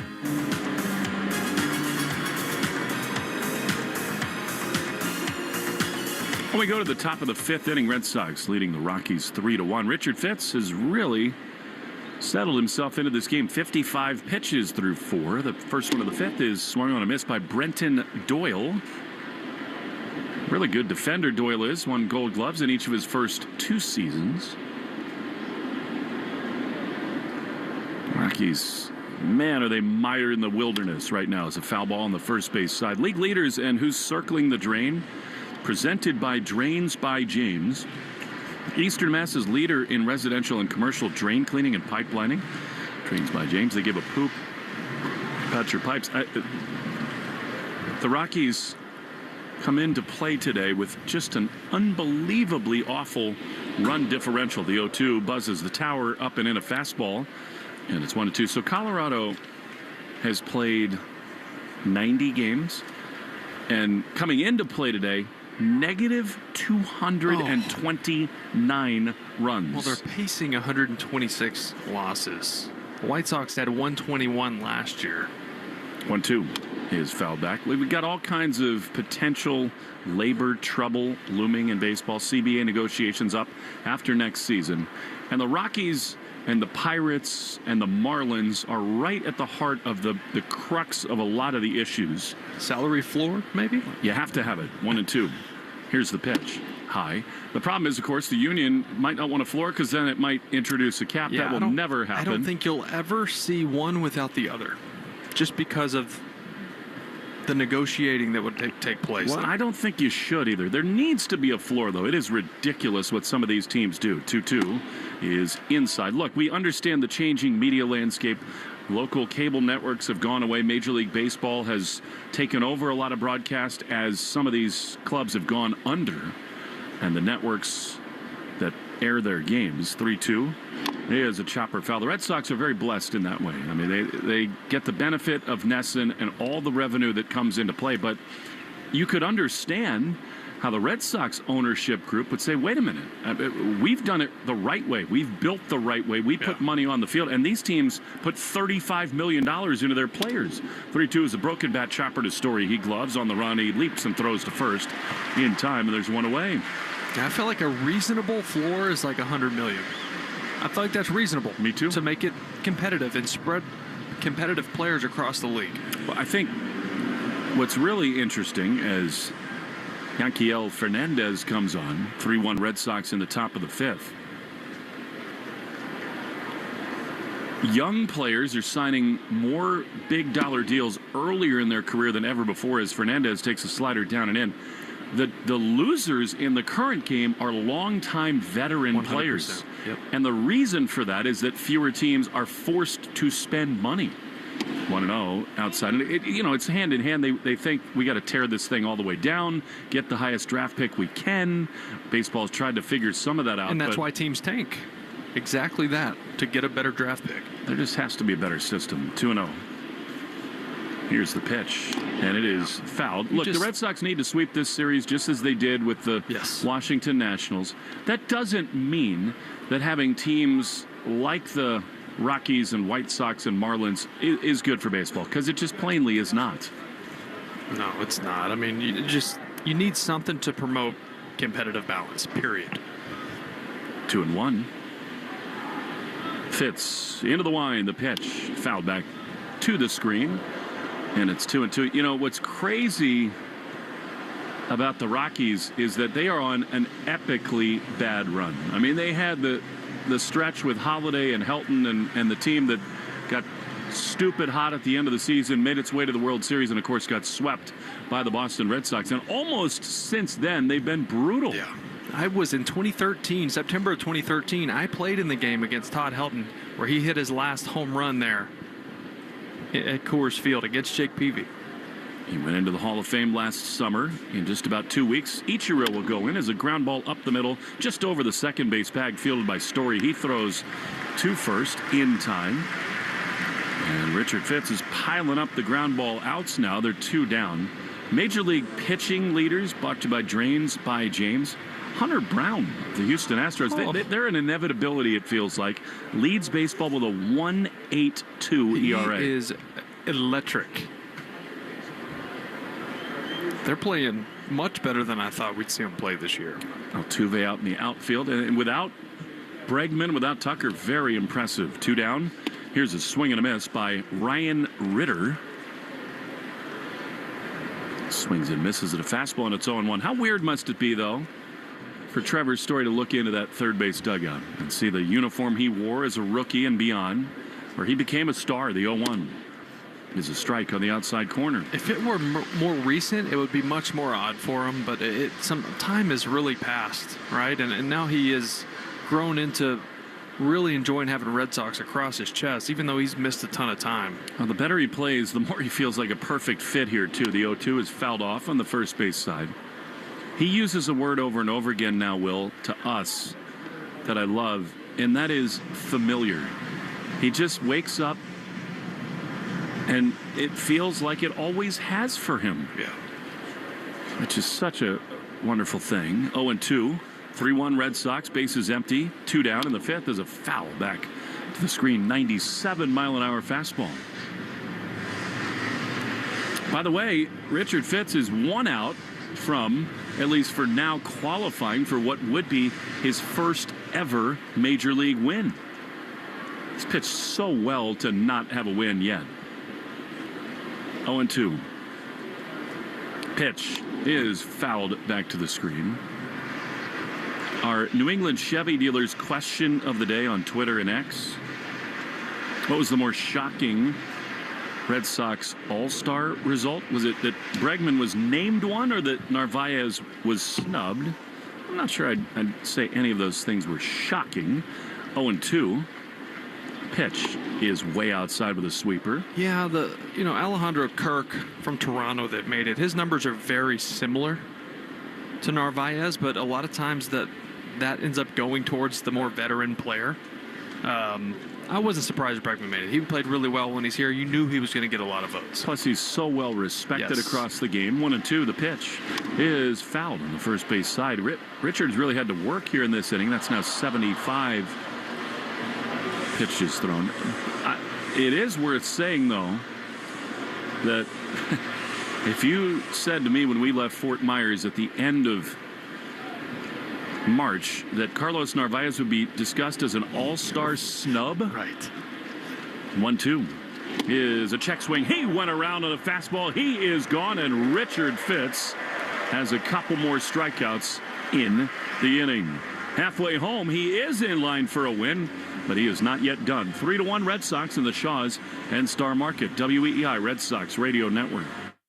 On my podcast, Aspire with Emma Greed, we share the keys to succeed in business and in life. Listen to and follow Aspire with Emma Greed, an Odyssey podcast, wherever you get your podcasts. Gain Super Flings are here to take your laundry to the next level. Talking about Gain Super Flings.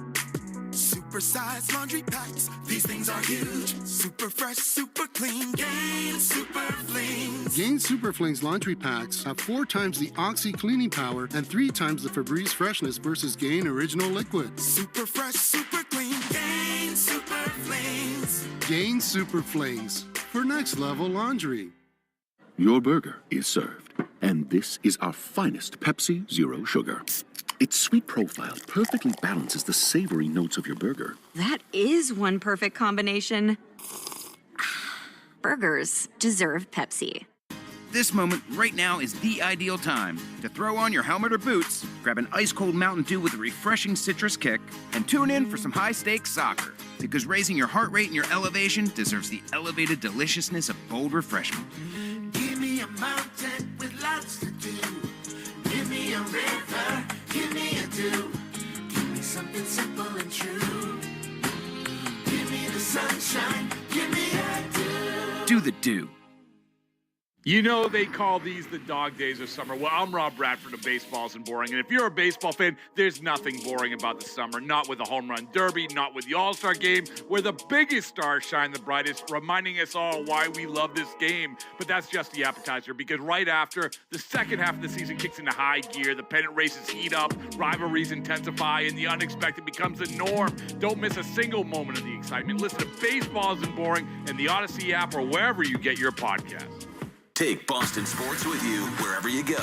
Download the Odyssey app. Now, back to Red Sox baseball on WEEI.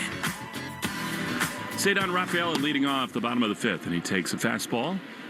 Misses a little bit outside for ball 1. Is that really his fastball at 85 miles an hour? I don't think so. His fastball's harder than that. Cedar takes a changeup.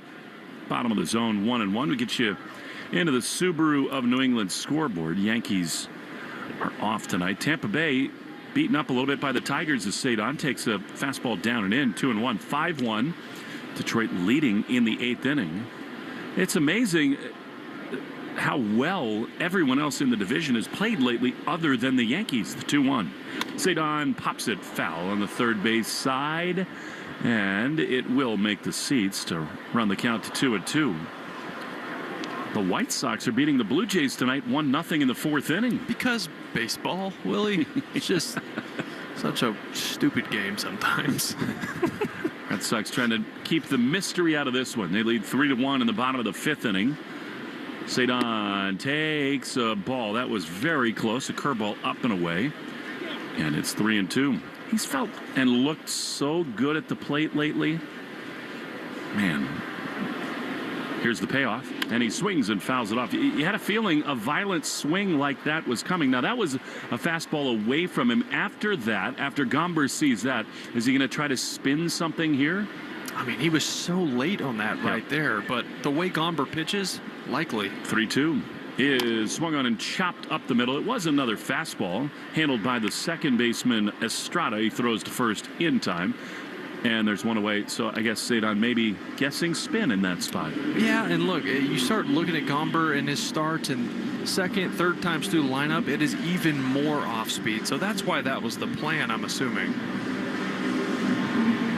The Red Sox have really made a lot of changes in their hitter meetings, more individualized, one-on-one time, and it has certainly paid dividends. Here's Nate Eaton, who takes a fastball that misses high for ball one. Yeah, I like that, because sometimes, you know, you have these group meetings, and it's okay for veteran teams. Eaton drives one high and deep down the left field line. Gone if fair, and just outside the pole. That thing missed by 3-4 feet. You had a feeling all evening long, a great matchup for Eaton, just outside the Fisk pole. And it's 1-1. Wow, close. I mean, he hit that so pure, it wasn't really hooking. You know, it was staying right there. 1-1 is a ball, a changeup. This guy impresses me every single day. Speed, athleticism, pull side power. Good baseball instincts about him. It's been fun to watch. 2-1. Pitch inside. And he's an important part of a club that wants to do big things, where you lose all these guys to injury.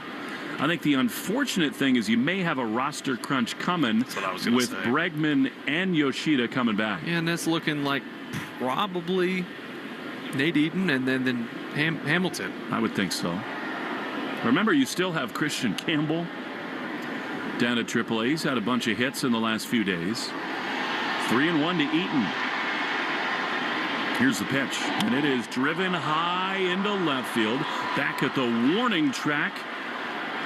Moniak reaches up just in front of the Mason sign and makes the play. Nate just missed that, and they're 2 away. And just to tell you how high he hit this ball, Nate was past second base when Moniak was against the fence making that catch. Well, that's what I'm talking about. He does things on the base paths that you never see. He plays hard, which you love. This is what this team needs. Here now, Romy Gonzalez. 3-1 Red Sox lead in the bottom of the 5th inning. He's twice struck out tonight against this lefty. Here's the pitch, and it's a ball. Fastball low and away, ball one. I think if it were only one guy coming back, I think Nate Eaton has really made a case to hang around. Yeah, and it's something teams look at too when they make those moves are who are the starting pitcher likely going to be for the upcoming few series. 1-0, swing and a miss at a change. Because let's say it is heavy lefty, then maybe you keep a right-handed bat. Likely not the case because you normally don't run into lefties like they have here as of late, where they'll face the 4th straight lefty tomorrow. 1-1 is a high fly ball into left center field, back toward the monster by the Moderna sign, and it is off the green. Romy is flying around second. He's tearing into third. Head first slide. It's a 2-out triple for Romy in this bottom of the 5th.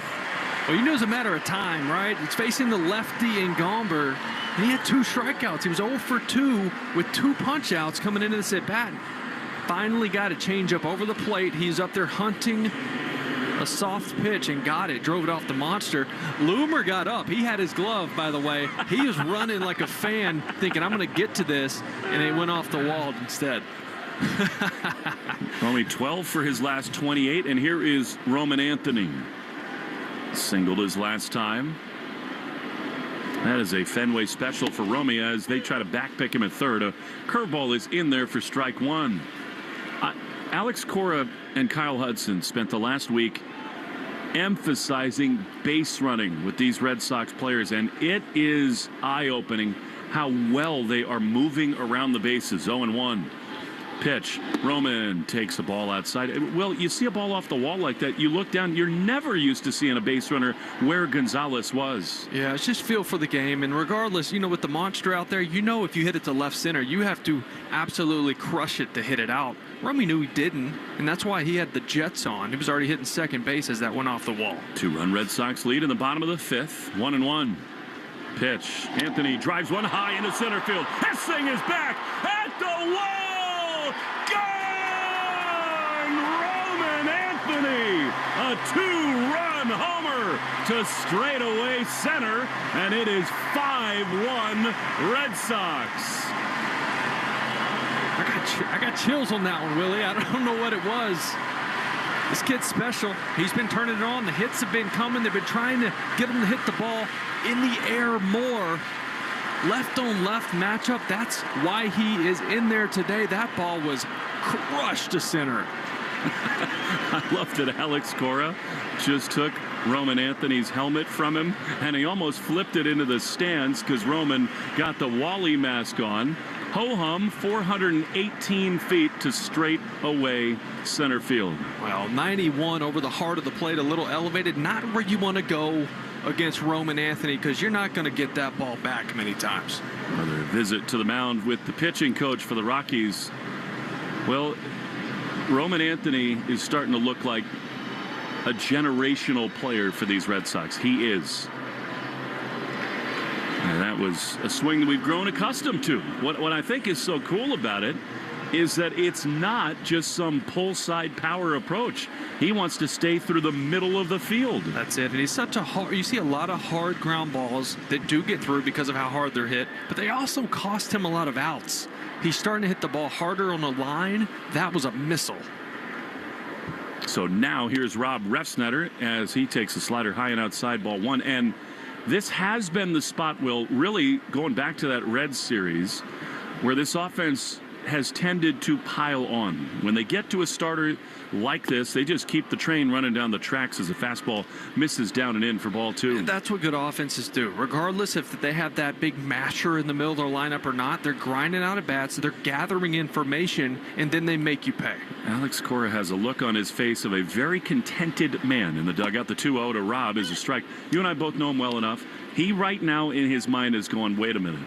Wait a minute. In my young 21-year-old outfielder, this is a guy who is doing things that people his age do not do. As the 2-1 is called a strike, probably shouldn't have been, and it's 2-2. Yeah, it's special. I mean, kids don't get to the big leagues this early and look this comfortable. Well, and look at him right now, by the way, with Marcelo arm around him. 2-2 is high to Refsnyder. And knowing Marcelo, he's right next to him going, dude, that was so cool. How did it look at now Bregman right in between them? And this is a huge, trying to hide a huge smile. 3-2. The pitch to Ref is drilled on a line down the left field line, past the dive of the third baseman, who may have hurt himself. It's extra bases for Refsnyder. No, he holds between first and second. It took a bad carom there instead of sneaking into the left field corner. Rob has a 2-out hit. Well, that's 3 batters in a row and 3 missiles off the bat. And that'll do it for Gomber. Rockies will go to the bullpen. Slow down in action and bullpen change brought to you by Iservay. The Red Sox are rolling once again. A 2-run homer for Anthony, and they're not done yet. Trevor Story will face a new man out of the Rocky bullpen when we return on the Shaws and Star Market WEEI Red Sox Radio Network. During this call to the bullpen, you could sign up for Ford Pass. It's the app that puts your Ford ownership experience right in the palm of your hand.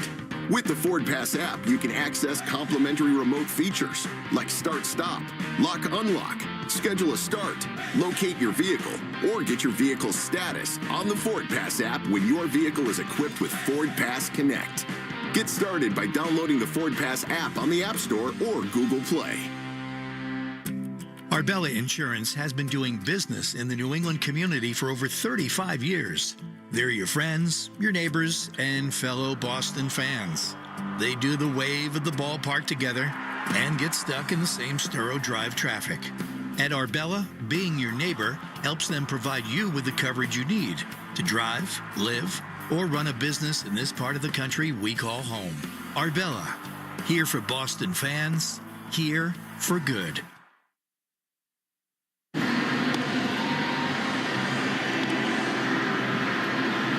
Red Sox have sort of broken this thing open. It is 5-1 as Rockies go to their bullpen with Jimmy Herget.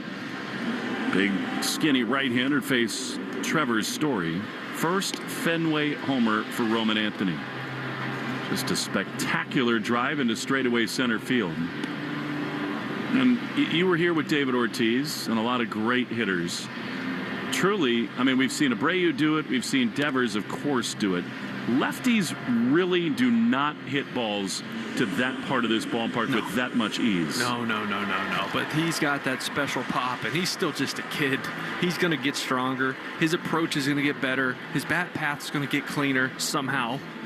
And he's going to get better. And it's just amazing to see how comfortable he is right now at this age, at this point in his career. Got to make you real excited as a Red Sox fan. So here now Trevor Story with 1 on and 2 out. He takes sinking fastball in there for strike 1. Yeah, they called this guy Herget the human glitch. I believe it's Pitching Ninja. I think it's Rob. He calls him the human glitch just because of his action, so herky-jerky and sidearms the ball up there. It is. The 0-1 is swung on and missed. Not an easy matchup for Story, and it's 0-2. No, he's tough on righties. He's got that slider. He throws a ton, curveball. He's like 60% breaking ball.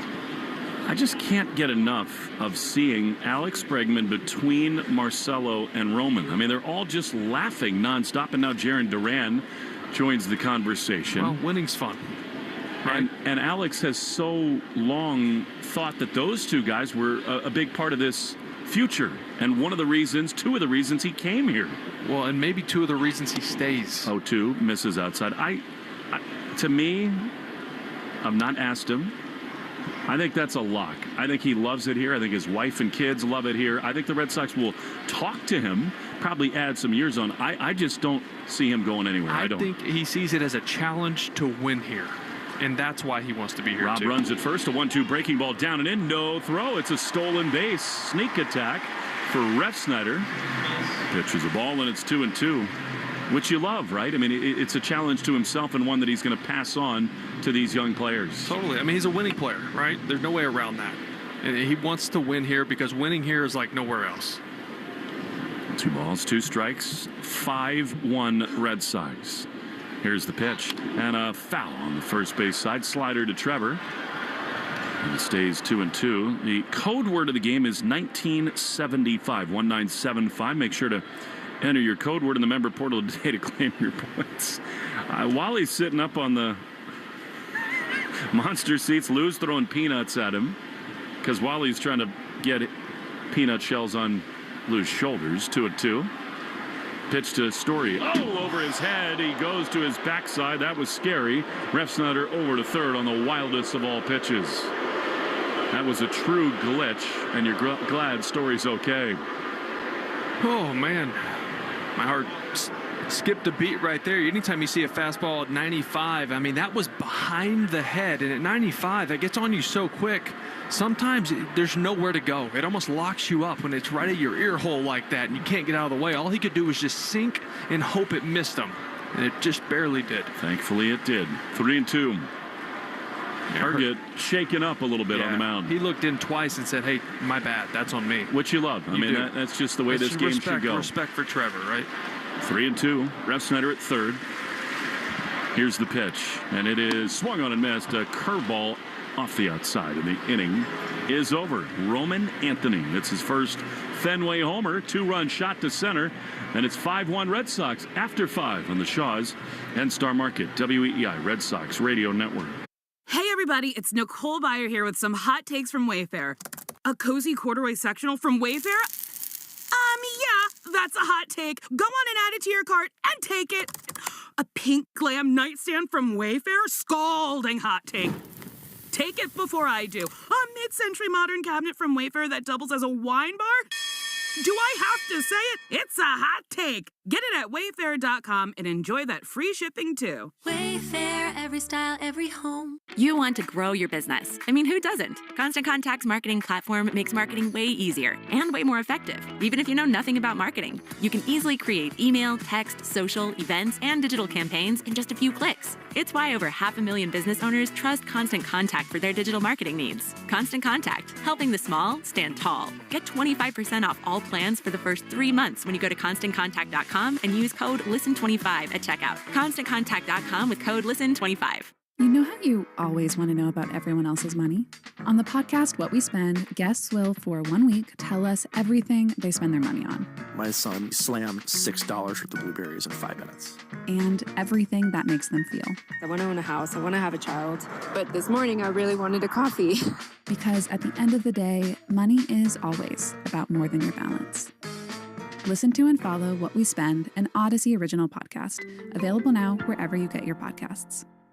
The Christian Arcan Show, weekday afternoons starting at 6. Now back to the Shaw's and Star Market, WEEI Red Sox Radio Network. Want to win free groceries for a year and great prizes like $500 in Shaw's gift cards? Enter the Shaw's and Star Market Grand Slam Summer Sweepstakes. If your hometown team hits a Grand Slam, you could win free groceries for a year.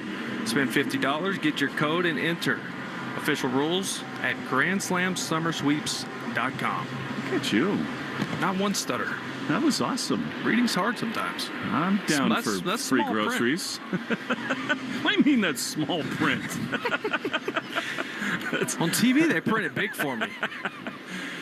Yeah, it's like size 15 in bold, but that's neither here nor there. Tyler Freeman, right-handed hitter against Richard Fitz, who's got a bigger lead. Now he fires a fastball high for ball one. We've been through this. I'm a picture book kind of guy. I was a ball player. Not a rocket scientist. Not true. Here's the 1-0. Here's a swing and a miss at a slider. And it is 1-1. Gomber gone. Rockies into their bullpen with Herget.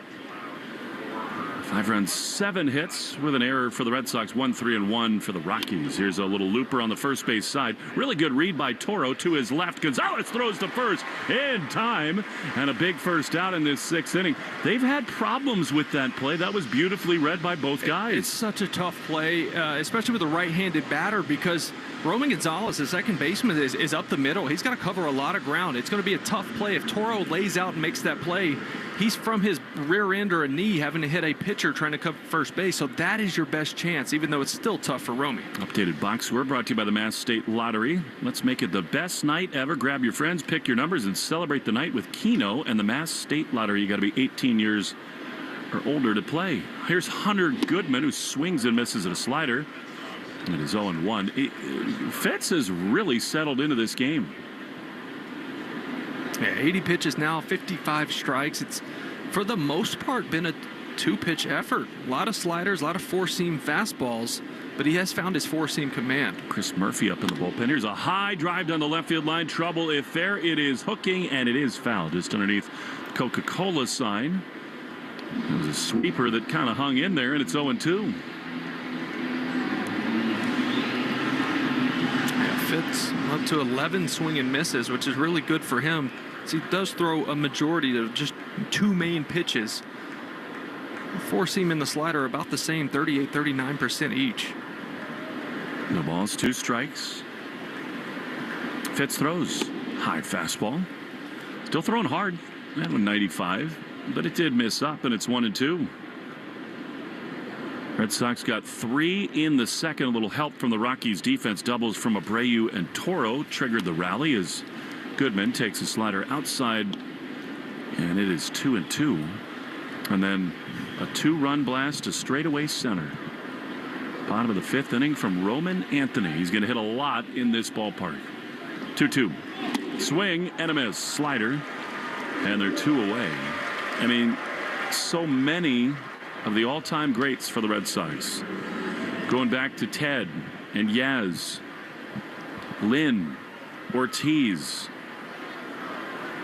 The wall is such a security blanket, and it will and should be for Roman, but he's able to launch to straightaway center field.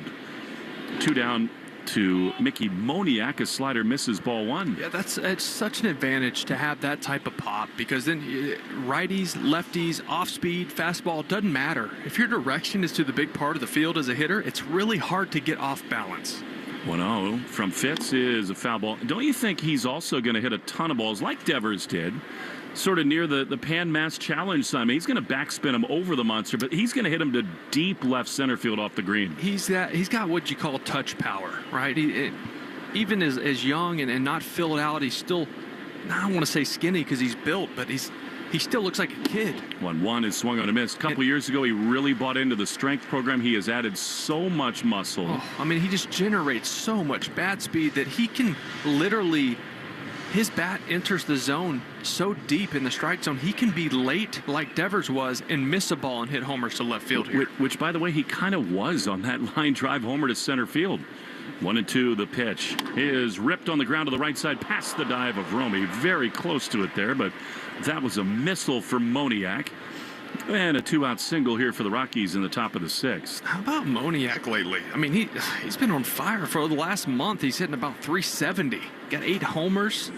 Got to be a guy they're looking at trading. This team's definitely going to get worse after the deadline, I would assume. Oh, they will move almost everybody. Low payroll. They want to get as much back as they can. Marquez, Moniak. I mean, these guys who are producing for them, they're going to be gone. Murphy warming in the bullpen as Tyro Estrada fouls one off. Bullpen report brought to you by Interlock Metal Roofing. Never re-roof again. NewEnglandMetalRoofing.com. Another great night for the Red Sox. They'd won 5 of 6. 5 runs up. You get the feeling they are not done tonight. 0-1 with 2 down, a runner at first. Fitz throws, and a fastball misses low. So what is that, 32 runs over the last, 3.5 games? So you don't need picture books. I mean, I'm not giving you an average per game. I was going to get my calculator out, but go for it. Almost 10 a game, which is amazing. The 1-1 is hard on the ground inside the third base bag. That's going to be extra bases. Moniak rounds second. He heads for third and up to second base with a double is Tyro Estrada. That might be it for Fitz. I mean, they got Chris Murphy up. I think Cora is going to come out and make the move. Yeah, I think so. You are correct. So Fitz, no matter what, he can't lose this game. And in fact, he can only win it with the base runner coming to the plate here with 2 on and 2 out. And you just hope that the Red Sox can do enough here to get him a long overdue first major league win. Nice hand for Fitz coming off the mound.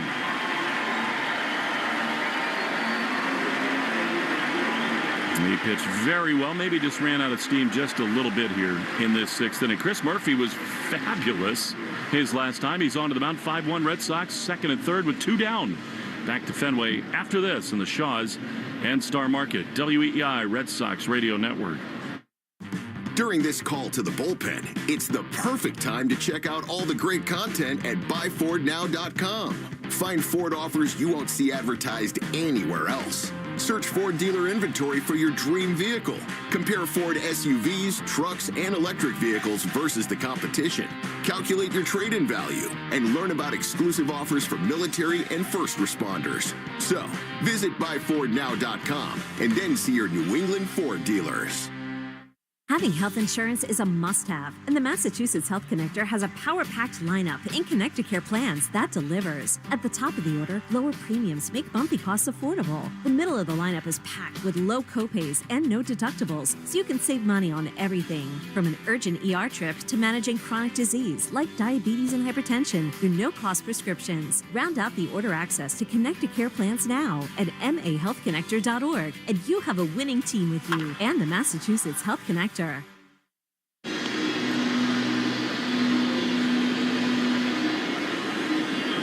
Chris Murphy is on here for the Red Sox, trying to keep them ahead by 4. On a long road back to the big leagues it has been for Chris. Fantastic in his return to the major leagues, and here he is. Second and third and 2 down to face Michael Tolia, who will flip it around and bat from the right side. Red Sox baseball brought to you by your New England Ford dealers. Hurry in for your last chance to get employee pricing for all during the Great American Sales Event. Chris, one of the really well-liked guys in this clubhouse. He fires a first pitch strike on the outside corner. It's so hard to stop looking at Roman Anthony. He's in the dugout now, nonchalant. He's got his right arm around Garrett Crochet. It's Bregman, it's Meyer, it's Crochet. The 0-1 is chopped toward third. It's played in fair ground by Eaton. He tried to tag the runner, misplay, and now they're going to say he was out of the base path. So the inning will end here. That is a real break for the Red Sox. Eaton had no reason at all to even think about that. You can't challenge that. It's ruled there by the third base umpire, Tom Hanahan, that the runner Estrada abandoned the base path, and now they're going to come together to talk this over. Even if that is the case, I believe the run still scores on that. It was before that happened if he touched the plate. Well, that's a real borderline decision as to whether or not he abandoned it. It's not a forced play, and so they're going to talk this thing over. I don't think they have any way to definitively say. No, I mean, one guy makes that call, right? You know, that's the guy standing right there in front of you.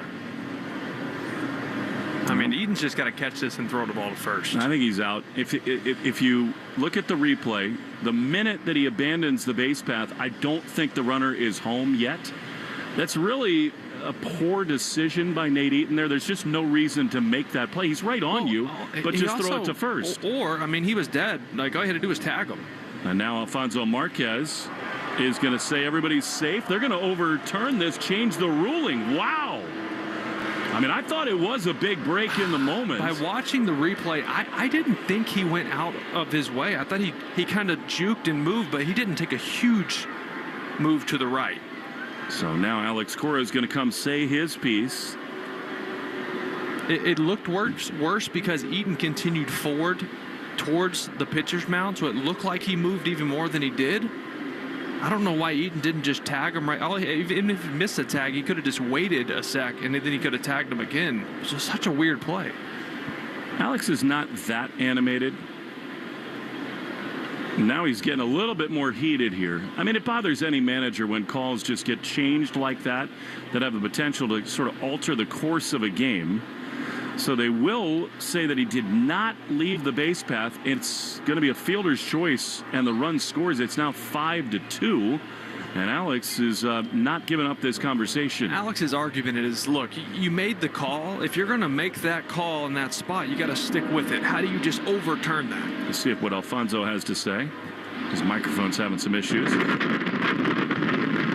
call in the field is overturned to a safe. The runner did not go around a tag, therefore he is safe.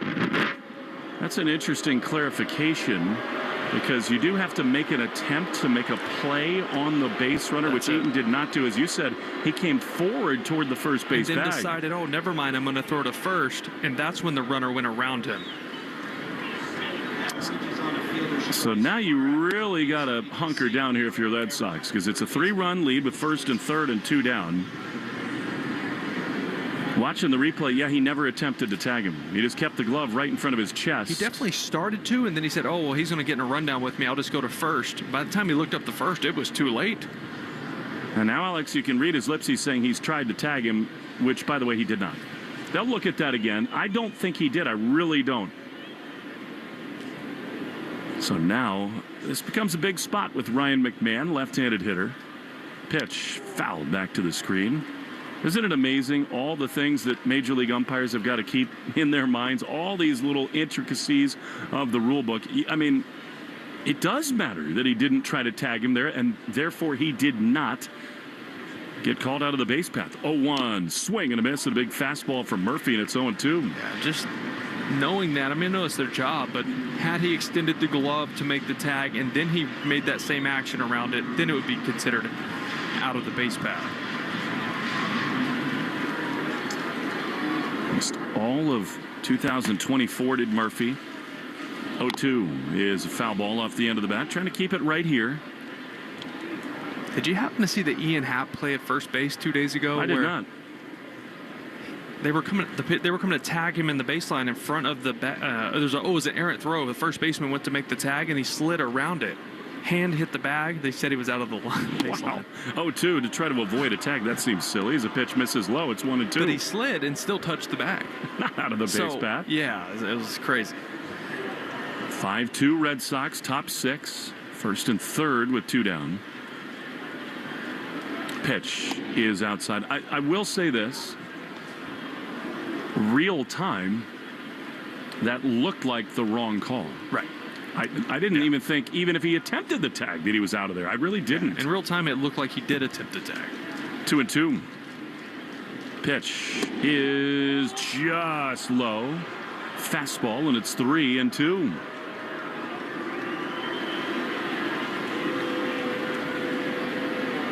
Murphy looks to the heavens, takes a deep breath.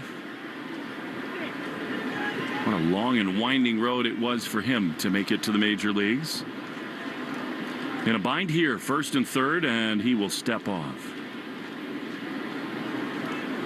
Tolley is not much of a threat to steal from first, but he will be off with a pitch here. 3-2. He runs. The pitch is drilled into right field. That's a base hit, and the Rockies are within two. Sadon to his left picks it up off the hop, and it is 5-3 in the sixth. That'll get Alex Cora a little hotter under the collar. Why do you think? I mean, I know that Eaton's over there third. It's a reaction sport. He's right in his space there. But isn't that about pre-pitch, just saying the ball's hit at me, go to first? And he let the base runner startle him.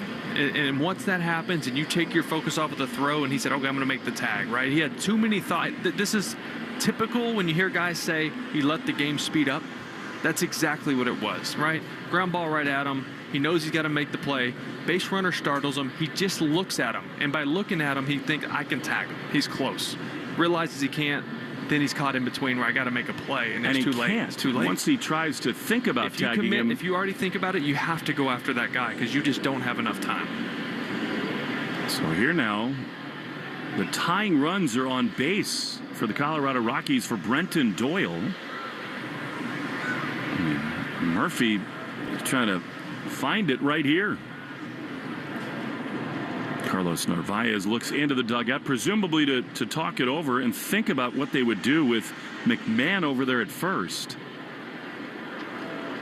It does not go down as an error. It's just a fielder's choice by Eaton, but it changed the whole inning and the game for now. Here's the pitch to Doyle, and it's low for Murphy, ball one. It's not always the errors that kill you, but it's the plays that just aren't made, or there's sometimes a little bit of a mental lapse. Still a 2-run lead. Murphy throws, and a swing and a miss. Really good curveball, and it's 1-1.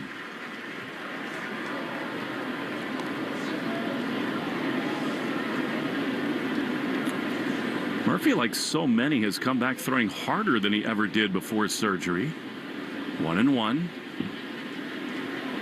Doyle 1 for 2 tonight. The pitch is fouled back to the screen. A curveball. And it is 1-2. 10 seconds for station ID in the Shaws and Star Market. WEEI Red Sox Radio Network. From the WEEI studios, 93.7 WEEI FM and HD1, Lawrence, Boston.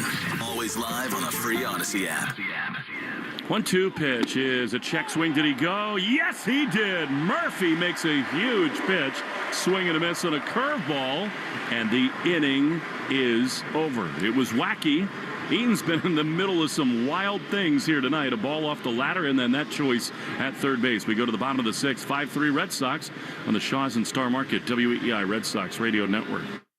Catch Foxwoods for You Fest, headlined by CeeLo Green with Spencer Sutherland. Play John and More, hosted by That One Mailman on July 12th. After the show, get trending with your fave influencers like the Boston Deli Boys, Sasquatch, and more at the free meetup party. Then hit Wave Foxwoods Day Party, a summer celebration with a festival vibe featuring DJ Summer Rae on July 13th. For You Fest, July 12th through 13th. Get more info and tickets at foxwoods.com. The South Coast Health Heart and Vascular Program is nationally recognized year after year for providing world-class care. Our heart and vascular team goes above and beyond to deliver the best clinical care and most compassionate service. You receive the time, attention, and communication you need to feel most comfortable, because at South Coast Health, you are what matters most. We are South Coast Health Heart and Vascular. Visit southcoast.org/heart to learn more. College holds a mythic place in American culture. On the new Campus Files podcast, we uncover the scandals you won't hear on the campus tours. Find Campus Files on the free Odyssey app or wherever you get your podcasts. Your burger is served, and this is our finest Pepsi Zero Sugar. Its sweet profile perfectly balances the savory notes of your burger. That is one perfect combination. Burgers deserve Pepsi. You're listening to the Shaws and Star Market WEEI Red Sox Radio Network. Carlos Narvaez to lead it off as we go to the bottom of the sixth inning against Jimmy Herget. 5-3 Sox. It was comfortable, now a little less so. Carlos grounded into a force out his first time and then grounded to third his second. He's been awesome here at home, and he grounds one on the left side into left field. That's a base hit. The Red Sox have done a great job of this over the last 10 days or so. They have always answered offensively. Yeah, and it's a lot of that, and we talked about it a little bit earlier about the offensive approach and the shift we've seen with this ball club, and just going up there and contact being important. It's okay with singles and line drives and just stringing together innings and manufacturing runs. To do that here to add on a couple. Willier had the day off yesterday, kind of used as a pinch hitting decoy. Batting from the left side. Pitch to him is a strike. I loved watching him come through the handshake line after the game. Alex Cora was great. He said, hell of a job today. Game played. 0-1. Narvaez at first. Here's the pitch, and it is drilled into right field. That's down for a base hit. Narvaez had to be sure it wasn't caught. He scampers up to second base, and the Red Sox are rolling in this sixth inning. Yeah, that's it. More line drives, hard hit, low off the bat, high chance to get a hit. Herget goes to that fastball, running away from Abreu. He keeps it, his bat through the zone, drives this a little bit off the end of the bat, but able to dunk it in front of the right fielder. Narvaez checks up a little bit just to make sure, because he's not going first to third on that one anyways. You know, Abreu is so loved in the Red Sox clubhouse. He's a friend to so many. And one thing I think that everybody's realizing about him is it's a kind of a cool customer as Toro digs in. Takes a strike on the inside corner to curveball 0-1. As hot as he's been, especially from the left side, I think you swing away here. Absolutely. 2 on, none out. Abreu came out today. It was so hot the Red Sox were allowed to wear shorts for batting practice. 0-1 is a chopper softly hit up the middle. Shortstop Ritter only play over to first. That's a very productive out. It acts like a bunt. And the Red Sox have him at second and third for Cedon. But he came out without a hat and Ray-Ban sunglasses on. He is such a cool customer. I mean, how would you be feeling if you're playing baseball the way he is right now? Now a chance to really get this thing broken back open as Rafaela comes in with Marcelo out into the on-deck circle. Bottom six, 5-3 Red Sox. Pitch to Cedon, swing and a foul, curveball. Copyrighted broadcast presented by authority of the Red Sox may not be reproduced or retransmitted in any form. Accounts and descriptions of this game may not be disseminated out with the express written consent of EEI. And the Red Sox, 2 ground balls today for Cedon. He swings and misses at a curveball, and it's 0-2. But just a remarkable run for him. 35 games, batting .320 with huge slug. He's not getting a whole lot of fastballs. He's seen a lot of spin today so far.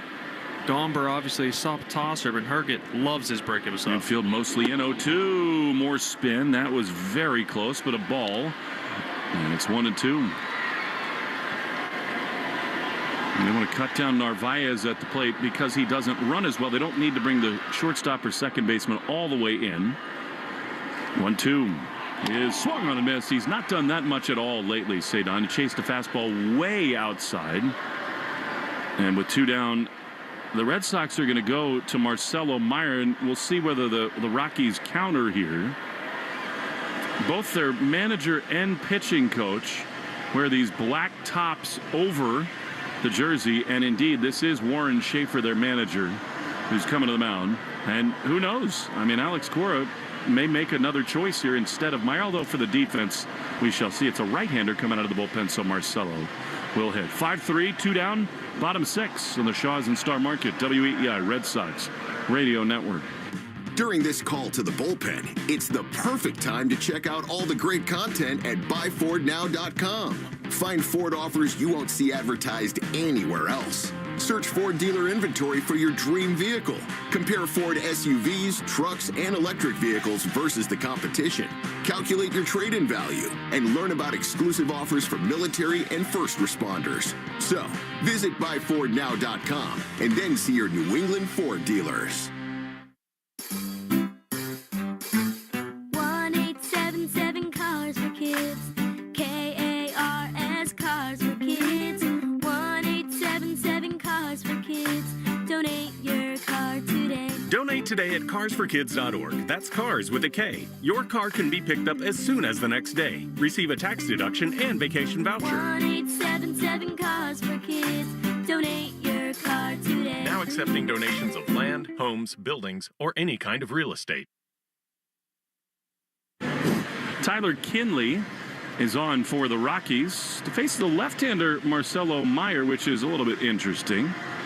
Sox have him at second and third, leading by 2 here in this bottom of the 6th inning. And I guess that Warren Schaefer, the Rocky manager, likes the stuff profile better for this right-hander than Herget against Meyer. Yeah, lefty's hitting 227 off him, so he is having more success against lefties. But he does still, like Herget, throw a lot of breaking balls, a lot of sliders, 60%. And you cork one of those off down and into a lefty Meyer, he could hit it out of here.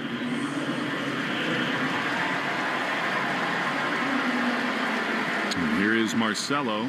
One thing we heard so much about as these guys came up through the minor leagues was that they just pushed each other. They wanted to one-up one another. And of course, Roman has the big 2-run homer tonight. We'll see what Marcelo can do as an encore. Second and third. Kinley is ready.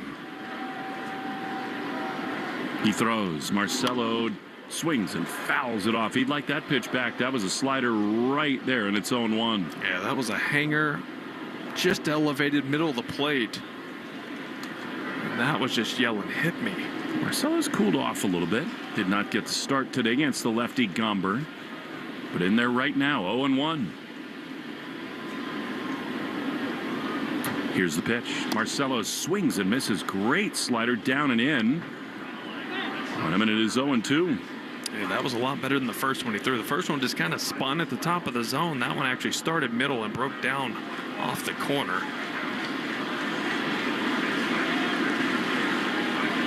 Oh, and 2. Second and third with 2 down. Fans trying to get behind Meyer. Here's the pitch, and it is low. And inside slider. And it is 1-2. Toronto surged back and takes a 5-1 lead over the Chicago White Sox in the 6th inning. Detroit has beaten Tampa Bay 5-1 to get 24 games above 500.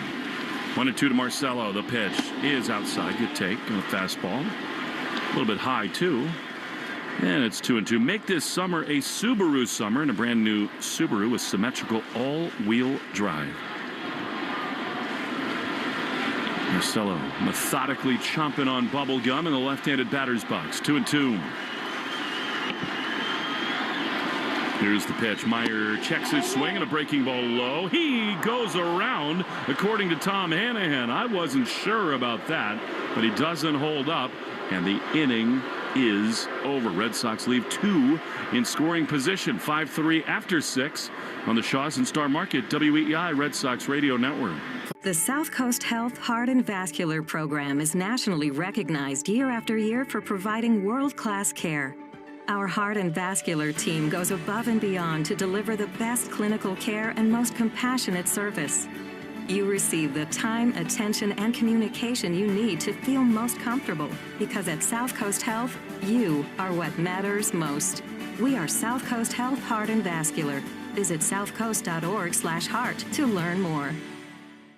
I'm Emma Greed, and I've spent the last 20 years building, running, and investing in some incredible businesses. The more success I've had, the more people started coming to me with questions. How do you start a business? How do you raise money? How do I bounce back from failure? On my new podcast, Aspire with Emma Greed, I'll be answering these questions and more through weekly conversations with the smartest minds out there. Listen to and follow Aspire with Emma Greed, an Odyssey podcast, available now, wherever you get your podcasts. A sweltering night is the perfect time to throw on your helmet or boots, grab an ice-cold Mountain Dew with a refreshing citrus kick, and tune in for some high-stakes soccer. Because raising your heart rate and your elevation deserves the elevated deliciousness of bold refreshment. Give me a mountain with lots to do. Give me a river, give me a dew. Give me something simple and true. Give me the sunshine, give me a dew. Do the dew. You know they call these the dog days of summer. Well, I'm Rob Bradford of Baseball Isn't Boring, and if you're a baseball fan, there's nothing boring about the summer. Not with the home run derby, not with the All-Star game, where the biggest stars shine the brightest, reminding us all why we love this game. But that's just the appetizer, because right after, the second half of the season kicks into high gear, the pennant races heat up, rivalries intensify, and the unexpected becomes the norm. Don't miss a single moment of the excitement. Listen to Baseball Isn't Boring in the Odyssey app or wherever you get your podcasts. You're listening to the Sox on the Shaws and Star Market WEEI Red Sox Radio Network. Now, back to the play-by-play action. While we go into the seventh inning, Kyle Farmer to pinch hit for the Colorado Rockies. Marcelo stays in the game. He plays third base. Red Sox hoping to not let this one sort of spiral out of control. Farmer batting in the 8 hole for Fernandez. The pitch is a little bit outside with a slider from Murphy, and it's 1-0. Weird play at third base gave the Rockies a couple of runs in the 6th inning. The pitch is a strike on the inside corner. Garrett Whitlock is up in the Red Sox bullpen. That makes a whole lot of sense. I'll tell you who needs a break. Weissert. No doubt about that. You don't want to lose him, right? 1-1 fouled off. Even in that last outing, which obviously didn't have his best stuff, but you still see him throwing 97, which is peak for him. So the velocity's going up, but the command a little off the last few outings. Leads baseball in appearances. Yeah. You got to give him a blow. Big time. 1-2. Kyle Farmer comes in 2-19. A soft ground ball on the right side. Long run to his left for Roma. He gloves. Throws to first in time. That was excellent for Gonzalez. He was shaded up the middle there. A long run. That's not easy at all to run that far to your left, keep the glove down, and make the play. Well, we've seen 2 of those plays in his many innings. He had one to lead off, let's see, the first out of the 6th as well. Same thing in that 4-hole, having to throw across his body, which is such an awkward throw. Here's Ryan Ritter. So for 2. Pitch to him is a high fastball for ball 1. 5-3 Red Sox. Stay tuned after the game for the Nissan post-game show. Nissan here to help you save this summer. 1-0 high slider, and it's 2-0. I do think this is going to be Whitlock then Chapman if Alex Cora has it the way that he'd like it to go. Aroldis, Garrett, and Alex named the All-Star team yesterday. 2-0 has popped up foul on the first base side. Have you gotten an update on Justin Slayton lately? He went on the 60-day IL, which means the earliest he can return is July the 28th. Right. But I think he's just playing catch right now. Yeah. Does feel like they're an arm or 2 short in the bullpen right now, although that could change. The 2-1 is skied down the right field line toward the seats. Abreu has room. It slices back into play. Really a hook job there. Willier makes the catch, and they're 2 down. I've seen 2 of those. There was the one earlier, much closer to the pesky pole, in which it looked like it was 15 rows deep and came back just foul. That one was in the stands and definitely sliced back. So Murphy, a nice job, and here's the leadoff man, Tyler Freeman. The truth is, Hunter Dobbins, encouraging. He was here today. Tanner Houck had a very good rehab appearance over the weekend as Freeman takes a fastball for strike 1. Yeah, Dobbins looked really good at Portland yesterday. I was talking to him earlier today, and he said he made a little change with his thumb on his curveball. Was getting a lot more down action on it. Said he quoted, "It was nasty." I said, I believe you. 0-1 is a ball. Do they have Dr. Pepper in Portland? I'm sure he found something. I want to ask him, if they don't have it, if you find Mr. Pibb or Dr. Thunder, What is Dr. Thunder is the 1-1 pitch. Is a like check swing and a curveball low. It's like the Sam's Club version. We had it in Texas. Sure you did. Yeah. Dr. Thunder. One of my favorite things this whole season is watching him walk out of a ballpark, and in the water bottle pouch of his backpack, he just has locked and loaded a room temperature Dr. Pepper. 2-1 is a fastball missing inside 3-1. Never know if somebody might need you to pitch. Boom, shotgun to DP, you ready to roll. Can you imagine, like, getting the car key out and just shotgunning that thing? That would be... I'm not going to go there. Especially warm temp. Not good. It's might be impossible. I kind of want to try it now. I was going to say, we might have some content brewing. 7th inning sponsored by Jeffrey Glassman Injury Lawyers. You might get injured by a Dr. Pepper before we're done here. Boston's go-to injury attorney for over 30 years. You've been hurt in a car or work accident. Get Glassman. 617-777-7777. I thought it was really cool what Garrett Crochet said after he was named to the All-Star team. Said, I was there last year, but that just felt different. It's so special to wear the Red Sox uniform and go to the All-Star game. 3-1 is outside ball 4. That might be it for Chris Murphy. Alex Cora is coming out of the first base dugout. He will make the change. He's going to go to Whitlock. 2 down in this top of the 7th inning. They may well ask Whitlock to get 4 outs here tonight. 5-3 Red Sox, runner aboard, tying run coming to the plate against Garrett on the Shaws and Star Market. WEEI Red Sox Radio Network. During this call to the bullpen, it's the perfect time to check out all the great content at buyfordnow.com. Find Ford offers you won't see advertised anywhere else. Search Ford dealer inventory for your dream vehicle. Compare Ford SUVs, trucks, and electric vehicles versus the competition. Calculate your trade-in value and learn about exclusive offers for military and first responders. So, visit buyfordnow.com and then see your New England Ford dealers. Arbella Insurance has been doing business in the New England community for over 35 years. They're your friends, your neighbors, and fellow Boston fans. They do the wave at the ballpark together and get stuck in the same Sturo Drive traffic. At Arbella, being your neighbor helps them provide you with the coverage you need to drive, live, or run a business in this part of the country we call home. Arbella, here for Boston fans, here for good. Garrett Whitlock going to try to get the final out of the 7th inning, and then probably more. It is 5-3. Whitlock has made a couple adjustments. Will, I think he's looked much steadier. They're using him more in 1-inning stints. I think this will be likely one where they'd like to get him through this and then the 8th inning, but I think Whitlock's looked really good. He has, and he's been leaning more on his fastball. He's got such a good heater, and he'd gotten away from it, and I get it. Like, you're looking at the analytics and this, and you get kind of swamped with all the numbers and people telling you need to throw your slider and your changeup, and he's finally turned back to his fastball over the last month or so, and it's really paid off for him. You get to do all the Shaw's reads tonight. Here you go, dude. We'll go after this at bat. I don't know if I don't want to run into the at bat. I don't know if there's Dr. Thunder on sale at Shaw's, but we're going to find out. 2 down, a runner aboard. 5-3 Red Sox. Pitch is swung on and missed. Good slider. Yankees have their favorite chant shouted here at Fenway Park. They're off tonight. Blue Jays winning. Rays have lost as a swing and a miss and a sinker. And it's quickly 0-2. But that's absolutely a change that Whitlock pushed for. He wants to throw his fastball more. And it has been very effective. 0-2. Pitch. Slider outside, 1-2. Yeah, he's such an odd fastball, right? He can use it like a 4-seam up, but it's actually a 2-seamer.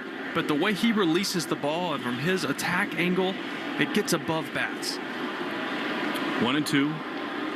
5-3 Red Sox in the 7th. The pitch is a check swing. Did he go? Yes, he did. Whitlock does the job to retire Goodman, and the inning is over. We go to the stretch at Fenway. 5-3 Sox lead in the Shaws and Star Market. WEEI, Red Sox Radio Network. I'm Emma Greed, and I've spent the last 20 years building, running, and investing in some incredible businesses. The more success I've had, the more people started coming to me with questions. How do you start a business? How do you raise money? How do I bounce back from failure? On my new podcast, Aspire with Emma Greed, I'll be answering these questions and more through weekly conversations with the smartest minds out there. Listen to and follow Aspire with Emma Greed, an Odyssey podcast available now, wherever you get your podcasts. A sweltering night is the perfect time to throw on your helmet or boots, grab an ice-cold Mountain Dew with a refreshing citrus kick, and tune in for some high-stakes soccer. Because raising your heart rate and your elevation deserves the elevated deliciousness of bold refreshment. Give me a mountain with lots to do. Give me a river, give me a dew. Give me something simple and true. Give me the sunshine, give me a dew. Do the dew. You know they call these the dog days of summer. Well, I'm Rob Bradford of Baseball Isn't Boring, and if you're a baseball fan, there's nothing boring about the summer. Not with the home run derby, not with the All-Star game, where the biggest stars shine the brightest, reminding us all why we love this game. But that's just the appetizer, because right after the second half of the season kicks into high gear, the pennant races heat up, rivalries intensify, and the unexpected becomes the norm. Don't miss a single moment of the excitement. Listen to Baseball Isn't Boring and the Odyssey app or wherever you get your podcasts. You're listening to the Shaws and Star Market WEEI Red Sox Radio Network. Big news, Will Fleming. Coca-Cola is now buy two, get two free at Shaws and Star Market. That's right, buy two, get two free on 12-pack cases of both Coca-Cola and Diet Coke, 12-ounce cans. Lowest price item is free. Shaws and Star Market, the official supermarket of Red Sox Radio Network. You are just such a pro at that as Romy Gonzalez leads it off against Kinley, who remains in the game. 5-3 Sox. The pitch. Romy takes slider for a strike on the outside corner. I mean, you know, we are fixated on the Roman Anthony homer with reason, but not possible that the Romy triple right before it. It's actually Bernardino and Hicks up in the bullpen for the Red Sox. That's a little surprising. 0-1 the pitch. He is low, and it clearly that means the Red Sox are really focused on how many times Whitlock gets up and sits down. And so he gets the final out of that seventh inning, and I think that's going to be it for him. Yeah, lately it's shown that just one inning, just one up and down is enough for him. 1-1 to Romy. The pitch inside, fastball way in on him, and it's 2-1. I like how adaptable this Red Sox coaching staff has become with how they use these relievers. Why stick to a fixed plan if it's not working? 2-1. Pitch is a foul. I think that was a ball. A slider a little bit low, but Romy took a rip at it, and it's 2-2. Yeah, the old eye test and adjust, which you don't see as much in this game as we used to, because the iPad tells you what to do a lot of times. The analytics, when it comes to taking care of guys' arms and what pitches to throw, and you're starting to see this coaching staff and this organization make adjustments with the players they have. 2-2 pitch. Romy fouls it off. The results of our poll from the New England Chevy dealers, question of the day. 59% more surprised by Narvaez not making the All-Star team than Bregman getting the nod. 2-2. I just got to look at the drop kick Murphy's bobblehead. That thing looks awesome. I'm going to need some of those. Oh, that is sweet. 2-2. Pitch. Romy takes a ball. He's got such a good feel at the plate these days. And it's 3-2. You know, Romy 3 pinch hit home runs last year. Refsnyder used to be their like elite guy against left-handed pitchers. In some ways, Romy sort of inched ahead of him in that role. 3-2. Pitch is a line drive hopper to shortstop, handed by Ritter. Throws to first. That thing was smoked, but right into the defense, and there's one away. Yeah, and Romy is starting to get more and more at-bats against right-handed pitching. That just because you want his defense in the field, if there is another lefty in that bullpen, you want to keep him in the lineup, and he's earned that. 107 off the bat there, but an out. And here is Roman Anthony. Launched a homer, his first at Fenway. Straightaway center his last time. His average is up to 244. Crazy. Here he swings and misses. Sitting fastball, got a slider there, and it's 0-1. Everything about his body language is impressive. It has been from the time he showed up. Calm. Totally ready for this level. 0-1 is a breaking ball in the dirt. And it's 1-1. Yeah, and I think that's what I was most impressed with, because I would like to think at this point in his life, this is the first time he's failed, right? 30 at-bats where he didn't really see much success. And you kind of want to know, how's he going to react to that? He's not dealt with a lot of failure in his life. But it's the same guy every day, and I've been really impressed with that. 1-1, one down in the bottom of the seventh. 2-run Red Sox lead the pitch. Here's a shot into right field, a base hit. Roman's got his third hit. He is coming. And the Red Sox have a man aboard with one down in the seventh. Wow. Yeah, he's cooking. I mean, he's like, okay, I had a lefty all day. I got a righty now. Now I'm even more comfortable. That slider, he was cheating fastball first pitch of this at bat. Well, he gets that same exact pitch and smokes it for the single to right. That one came off the bat pretty hot also. 109 off the bat. That's what he's done his whole career. He told us 2 days ago, Will, that he was not bothered by the lack of hits, as Jarren Duran is going to come on and pinch hit. So Rob Refsnyder here. Fans really embracing him as he comes out to hit. And I think that underscores such a mature mindset for him, where he was hitting the ball hard. He was still getting on base and contributing. But for a young guy his first time, wow, to not worry about the hits, that told me something. By the way, that reception from the crowd tells you how these fans feel about Jarren Duran. It's one of the loudest cheers of the whole night. Wow, he's earned it. He sure has. 1 on, 1 out. Duran, 255, 6 homers, 44 driven in. Throw to first. By the way, our fans are so smart. There are so many rumors going on right now about what Jarren's future might mean and might look like here in Boston. And I'm telling you that all the stuff that's going on, that's part of the reason he just got so warmly received in the batter's box. The pitch to him is swung on and missed, a slider, and it's 0-1. Yeah, he's one of those guys where you're kind of caught in between, right? You don't want him gone. You want him. He's become such a big heartbeat in this clubhouse. You know, obviously being so open about the struggles he's been through, but also just his development as a player and a leader in this clubhouse. It's so important to this team. 0-1. Pitch is swung on a miss. Another slider, and it's 0-2. His feet are, again, sort of close together. He's kind of bending back, more upright. Yeah, it looks like the hands are a little lower, too. You know, he's on a 7-game hit streak. Not exactly been killing the ball, but he's still been going a lot better, especially over the last 2-3 games, hitting the ball in the gap. 8 for his last 28, and particularly that left center field gap. He's found his natural swing path again. 0-2. Story out on deck. Anthony is thinking about it at first, not running. The pitch is way high and outside. Roman is a good base runner. He's not a burner by any stretch. He, to me, Will, looks like he's thinking about taking off right here. Yeah, Kenley's pretty slow to the plate, and I think that's the case. He's getting a little bit bigger of a lead, not massive. 1-2 to Duran. He goes. The pitch is swung on and ripped into right field. That's a base hit. Anthony didn't get a great route around second base. He's going to be waved home, though. Relay throw after a double clutch. Not in time. Foot first slide for Anthony. He runs. It pays off. It's an RBI for Duran, and it's 6-3. Well, first things first, Jarren Duran in an 0-2 count took a tough fastball and then bought himself another pitch in the zone and didn't miss it. Smoked it to right.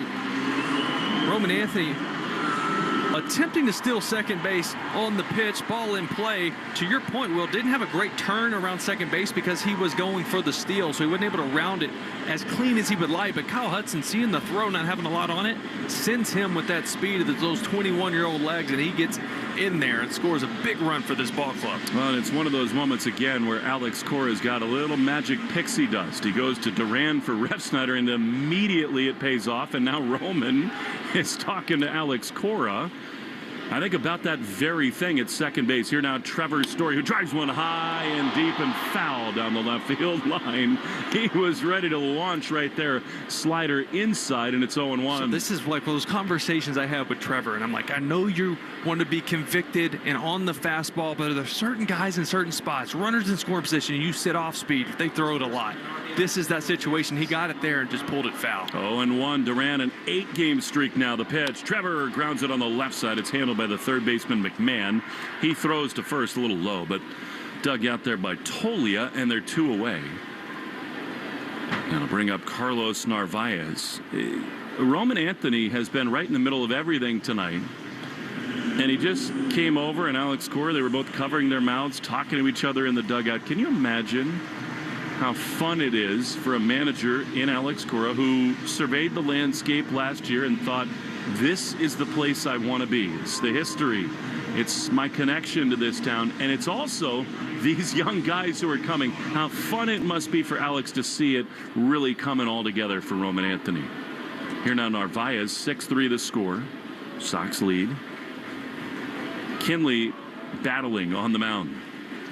He throws, and Carlos takes outside for ball 1.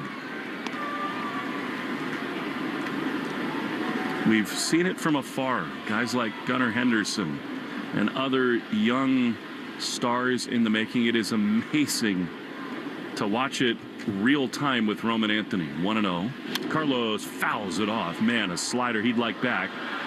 And it's 1-1. Yeah, Kinley throws that slider 6% of the time, but he throws it. If you look at the heat maps, he misses over the middle of the plate a lot. We've seen that so far. It is 88 miles an hour. It's firm for a slider. Still has some pretty good movement to it. 3 more hits for Anthony tonight. 1-1. The pitch is high. Fastball. And it is 2-1. Carlos Narvaez does not carry himself like a rookie. Not even a little bit. I mean, he just so calm and poised. Teammates respect him beyond measure. The way that he handles himself. The 2-1 is on a line into left field, base hit. Duran will score easily. He tears around third. It's an RBI hit for Narvaez, and the Red Sox lead it 7-3. Something changed, Willie. Something is clicking with this offense. I know we could talk about it all we want up here, but something going on behind closed doors with these guys. They look different. The approach is locked in. They're hitting line drives all over the place against lefties, righties, doesn't matter. You're putting themselves in good spots to win ball games right now. And yes, they are playing 2 bad teams they've been doing this against, but these are the games and the teams you have to win. Looks like the Rockies are going to go to their bullpen and bring on a lefty to face Wilyer Abreu. It is 7-3, 2 enormous insurance runs here. That's the Pink Pony Club time coming up here at Fenway Park. 7-3, Sox rolling again in the Shaws and Star Market WEEI Red Sox Radio Network. During this call to the bullpen, it's the perfect time to check out all the great content at buyfordnow.com. Find Ford offers you won't see advertised anywhere else. Search Ford dealer inventory for your dream vehicle. Compare Ford SUVs, trucks, and electric vehicles versus the competition. Calculate your trade-in value and learn about exclusive offers for military and first responders. So, visit buyfordnow.com and then see your New England Ford dealers. Having health insurance is a must-have, and the Massachusetts Health Connector has a power-packed lineup in Connect-to-Care plans that delivers. At the top of the order, lower premiums make bumpy costs affordable. The middle of the lineup is packed with low copays and no deductibles, so you can save money on everything, from an urgent ER trip to managing chronic disease like diabetes and hypertension through no-cost prescriptions. Round out the order access to Connect-to-Care plans now at mahealthconnector.org, and you have a winning team with you and the Massachusetts Health Connector.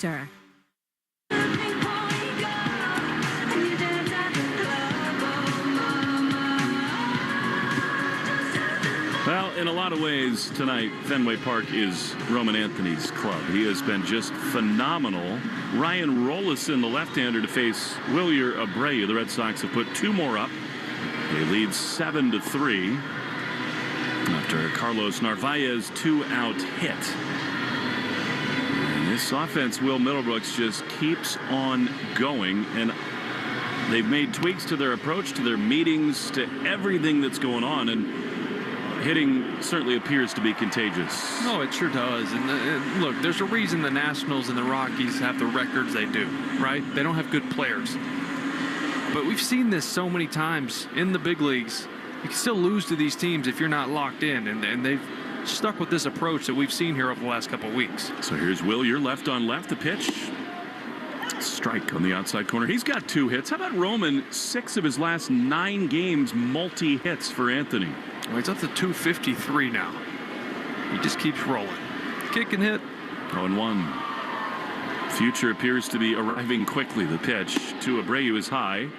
You know, I remember when the Red Sox promoted him from A-ball to Double-A, and it was very similar to his first few weeks in the major leagues, where the under-the-hood numbers, the exit velocity, quality of contact said this kid is doing all the right things.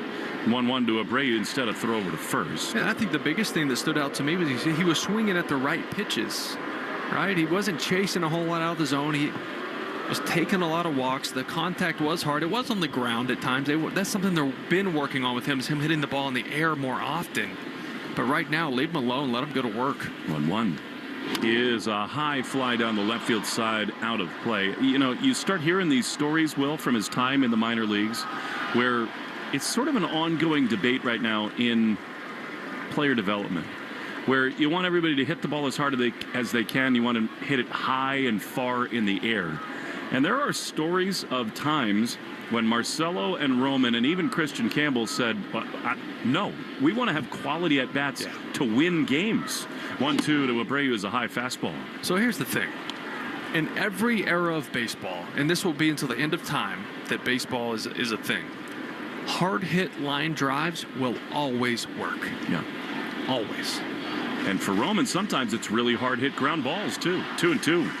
Pitch is high. They're not all created equal. When you hit a ball 110 into the hole on the right side. Right, the infielder has 1.5 steps to get to it, or it's by him. It's still a hit. 3-2 to Abreu. Carlos Narvaez will take a running start here at first. 7-3 Red Sox.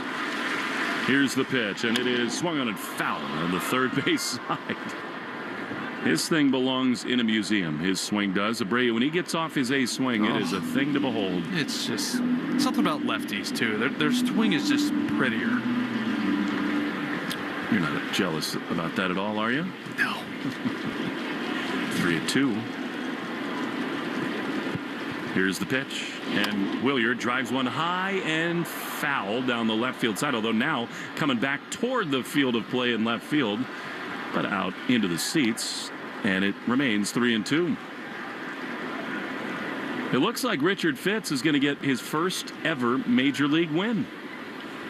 11 starts, no decisions in his favor to this point.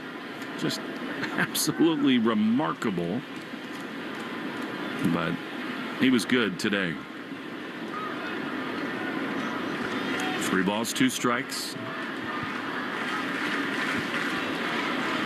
Abraham Toro would be next. Here's the pitch, and it is driven high and deep down the left field line toward the green. On the run, back to his right is Moniak with a foot-first slide. He is there to make the play on the track. Excellent defense to rob Abreu, and the inning is over. But what do you know? Roman Anthony in the middle of another rally. Jarren Duran, a pinch hit RBI, and the Red Sox put 2 more on the board. 7-3, they lead after 7 on the Shaw's and Star Market, WEEI Red Sox Radio Network. What We Spend is a new podcast that explores something we almost never talk about. Every week, you'll hear a different guest share everything they spend their money on. What We Spend is available now on the free Odyssey app or wherever you get your podcasts. You know they call these the dog days of summer. Well, I'm Rob Bradford of Baseball Isn't Boring. And if you're a baseball fan, there's nothing boring about the summer. Not with the home run derby, not with the All-Star game, where the biggest stars shine the brightest, reminding us all why we love this game. But that's just the appetizer, because right after, the second half of the season kicks into high gear, the pennant races heat up, rivalries intensify, and the unexpected becomes the norm. Don't miss a single moment of the excitement. Listen to Baseball Isn't Boring and the Odyssey app or wherever you get your podcasts. A sweltering night is the perfect time to throw on your helmet or boots, grab an ice-cold Mountain Dew with a refreshing citrus kick, and tune in for some high-stakes soccer. Because raising your heart rate and your elevation deserves the elevated deliciousness of bold refreshment. Give me a mountain with lots to do. Give me a river, give me a dew. Give me something simple and true. Give me the sunshine, give me a dew. Do the dew. Your burger is served, and this is our finest Pepsi Zero Sugar. Its sweet profile perfectly balances the savory notes of your burger. That is one perfect combination. Burgers deserve Pepsi. Town Fair Tire has the area's largest selection of Toyo tires, sells them all at the guaranteed lowest price, offers more free services for life than anywhere else, and Town Fair has well over 100 locations throughout New England and New York. The area's largest inventory of Toyo tires at the guaranteed lowest price, more locations, and the most free services for life. So for your next set of Toyo tires, remember, nobody beats Town Fair Tire. Nobody! Name brands at discount prices. Town Fair Tire. It's Brennan Bernardino. This is the home of the Red Sox, WEEI. 7-3 here, top of the 8th. Brennan Bernardino coming in, taking over for Garrett Whitlock, who just went a third of an inning. We were just talking about Roman Anthony being in the middle of everything in this one. 3 hits, batting average up to 253. Scoring from first on a single to right by Jaron Duran last inning. It's been a fun night to watch him as he starts to blossom into a big leaguer. Jordan Beck is going to pinch hit for the Rockies against Brennan Bernardino. And as he worked hard in the first half of the season, Duran stays in. He's in left. A first pitch high fly into deep right center field. Cedon tracking back onto the warning track in front of the Red Sox bullpen. There to make the play. One pitch, one loud out in this top of the 8th inning. This is Bernie's 40th appearance of the season. He was overused a ton in May. It's 10 appearances in April, 16 in May, another 10 in June. They finally let off the gas a little bit with him and gave him a little bit of a breather over the last couple weeks. Much needed. Here's Tyro Estrada. He's doubled. He's 1 for 3. 7-3 Sox. The pitch. Strike on the outside corner. We keep seeing all these shots of OB and Lou, and I'm just too jealous. We need to do a game out there. I think Doug can figure that out. Here's a fastball that misses, actually a changeup way outside. And it's 1-1. We could do that, right, Doug? Absolutely. See? It says absolutely. Why not? Hey, let's do it. Talk to Colin Birch and the Sox. Get it going. 1-1. The pitch is a chopper foul outside of third, and it's 1-2. I'm looking around trying to find like a different place we could do it. But I feel like it's got to be where they're at, right? The top right side of the monster, right next to center field. Yeah, and with the plus, flagpole. You just, the fans are not all over the place. Lou's now standing, praying for a ball. Although not now. Come on, here's a line drive foul. Top of the inning. Come on, Lou. The Rockies are hitting. What are you doing? Sit down, Lou. I call that selfish. He's already gotten one the last week, so. Oh, he's talking pre-pitch right now. Yeah, they are. Which is such an important thing. Get your feet organized before the ball is thrown. 1-2. Bernardino fires, and it's grounded to short. Trevor gloves, throws to first in time, and they're 2-away. Is it different, Will, what you do before the pitch, depending on where you play? It can be, but for the most part, it's pretty much the same thing. I mean, for a third baseman, everything is you have to make sure you're on time. You don't have to be as perfect up the middle because you have a little more time to react. But third baseman, you have to make sure you're getting down as that ball is crossing the hitting zone. 2 down, bases empty. Bernardino facing Michael Tolia. Fastball. Strike on the inside corner. We're now every pitch going to see Lou. He's straddling the seat out there above the monster. He's signaling the number of outs that are made in the inning. He's got a nice lather going, too. Sweating a little bit. Here is Tolia swinging at a curveball, and it is 0-2. That'd be so fun to be out there. I think we can definitely make that happen. Isn't it funny? You give a ball player a glove and they turn into a kid again. Yes. 0-2 is a ball. Yeah, he's got his fist made, pounded it into the... Some things are just muscle memory. You put a glove on, you put a ball in their hand, a bat. You tend to go back doing the same things you did when you were playing, the same mannerisms. 1 ball, 2 strikes. Here's the pitch. Low. Who was your favorite player growing up? Cal Ripken. Me too. You got a lot closer to being Cal than I did. Not by much. He did it with such grace. I mean, he was a wonderful all-around player. 2 balls, 2 strikes. Here it is. And a liner foul on the first base side. That's interesting for a Texas kid to like Cal. Well, I was a big shortstop.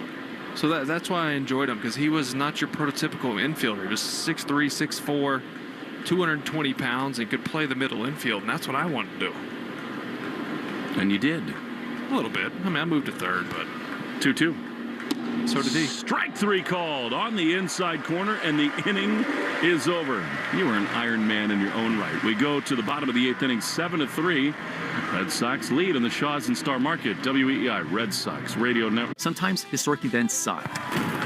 But what shouldn't suck is learning about history. I do that through storytelling. History That Doesn't Suck is a chart-topping history podcast created by me, Professor Greg Jackson. Listen to History That Doesn't Suck on the free Odyssey app or wherever you get your podcasts.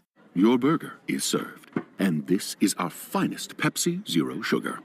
Its sweet profile perfectly balances the savory notes of your burger. That is one perfect combination.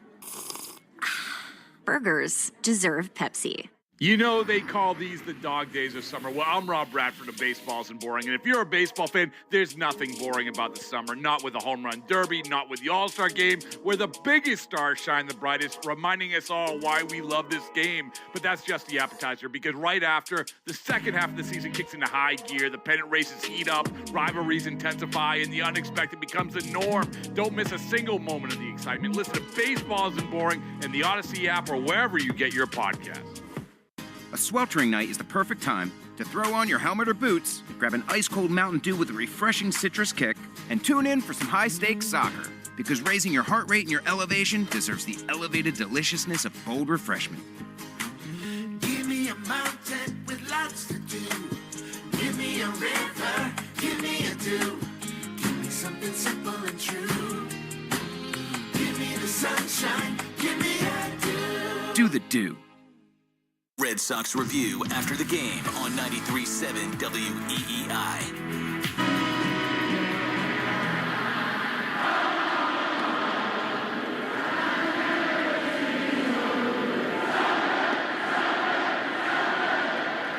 No place like Fenway. And the Red Sox are rolling as Abraham Toro, leading off the bottom of this 8th inning, takes a pitch inside for ball 1. Toro has doubled and twice grounded to short. From the right side, he takes a curveball for a strike on the outside corner, and it's 1-1. This team just keeps on going. Got to win 6 of 7 if they can hold on, as Toro rips one foul down the right field line and out of play. And it is 1-2. This is what it's supposed to be like, Will. And, you, for some of your time as a Red Sox player, experienced all that can be great about this yard, where the fans are into it. They have a lot to cheer about. The team is meeting expectations. The 1-2 grounded foul outside of third. It is a beautiful thing when this place comes to life. Well, I'll tell you what, there's no better place to win. There's also no worse place to lose. But that's the nature of the beast that is Boston and being a part of this place. So players know what they're getting when they sign up for this. And it's a really special place if you're on one of those teams that is lucky enough to win. 1-2 is swung on and missed. A fastball from Rollison, and Toro is gone for out number 1. In some ways, Fenway Park the last few days has been the epicenter of the baseball world. The Savannah Bananas were here for a couple nights. How cool are those guys? I mean, what they have built. I mean, they have a wait list of 3.5 million people to get into games. Here now, Cedon, who's taking a rare offer. Pitch is a strike on the inside corner. It's so fun. My kids are like magnetized to it. They want to come next time the Bananas come back. And I think that was the point of it. It was. Here's the 0-1. And Cedon takes curveball outside, 1-1. Right. In an era where, in this day and age, there's so many other things for kids to do than sit down and play ball or go play ball outside or watch a game. 1-1 to Cedon. Driven high and deep. It is way back and gone. Off the national car rental sign, Rafaela launches again. And it is 8-3 Red Sox. Said, hey, Fleming, I got your 0 for right here. I was torched off the national car rental sign there and left above the monster on an absolute line. He just stays hot, does Cedon. What is that? Last 36 games make that 10 homers for Rafaela. Just incredible. He's got the Wally head on. Grinning ear to ear. Here's Marcelo. The pitch is a strike on the outside corner.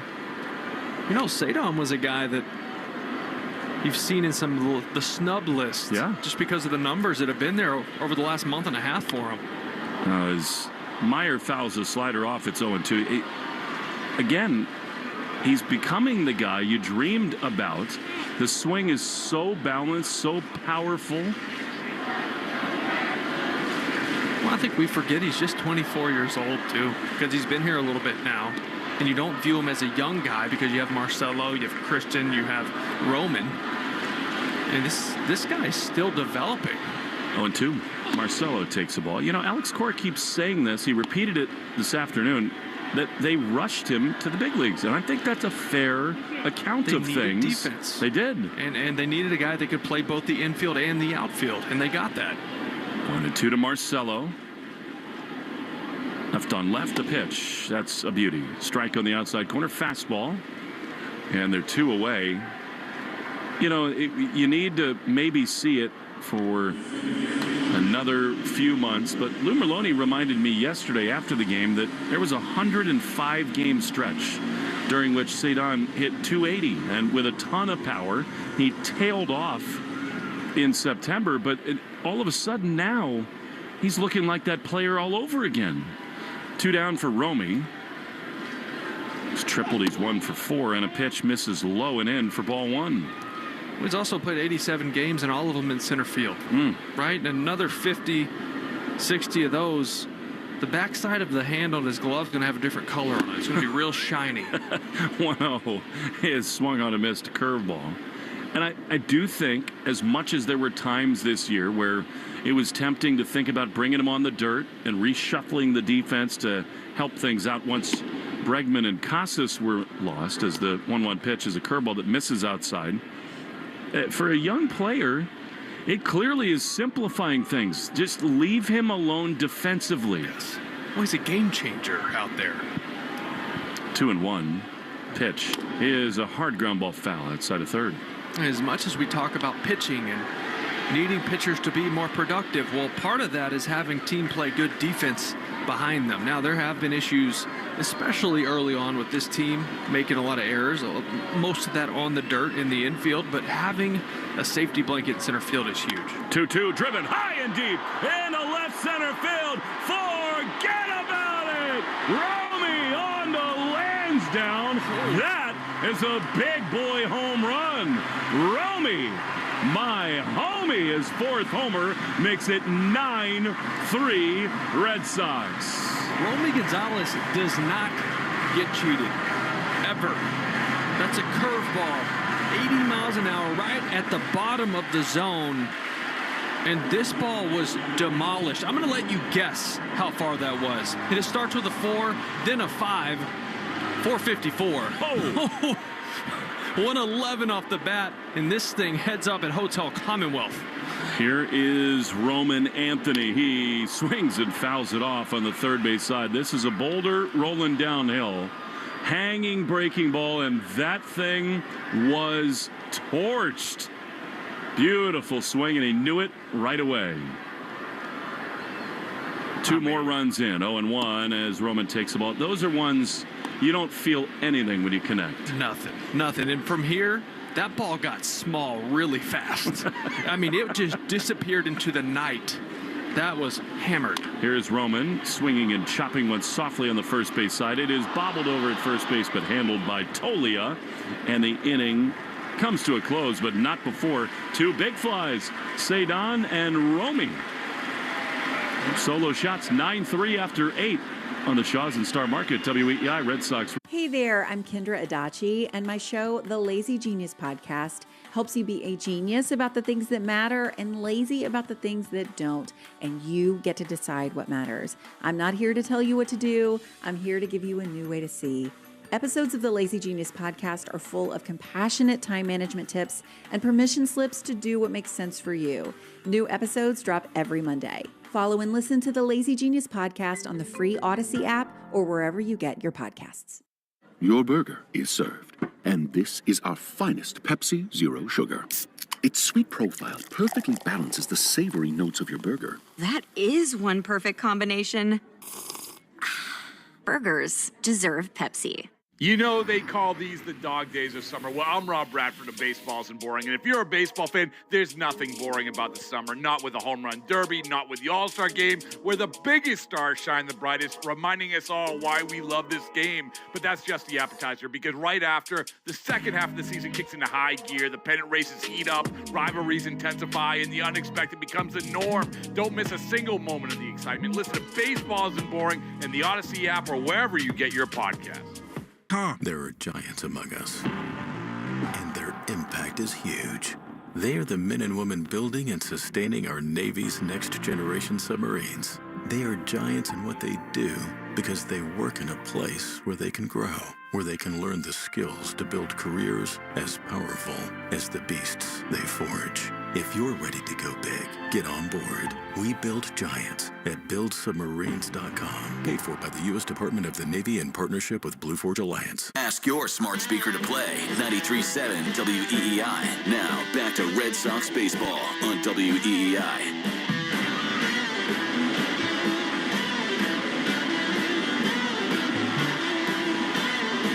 32,441 have been treated to yet another show by this Red Sox offense. It is 9-3 in the top of the ninth inning. Attendance report brought to you by Crispy Crunchy Chicken. Get it right here in the ballpark. As Jorge Alcala comes on as a fastball to Ryan McMahon, left-handed hitter, misses up and away for ball one. Reminder to stay tuned after the game for the Nissan post-game show, here to help you save this summer on the Rogue and the Pathfinder. 1-0 popped up into left field. Duran back into his right, actually carrying to the green, and it hits off the CVS sign. Bare hand Karam. He throws to second, but not in time. That's a Fenway double all the way, as Alcala gives up a leadoff two-base hit to McMahon. Yeah, Jared did a good job. He was tracking this. He thought he had a play, but then once he realized he didn't, he did pull off so he could play the ricochet. Nice bare hand play to make it close there, that throw to Romy. It's what's amazing about what's happening right now with the Red Sox offense is when you compare it to last year against lefties, as Brenton Doyle digs in and a fastball misses up and in for ball one. They were the worst team in baseball against left-handed starters, and now they're the best. And it's because of Romy and Ref Snyder and Story and Cedon. They just kill southpaw pitchers. 1-0 is inside. I don't think the job is complete in the mind of the Red Sox front office. They might be looking for one more right-handed bat, but, Will, this has been so fun to watch. I mean, they even think about Skubal. Skubal gave up 5 to this team. So they lefties do not like to see this lineup. 2-0 is way outside. He overthrew a fastball there. They're going to ride him for a while here, Alcala. It's a 6-run lead. You get to stay away from Weissert and Chapman and Wilson. You got one out from Whitlock and then went to other parts of the bullpen and Chris Murphy.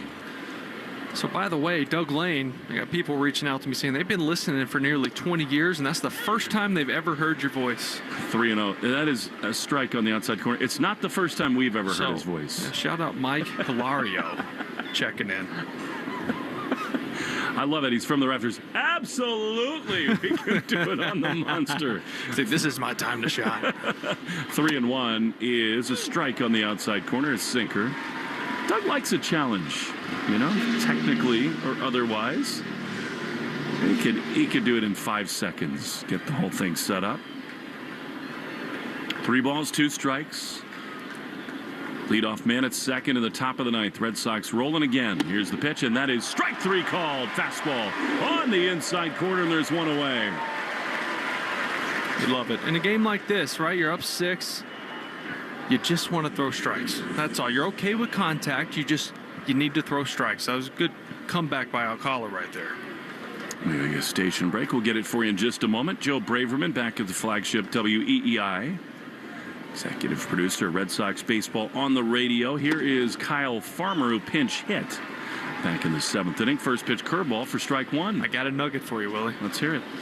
Cedar Rafael, the first Red Sox number 9 hitter with a home run in 3 straight games since me. Is that right? The 0-1 is fouled off. When were you the 9-hole hitter? At some point in 2013. Think about that veteran team. Yep. I was a young pup, little bro on that team. So September. Well, think about that. That was New York. I had a homer in 3 straight games in New York. That's what it was. Yeah, Pettit, Rivera. Nova, Pettit, Mariano. See ya. Didn't you tie the game in the 9th inning off Mo? Yeah. Sure. Yeah. That was the last one he ever gave up. That's what I'll hang my hat on. In his whole career? In his whole career. Wow. To me, out of all people. You're a worthy man for that distinction. 0-2 pitch. Swing and a miss. Curveball, and the Red Sox are an out away from another win. If you think about the depth that Rafaela gives this Red Sox lineup, and they still don't yet have Bregman and Yoshida, that could come at any day. When you can flip the lineup over and set the table for all these other big hitters with Cedar, it is getting a little scary for this Red Sox offense. 2 down in the 9th. Ryan Ritter, right-handed hitter. Poet didn't know it. A swing and a foul back to the screen. It's 0-1. Well, you always heard the term growing up in baseball forever. 9-hole can be the second leadoff batter, right? You're able to get on base with his speed also. It's not just the power that we've seen. It's his ability to score from first, steal bags, a little chaos on the base pass for the top of that lineup. There's so many smiles in the Red Sox dugout right now. They're about to give Richard Fitz the beer shower of his life as the 0-1 is swung on and fouled back, and the Red Sox are 1 strike away.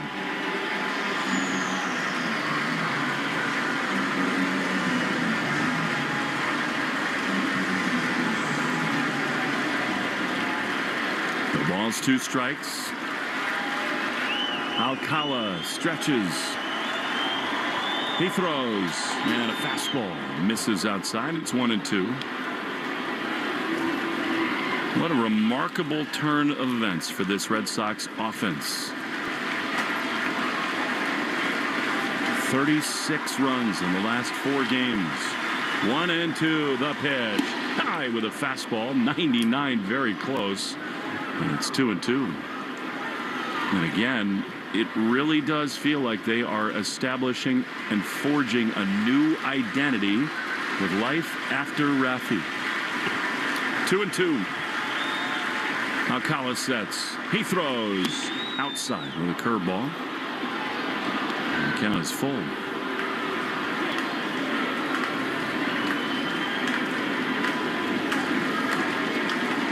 Everybody up at Fenway.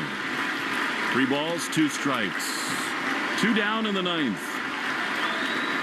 Alcala throws inside. He walked him with a slider up and in. That is ball 4. Not what he was trying to do at all. It's hard to nitpick with everything that's going on, but in a 6-run game, you'd probably like to see a fastball in that spot. Just challenge the hitter. You said it. I was thinking it. And I get it. These guys are even in the mop-up spots like this. They still look out for their own numbers. Here's Tyler Freeman. Pitch to him. Foul back to the screen. Curveball, top of the zone. And it's 0-1. Roman Anthony hit his first Fenway homer this evening. Bombs in the 8th from Romy and Cedar. And the Red Sox, another offensive eruption. 9 runs on 14 hits. 0-1 the pitch. Foul on the first base side, and once again the Red Sox are a strike away. Alcala sure has a good arm. We've seen him 98, 97 to 100. He's got that really good 12-6 breaking ball, which he leans on a little too much on at sometimes. 0-2. Pitch is just inside. Man, was that close with a slider. You see the plan, though. Guys like Alcala and Jordan Hicks, just velocity and stuff it's in uncomfortable, bunches. right? You don't have to be perfect with velocity like that. 1-2. Here's the pitch. Ground ball on the right side. Gonzalez gloves. He throws to first. In time, game over. The Red Sox roll continues. They beat the Rockies 9-3. Roman Anthony's first Fenway homer. Cedon and Romy tack him on. And Richard Fitz his first major league win. Red Sox on a tear. Nissan postgame show next on the Shaws and Star Market WEI Red Sox Radio Network. Your burger is served, and this is our finest Pepsi Zero Sugar. Its sweet profile perfectly balances the savory notes of your burger. That is one perfect combination. Burgers deserve Pepsi. Moms, dads, are you the parent of a student athlete? Do you want to know how to get the most out of youth sports? If so, listen to the Next Pitch podcast to give you the tools to raise an aspiring athlete. It's not simple, but we talk straight and give you the best insight there is when it comes to youth sports. We'll cover everything from nutrition and training to mental toughness and teamwork. It's a podcast you can listen to together with your kids so everyone can benefit. Follow Next Pitch on the Odyssey app or wherever you listen to podcasts. You know they call these the dog days of summer. Well, I'm Rob Bradford of Baseball Isn't Boring. And if you're a baseball fan, there's nothing boring about the summer. Not with the home run derby, not with the All-Star game, where the biggest stars shine the brightest, reminding us all why we love this game. But that's just the appetizer, because right after, the second half of the season kicks into high gear, the pennant races heat up, rivalries intensify, and the unexpected becomes the norm. Don't miss a single moment of the excitement. Listen to Baseball Isn't Boring in the Odyssey app or wherever you get your podcasts. When it comes to getting the guaranteed lowest price on Toyo tires, there's only one place to go, Town Fair Tire. And when it comes to getting more free services for life than anywhere else on Toyo tires, there's only one place to go, Town Fair Tire. So when you're in the market for a new set of Toyo tires, there's only one place to go, because nobody beats a Town Fair Tire deal. Absolutely nobody. Name brands at discount prices. Town Fair Tire. We're right back to the Sox on the Shaws and Star Market WEEI Red Sox Radio Network. This is the Nissan postgame show. At Nissan, we make cars that thrill. Experience the thrill for yourself today. Shop NissanUSA.com. Red Sox have won 4 straight, 6 of 7, and they rout the Colorado Rockies tonight. 9-3, 9 runs, 14 hits, and errands, 6 left for the Sox, 3-7-1 and 7 for Colorado. It took 2 hours and 59 minutes to play in front of 32,441. Fitz gets his first major league win. Austin Gomber, the loss, he falls to 0-2. We'll step aside. We will check in to the Red Sox clubhouse right after this. 9-3 winner on the Shaws and Star Market WEEI Red Sox Radio Network.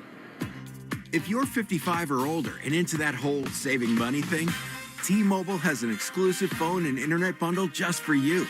Right now, get 2 unlimited phone lines plus 5G home internet for just $30 each per month with autopay, plus taxes and fees. And with 5G home internet, setup is easy with just one cord and no technician needed, which is great if you're also into that whole keeping it simple